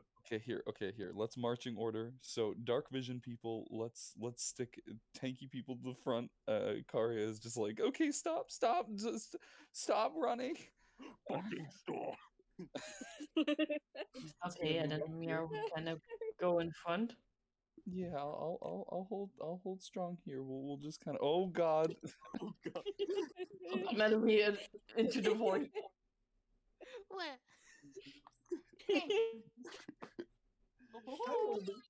Mom said I could be part of the void. Huh. Oh, is there nothing down to the bottom? Okay, there we go. I was about to say. Also, Mia will try to keep a lookout if anything, to stumble over. Mhm. Any trappings. Like as fun as stumbling into the void is. You know what? I'm not going to worry about these radiuses because they're also making it very difficult for me to see the map. Yeah, it's like what's going on. Yeah, it's not so bad when there's one, but it's when they're layered on top of each other. Yeah. Yeah, there we go. All right. Let's go ahead. Oh, okay. So and he's decided. Oh. So yeah. We could go down, we could go forward, or we could go up. Everybody. Actually, I have an idea.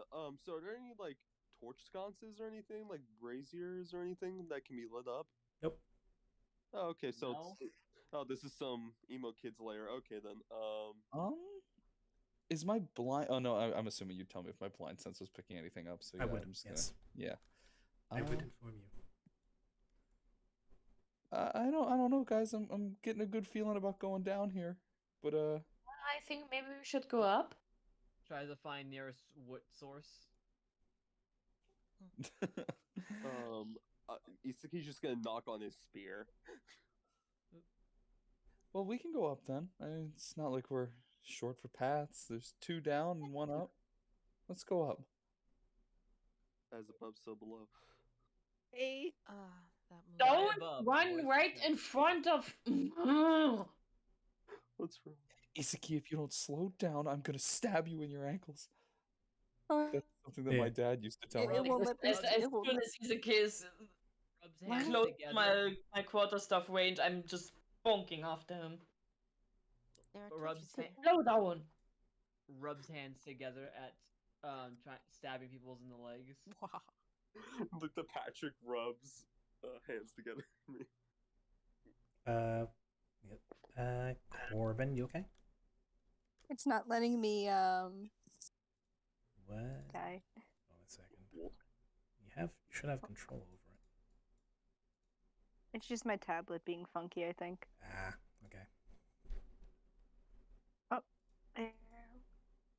There we go. Excellent. Now I got him. Okay.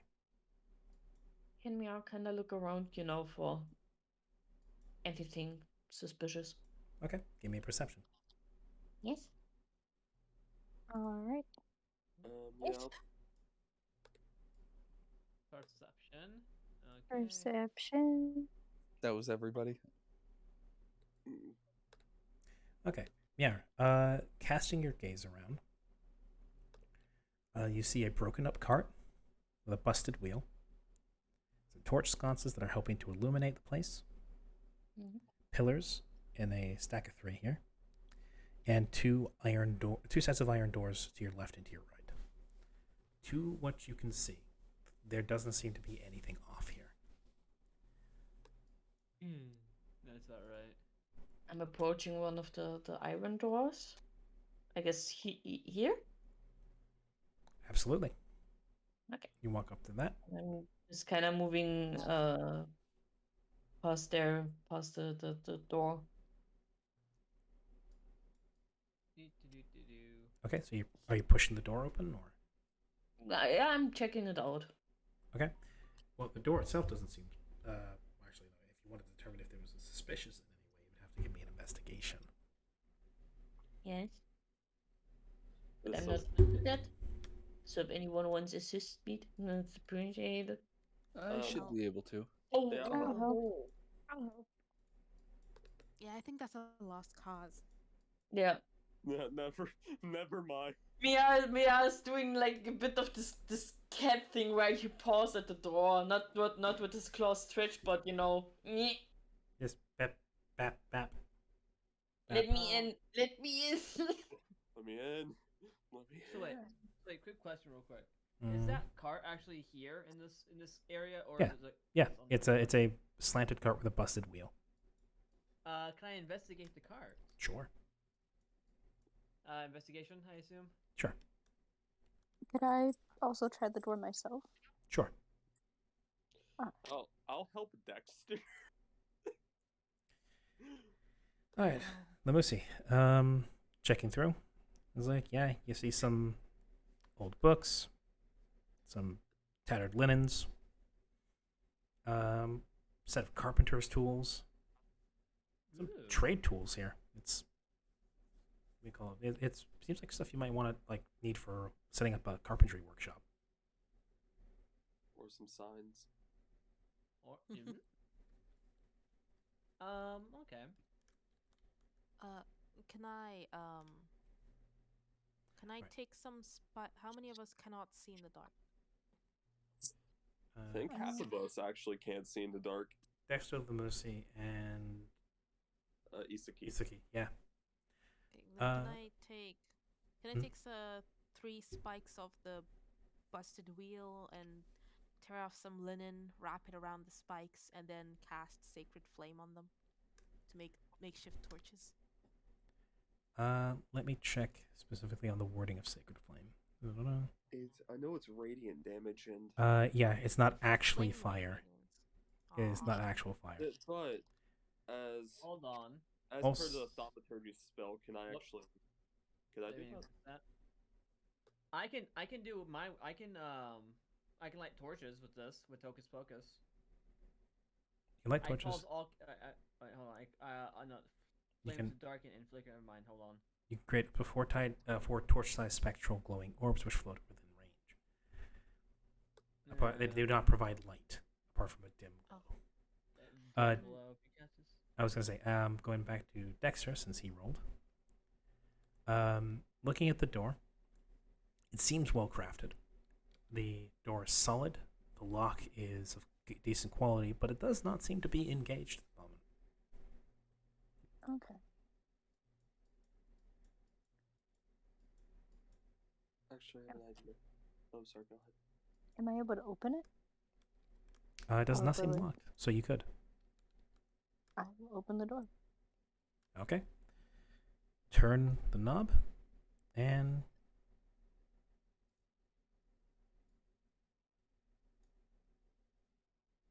Oh.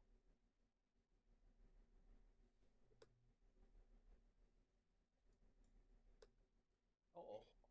Before we enter, by the way, as per the thaumaturgy spell, can I brighten Mallory's little light on his halo? Would that be possible? wait a second. Let me look at thaumaturgy. Just light it on fire. Right, cause flames to flicker, brighten, or dim. So no, it's not fire. Just a quick question, because you said there were 2 sets of iron doors. Did you mean like there was a set of double iron doors, or there was 2 another sets. set of doors? 2 sets. Oh, okay. I just wanted to make sure because I was like, wait a minute. Okay, there we go. So that makes way more sense. We call it, with the way how dark the map is, it's a bit difficult to tell what I have revealed and what I haven't. Sorry. No, it's totally fine. Don't even worry about it. I was just like, wait a minute. I think I see another set of doors. Try to close the part this appears on the screen. Okay.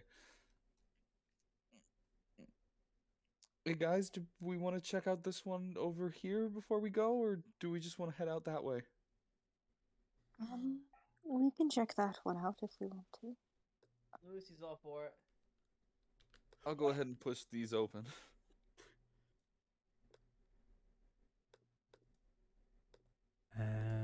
That door is also open.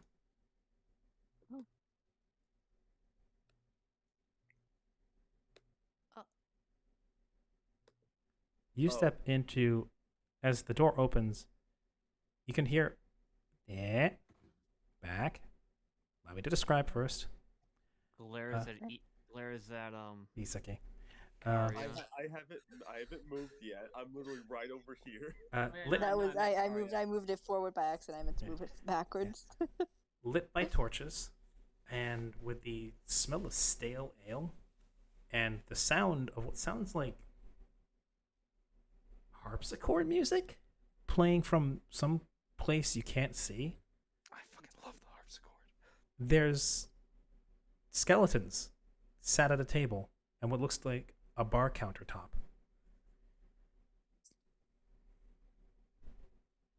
As you look further in, and yeah, there's even a bartender skeleton with a rag and a cup, constantly polishing it, complete with a little black mustache affixed to the place under where his nose would be.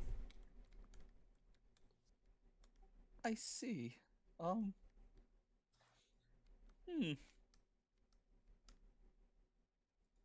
They seem What? friendly.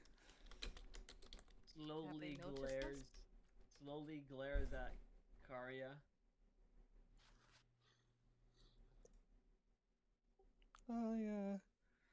I don't know. They're just having dinner, guys. We can just leave them be. Let me Why are they doing that? They're skeletons. They can't eat. Maybe they don't know that they're dead. Let them dream, I guess. Maybe it's Well, for the it- nostalgia. How about we close this door and act like it never happened until we go to the other side first? Okay. let's see. That's not what I want to do. Right. Okay. Fair warning. If you haven't turned down the bot's volume yet, you might want to do that. Oh, the Wait, bot's hold on. volume? Yeah, the pro bot. Oh, Probot. Oh, What probot? oh shit! It exists. I forgot. How do that- I? Now. How do I turn down the volume? Right Oh, click. Yeah. Once it enters. Well, if you we got or when it's you can. I suppose if you're on mobile, you can hold down on its name, Mhm. and it should give you the ability to alter its settings and or mess with its user volume. Okay. Because I don't want you guys to suddenly get blasted by saloon music. This is just an average day in the West. And let's see if this Look what works. Dust kicked in, partner. Oh my fucking god! What is... This... I've heard this so many times. Like, That's because it's stock saloon music. Well, partner, I'm gonna tell you what. Boy, I said boy. Yeah, the bartender is constantly polishing this mug, whereas the two skeletons at the table are just kind of sitting there in a mockery of taking turns throwing back their empty mugs. Should I go in? Maybe. Am I about to hear a Well. record scratch?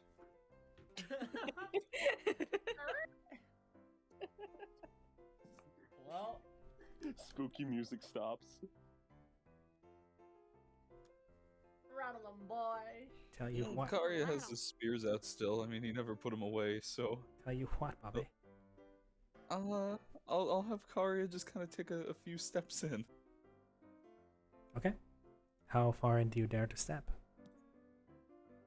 Just right to about here, so I can just kind of get a peek around the corner and get a better view of the rest of the saloon. There's one at the far end, nursing what looks to be a long evaporated shot glass of, well, it must have been something strong because it's a shot glass. Karya will step up to the bar. The bartender looks up from his mug, puts the mug down in front of you, and seems to cant its head as if in inquiry. What's the name of this place? Partner? The skeleton then takes one bony finger and gestures over its shoulder to the wall up above behind it. Over the racks of bottles to its side, where it says the Lazy Bones Inn. Or sorry, the Lazy Bones Saloon.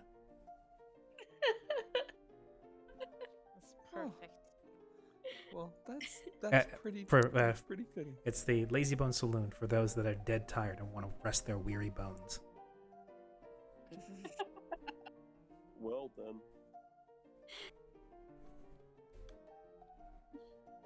Well, Why are all these skeletons friend-shaped?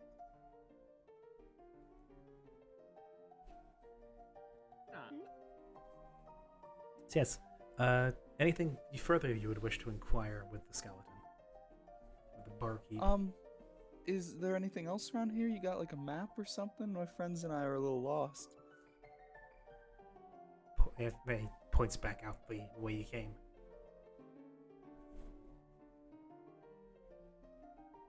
There's a map out there? Finger is still outstretched. Uh, Would you like the insight? okay. Yeah, I would like to insight.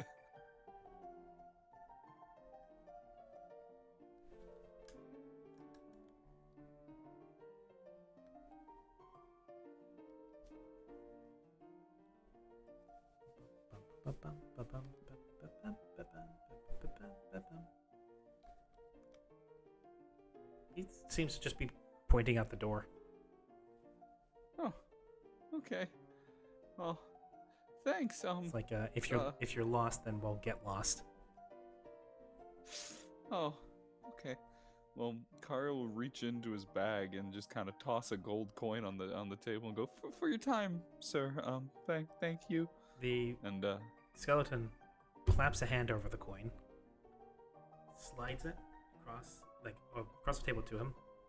The distinctive sound of coin on wood. Puts it somewhere underneath the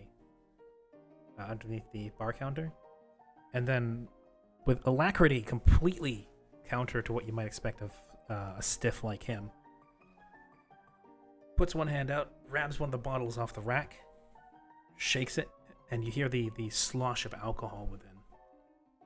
Pops the cork. As he's shaking it, the dust of ages crumbles and falls off of the bottle. So then uncorks it, brings it to the mug, and then begins to decant it with an elegant flourish, which he then corks the bottle, puts it back on the rack, and then slides the mug to you. oh, thanks. Oh, Kara's never had alcohol before. Oh Huh. no. Oh, Thank- fuck. Oh no. Thank you. Am I okay? It's okay for me to. What is this? Points to the bottles. Bottled stuff. Okay, well, thank you. And Kara will just nervously drink the entire thing in like 3 gulps. I want a Constitution saving throw from you. Unsave, yes, indeed. Oh no, poor Karia. We're all just watching this from the door, aren't we? Yeah, you're just watching as he's being That's served a mug of 20. something. As you throw it back, Just and you were never a fire breather, but oh man, you feel like you could. Oh, That's warm, that's toasty. Whew, that's potent. Oh, I see. So it was Fireball. The drink. And yeah, just putting a paw in front of his face.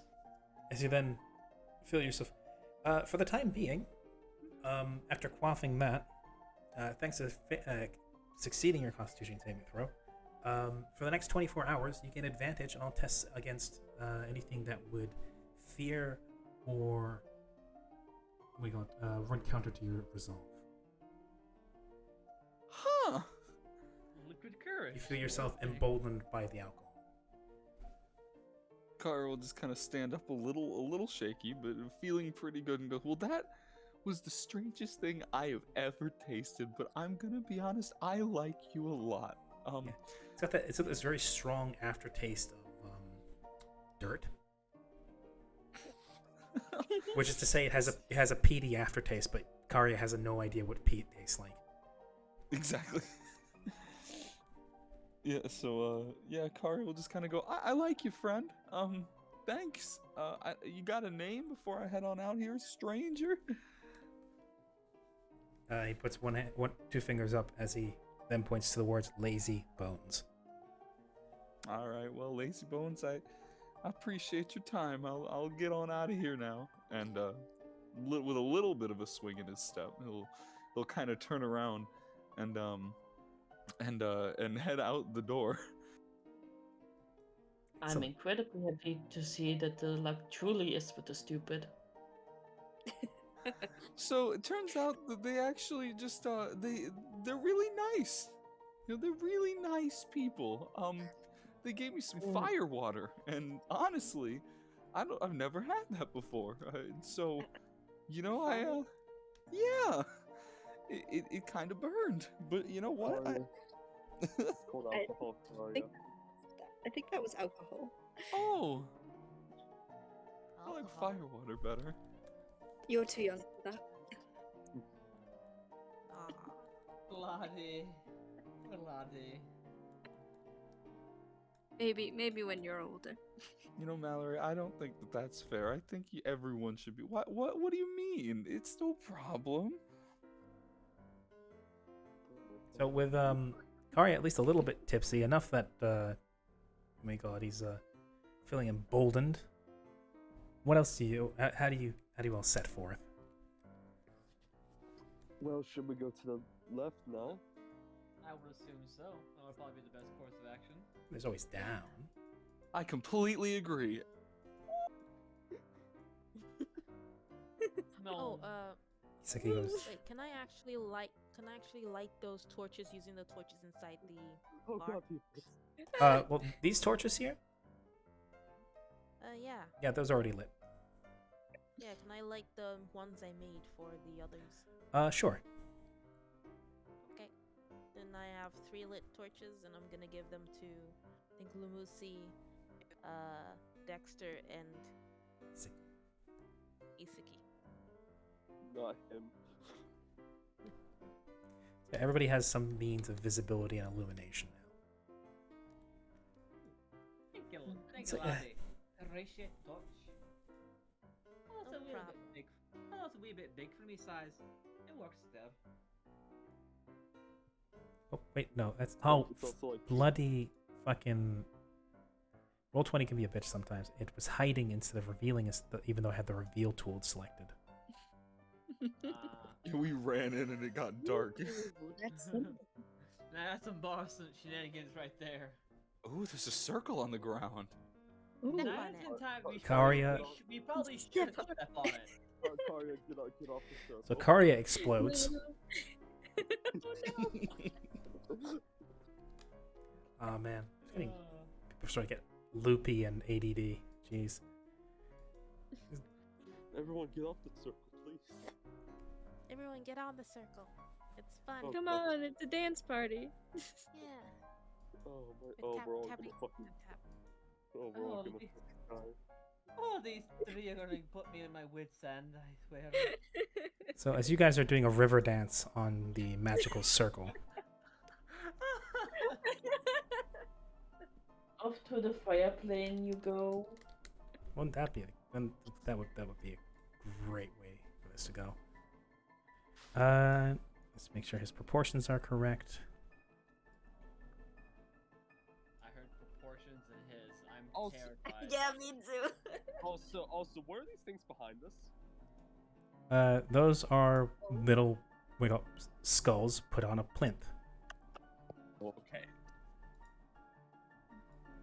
He's just gonna throw one off and just sit where the skull's just once laid. Uh-oh. Excuse me, what are you doing in here? Oh, hey there! Oh, hi. It's nice to meet you. My name is Karia Orthos, and I'm new here. I just met your friend Lazy Bones over there, and he instructed me to come over here. He looks you in the eyes and goes, "I do not believe that for a single second." He Um, can I roll a persuasion check? You may. What does this man look like, by the way? Tall, Yeah, what does he look pale, like? gaunt, finer features, a little bit thin, God damn it. red eyes, Wait. long fangs. Oh, fuck! Shit. A vampire. All right. So I rolled poorly, which is expected of me because it's not life or death situation. Pretty much, Lucy was trying to explain what Kiara just said, but in a more trying to be more persuasive.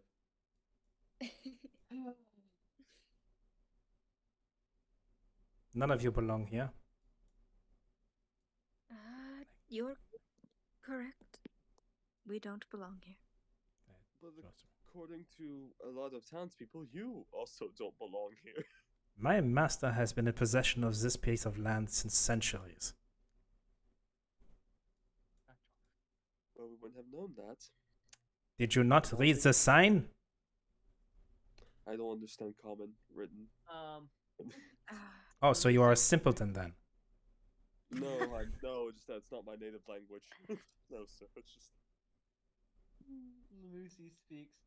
Sorry, lad, can't read. So I am to assume all of you are simpletons. Not quite.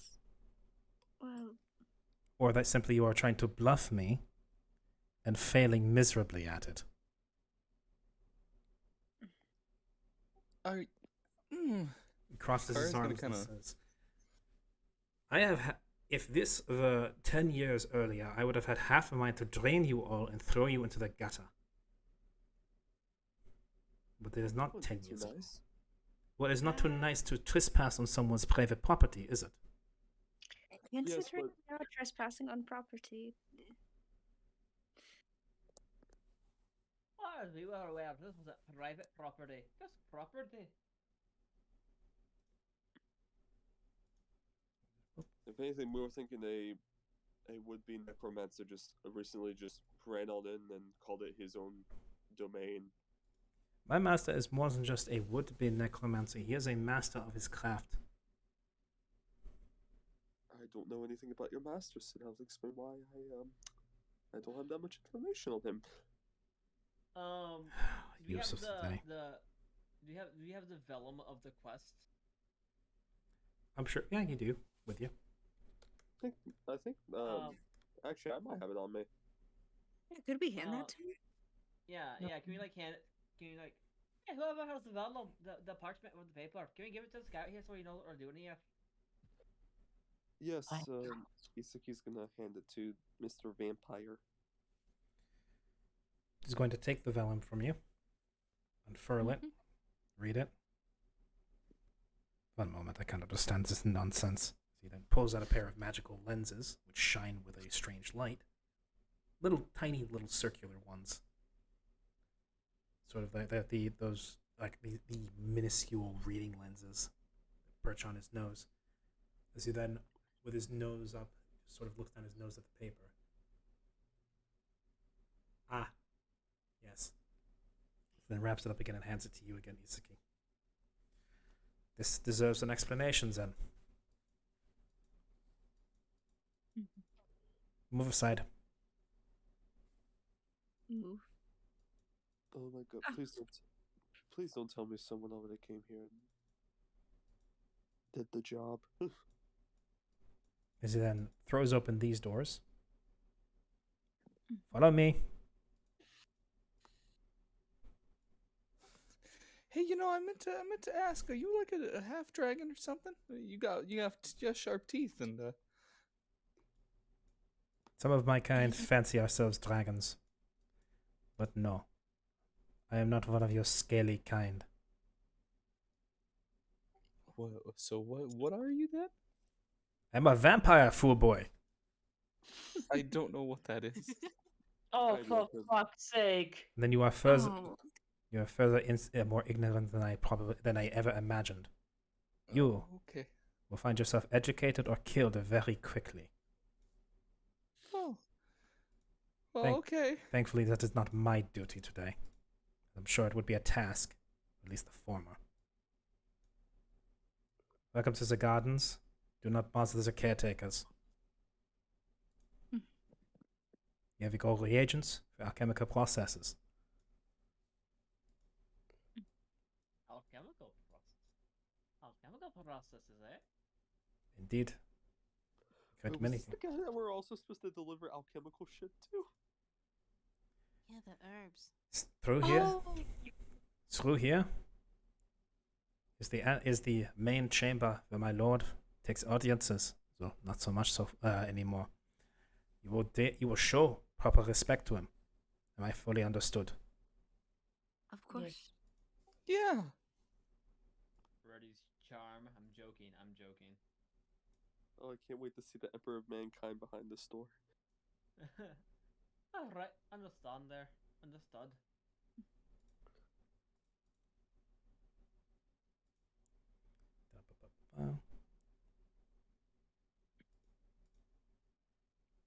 It's nice to see you guys actually managed to get in through this without killing a single skeleton.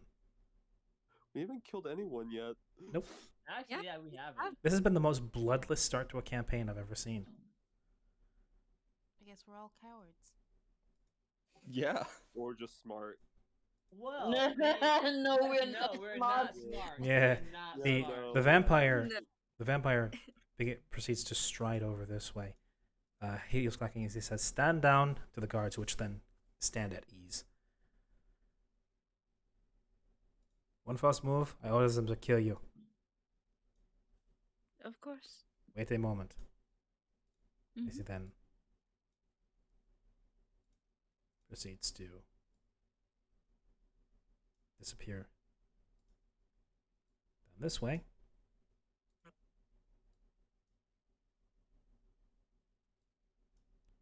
And then reappears.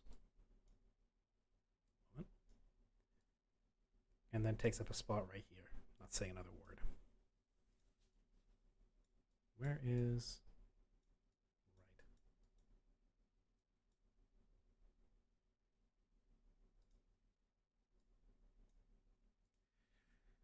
Right. Lamusi, what the fuck are you doing? Seen for the first time in centuries by mortals. Owner of this fine vacation estate. Lord over death itself. Master necromancer. I introduce to you Harold.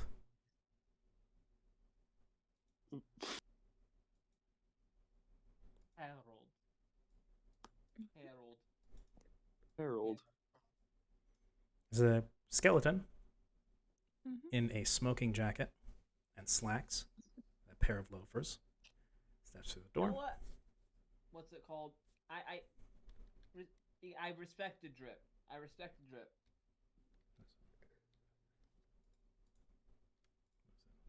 I'll show the proper respect and kneel. Yeah. I'll do a little curtsy bow. Oh, Oh, that was Good boy. spooky. I'll do a little curtsy bow. so why is the bone man on my? Here we go. Yeah, there we go. Ah, yes. Oh, As he turns to you all, clears his throat, takes a seat. Okay. My name's Harry, and welcome to my vacation house. It's not often I get visitors, especially ones that, at the very least, have the good manners not to shatter the skulls of my caretakers. So thank you for that, at least. We're not leaving a mess that I have to clean up, and more bodies that I have to find and reanimate. That does get bothersome. Now, my financier over here informs me that you are here to clear out this long forgotten crypt. Apparently, so much time has gone by that the language has morphed enough. The sign out front, as well as your language, no longer runs in sync with it. In fact, right now, the only reason I'm able to communicate with you is through magical means. That you can understand me and I can understand you. It's going to get very bothersome having to learn yet another version of Common. Can't just forget a language.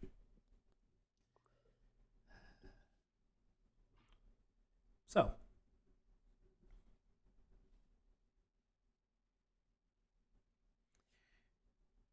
one thing I cannot abide is tomb robbers. And no matter what way you slice it here, this contract that my financier told me about has you guys aiding and abetting them. I'm not fond of that. I'm not fond of that at all. So, eeny, meeny, miny, cat.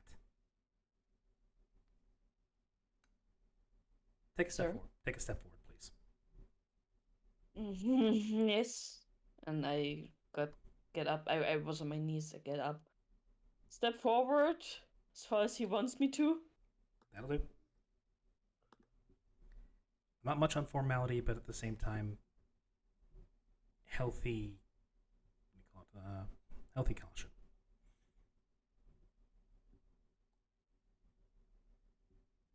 I think I can rely on you to make a case for you and your compatriots as to why I shouldn't just disintegrate all of you. To be Oh, fair, we're goodness. all pretty stupid. We wanted to see what was going on instead of rushing in, slaying your gardeners and caretakers.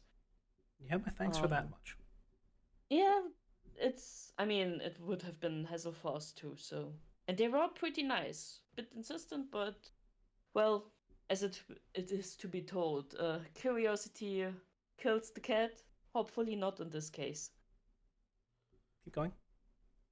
Yeah, we could make our case that the burial ground is just a bit haunted, but not dangerous. When we go back. You could do that. I'm not entirely sure they believe you, because as he gestures to the pile of bodies to his right, you see them bound up Yeah. in linen. I've already run into some folks who have tried to come in here and slay the evil lich. Oh, very true.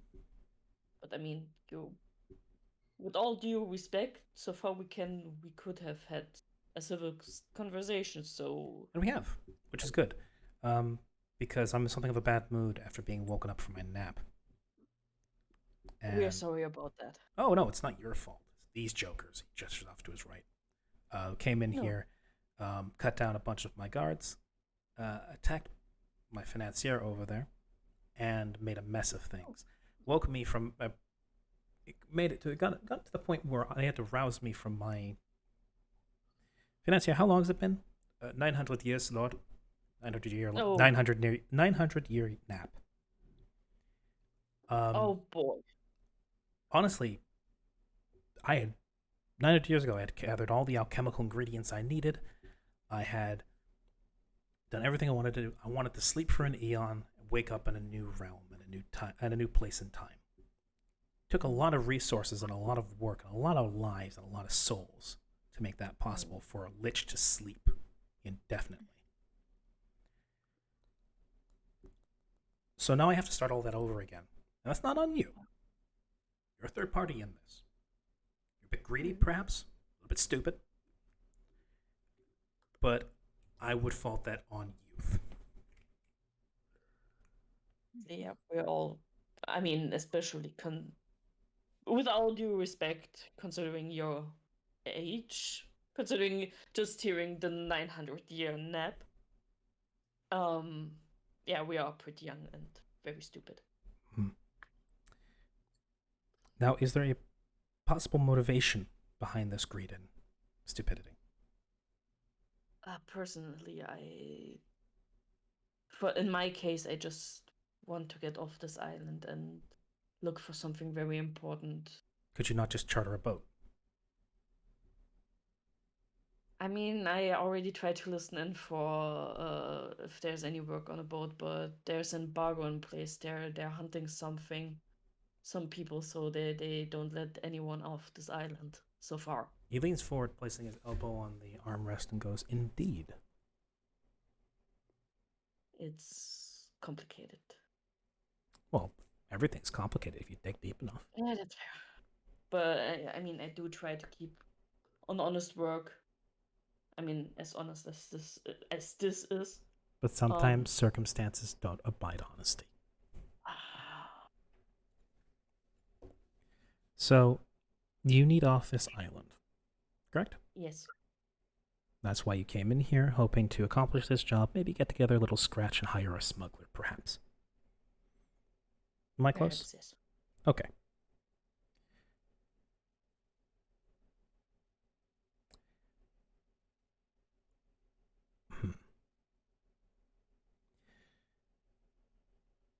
I'm going to make you an offer.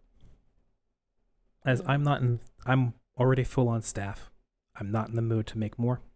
I want to focus more on getting back to sleep as quickly as possible.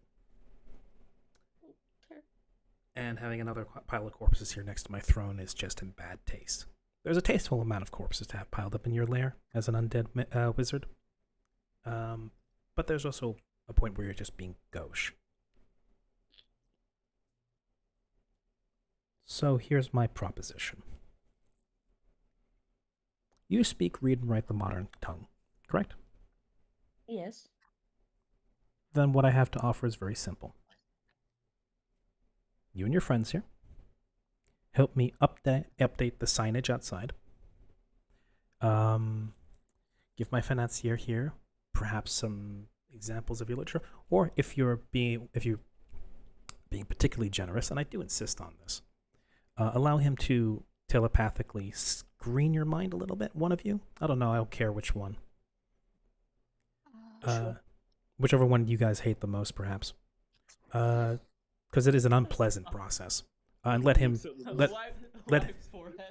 let him rip the knowledge of the modern tongue from you, and we can really speed things up. So that you can head off anything like this in the future. Any other incursions I will handle, because I'm going to be awake for a while. I'm going to make sure nobody else comes in here. Now, if the people outside take issue with that, then there's not going to be a village outside. That was pretty generous. I like to make allowances, and I don't like to make unsightly messes when I don't need to. More corpses is not always good. Contrary to what you might think a necromancer should think. More corpses is not good. For nothing else, if everybody's dead, can't get more bodies. Just simple logistics. Makes sense, yes. Mm-hmm. Now, I can tell you're being a bit of a yes man right now, but I understand why. Yeah. But also, I mean, I'm not very smart. I'm not very well-read and everything, so it sounds logical. Mm-hmm. I appreciate it. I appreciate both your groveling, as well as the good sense to do so. Do you accept my offer? Personally, in my case, I say yes. Good. Then I'll take that as an acceptance on behalf of you and your entire group here. In exchange, I won't disintegrate you. And my financier here will lead you to the magic circle over there and arrange for transportation off this island. So you can get out of my hair and I can get back to trying to get back to sleep. That's fine. As he then rubs his bony hands together and says, "Excellent. We have an arrangement."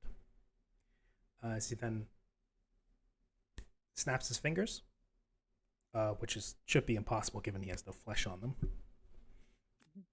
Beauregard, as then a massive suit of armor steps through the door there, carrying. Oh. He then, with one massive hand, stretches out, and facing upwards in the palm is a bucket with what looks like a tarry substance and a brush. All right, we get to work, and I take the bucket and the brush. Excellent. Then I shall get back to my word puzzles while you guys go about this. All right. Financier, please make sure that they accomplish the task duly and then provide them their payment. your normal fees still apply. Very gracious, my lord. Thank you very much. As then Thank you. the armor then retreats back out. So, yeah, we got the book standing on the throne. Is picks it up, brings a thumb up to his jaw like you would lick your thumb when paging something, paging through a book. The book still turns, and he begins with a fingertip, searing something into the pages. Mer gives like a little sigh, just the last nod towards Tilly, and just turns to go out to get started on the work. Okay.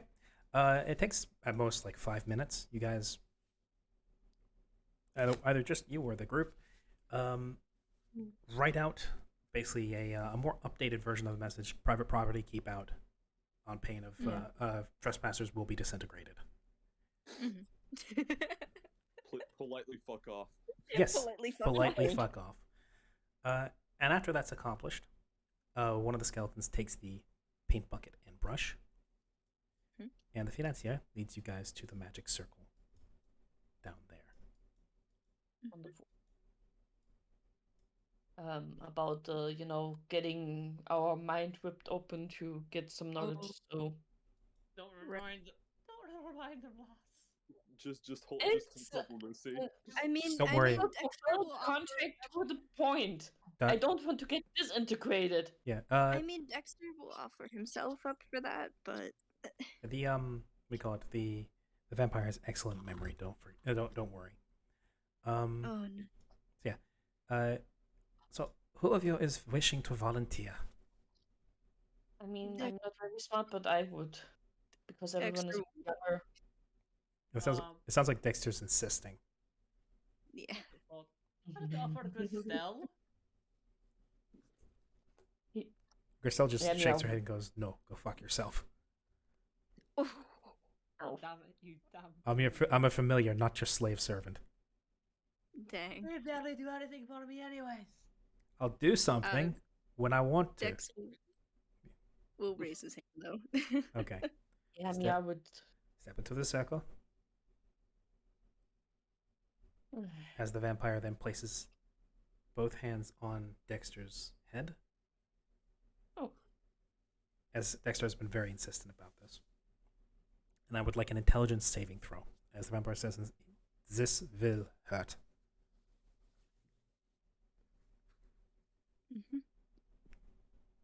It's more so because I have a +6 to my dexterity saving throw. That's why. Yeah, int saving throw. Oh wait, Yeah, +6 in to your- saving throw. yeah. That's what I meant, right? Yeah. I don't know why I said dex. The vampire, his Oh, 6, nails, that's what. his nails dig into your scalp for a moment, and you feel like fire and lightning have come alive inside your head. As you then Ooh. feel your memories retrace from the time when you were a child, just a baby, learning the basics from your mother and father, all the way through basic education, your time rising up the scholastic ranks, fighting hard for those scholarships, getting into the Thros Academy of Applied Magical, applied magic. Right up until now, as you're forced to relive your entire life in a split second. And you're left with something of a brain burn, as for the time being, you temporarily have lost 2 points of intelligence. Okay. These will recover, but Mhm. it temporarily sinks your intelligence score. As he lets go,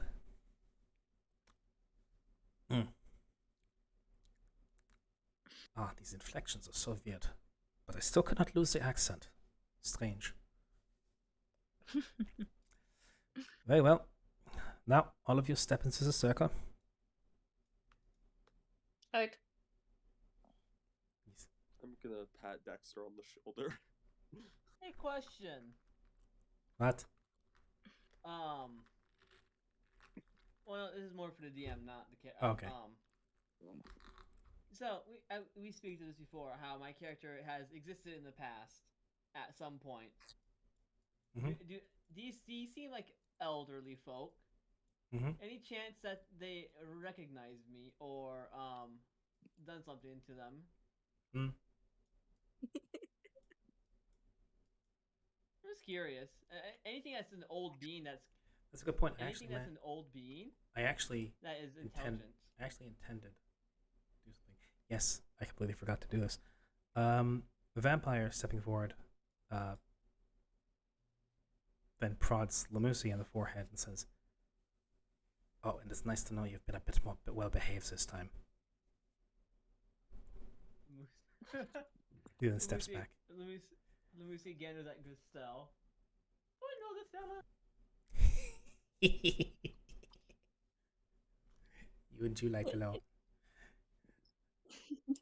As the vampire then says, "So, any preference of location? Perhaps somewhere more tropical?"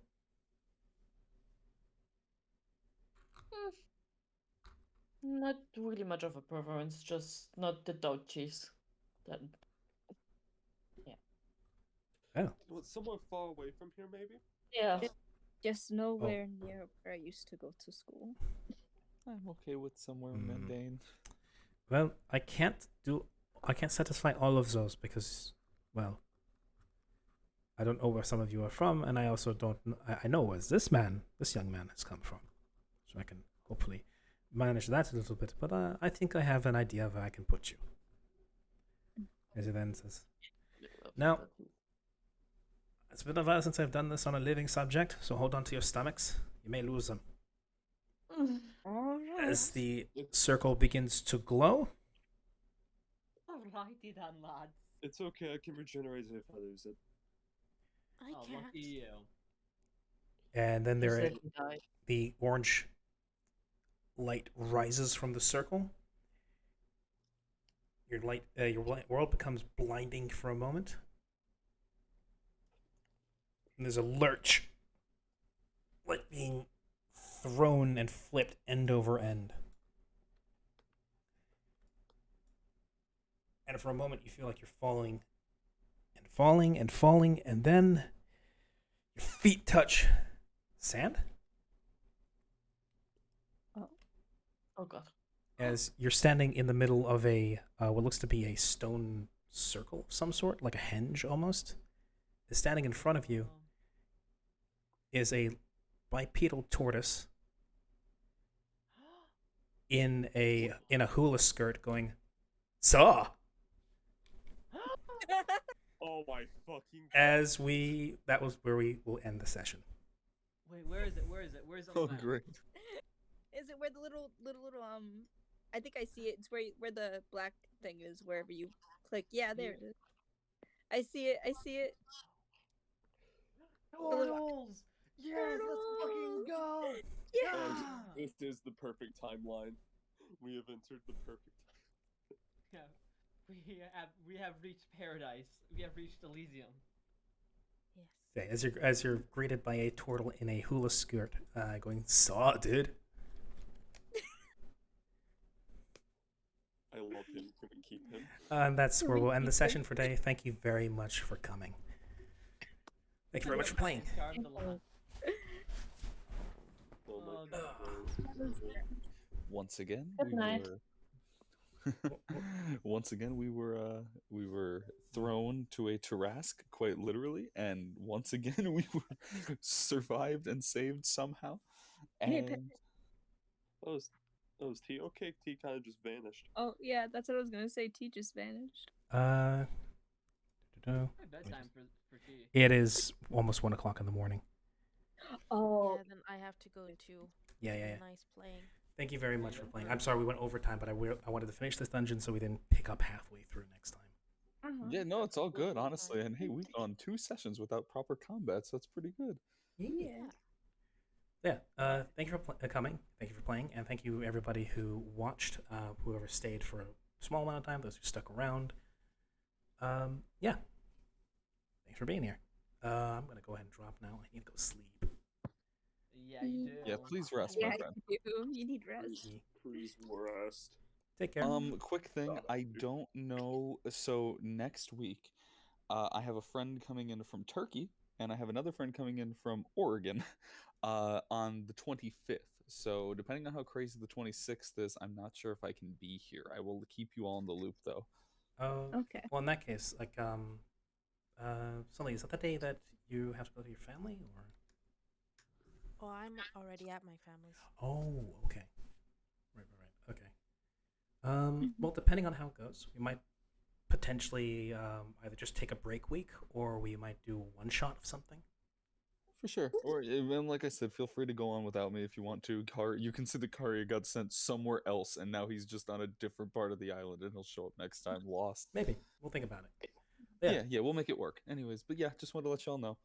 Yeah. Alrighty. Thanks for coming, guys. Alright. I'm gonna go ahead and drop, Good. switch over to the ending screen. You guys take care. You as well. Good night, Yeah, friend. that was a good one, yo. Take it easy now. See y'all next week, hopefully. Yeah, barely got Yeah. bored by a fucking Tarask, yeah.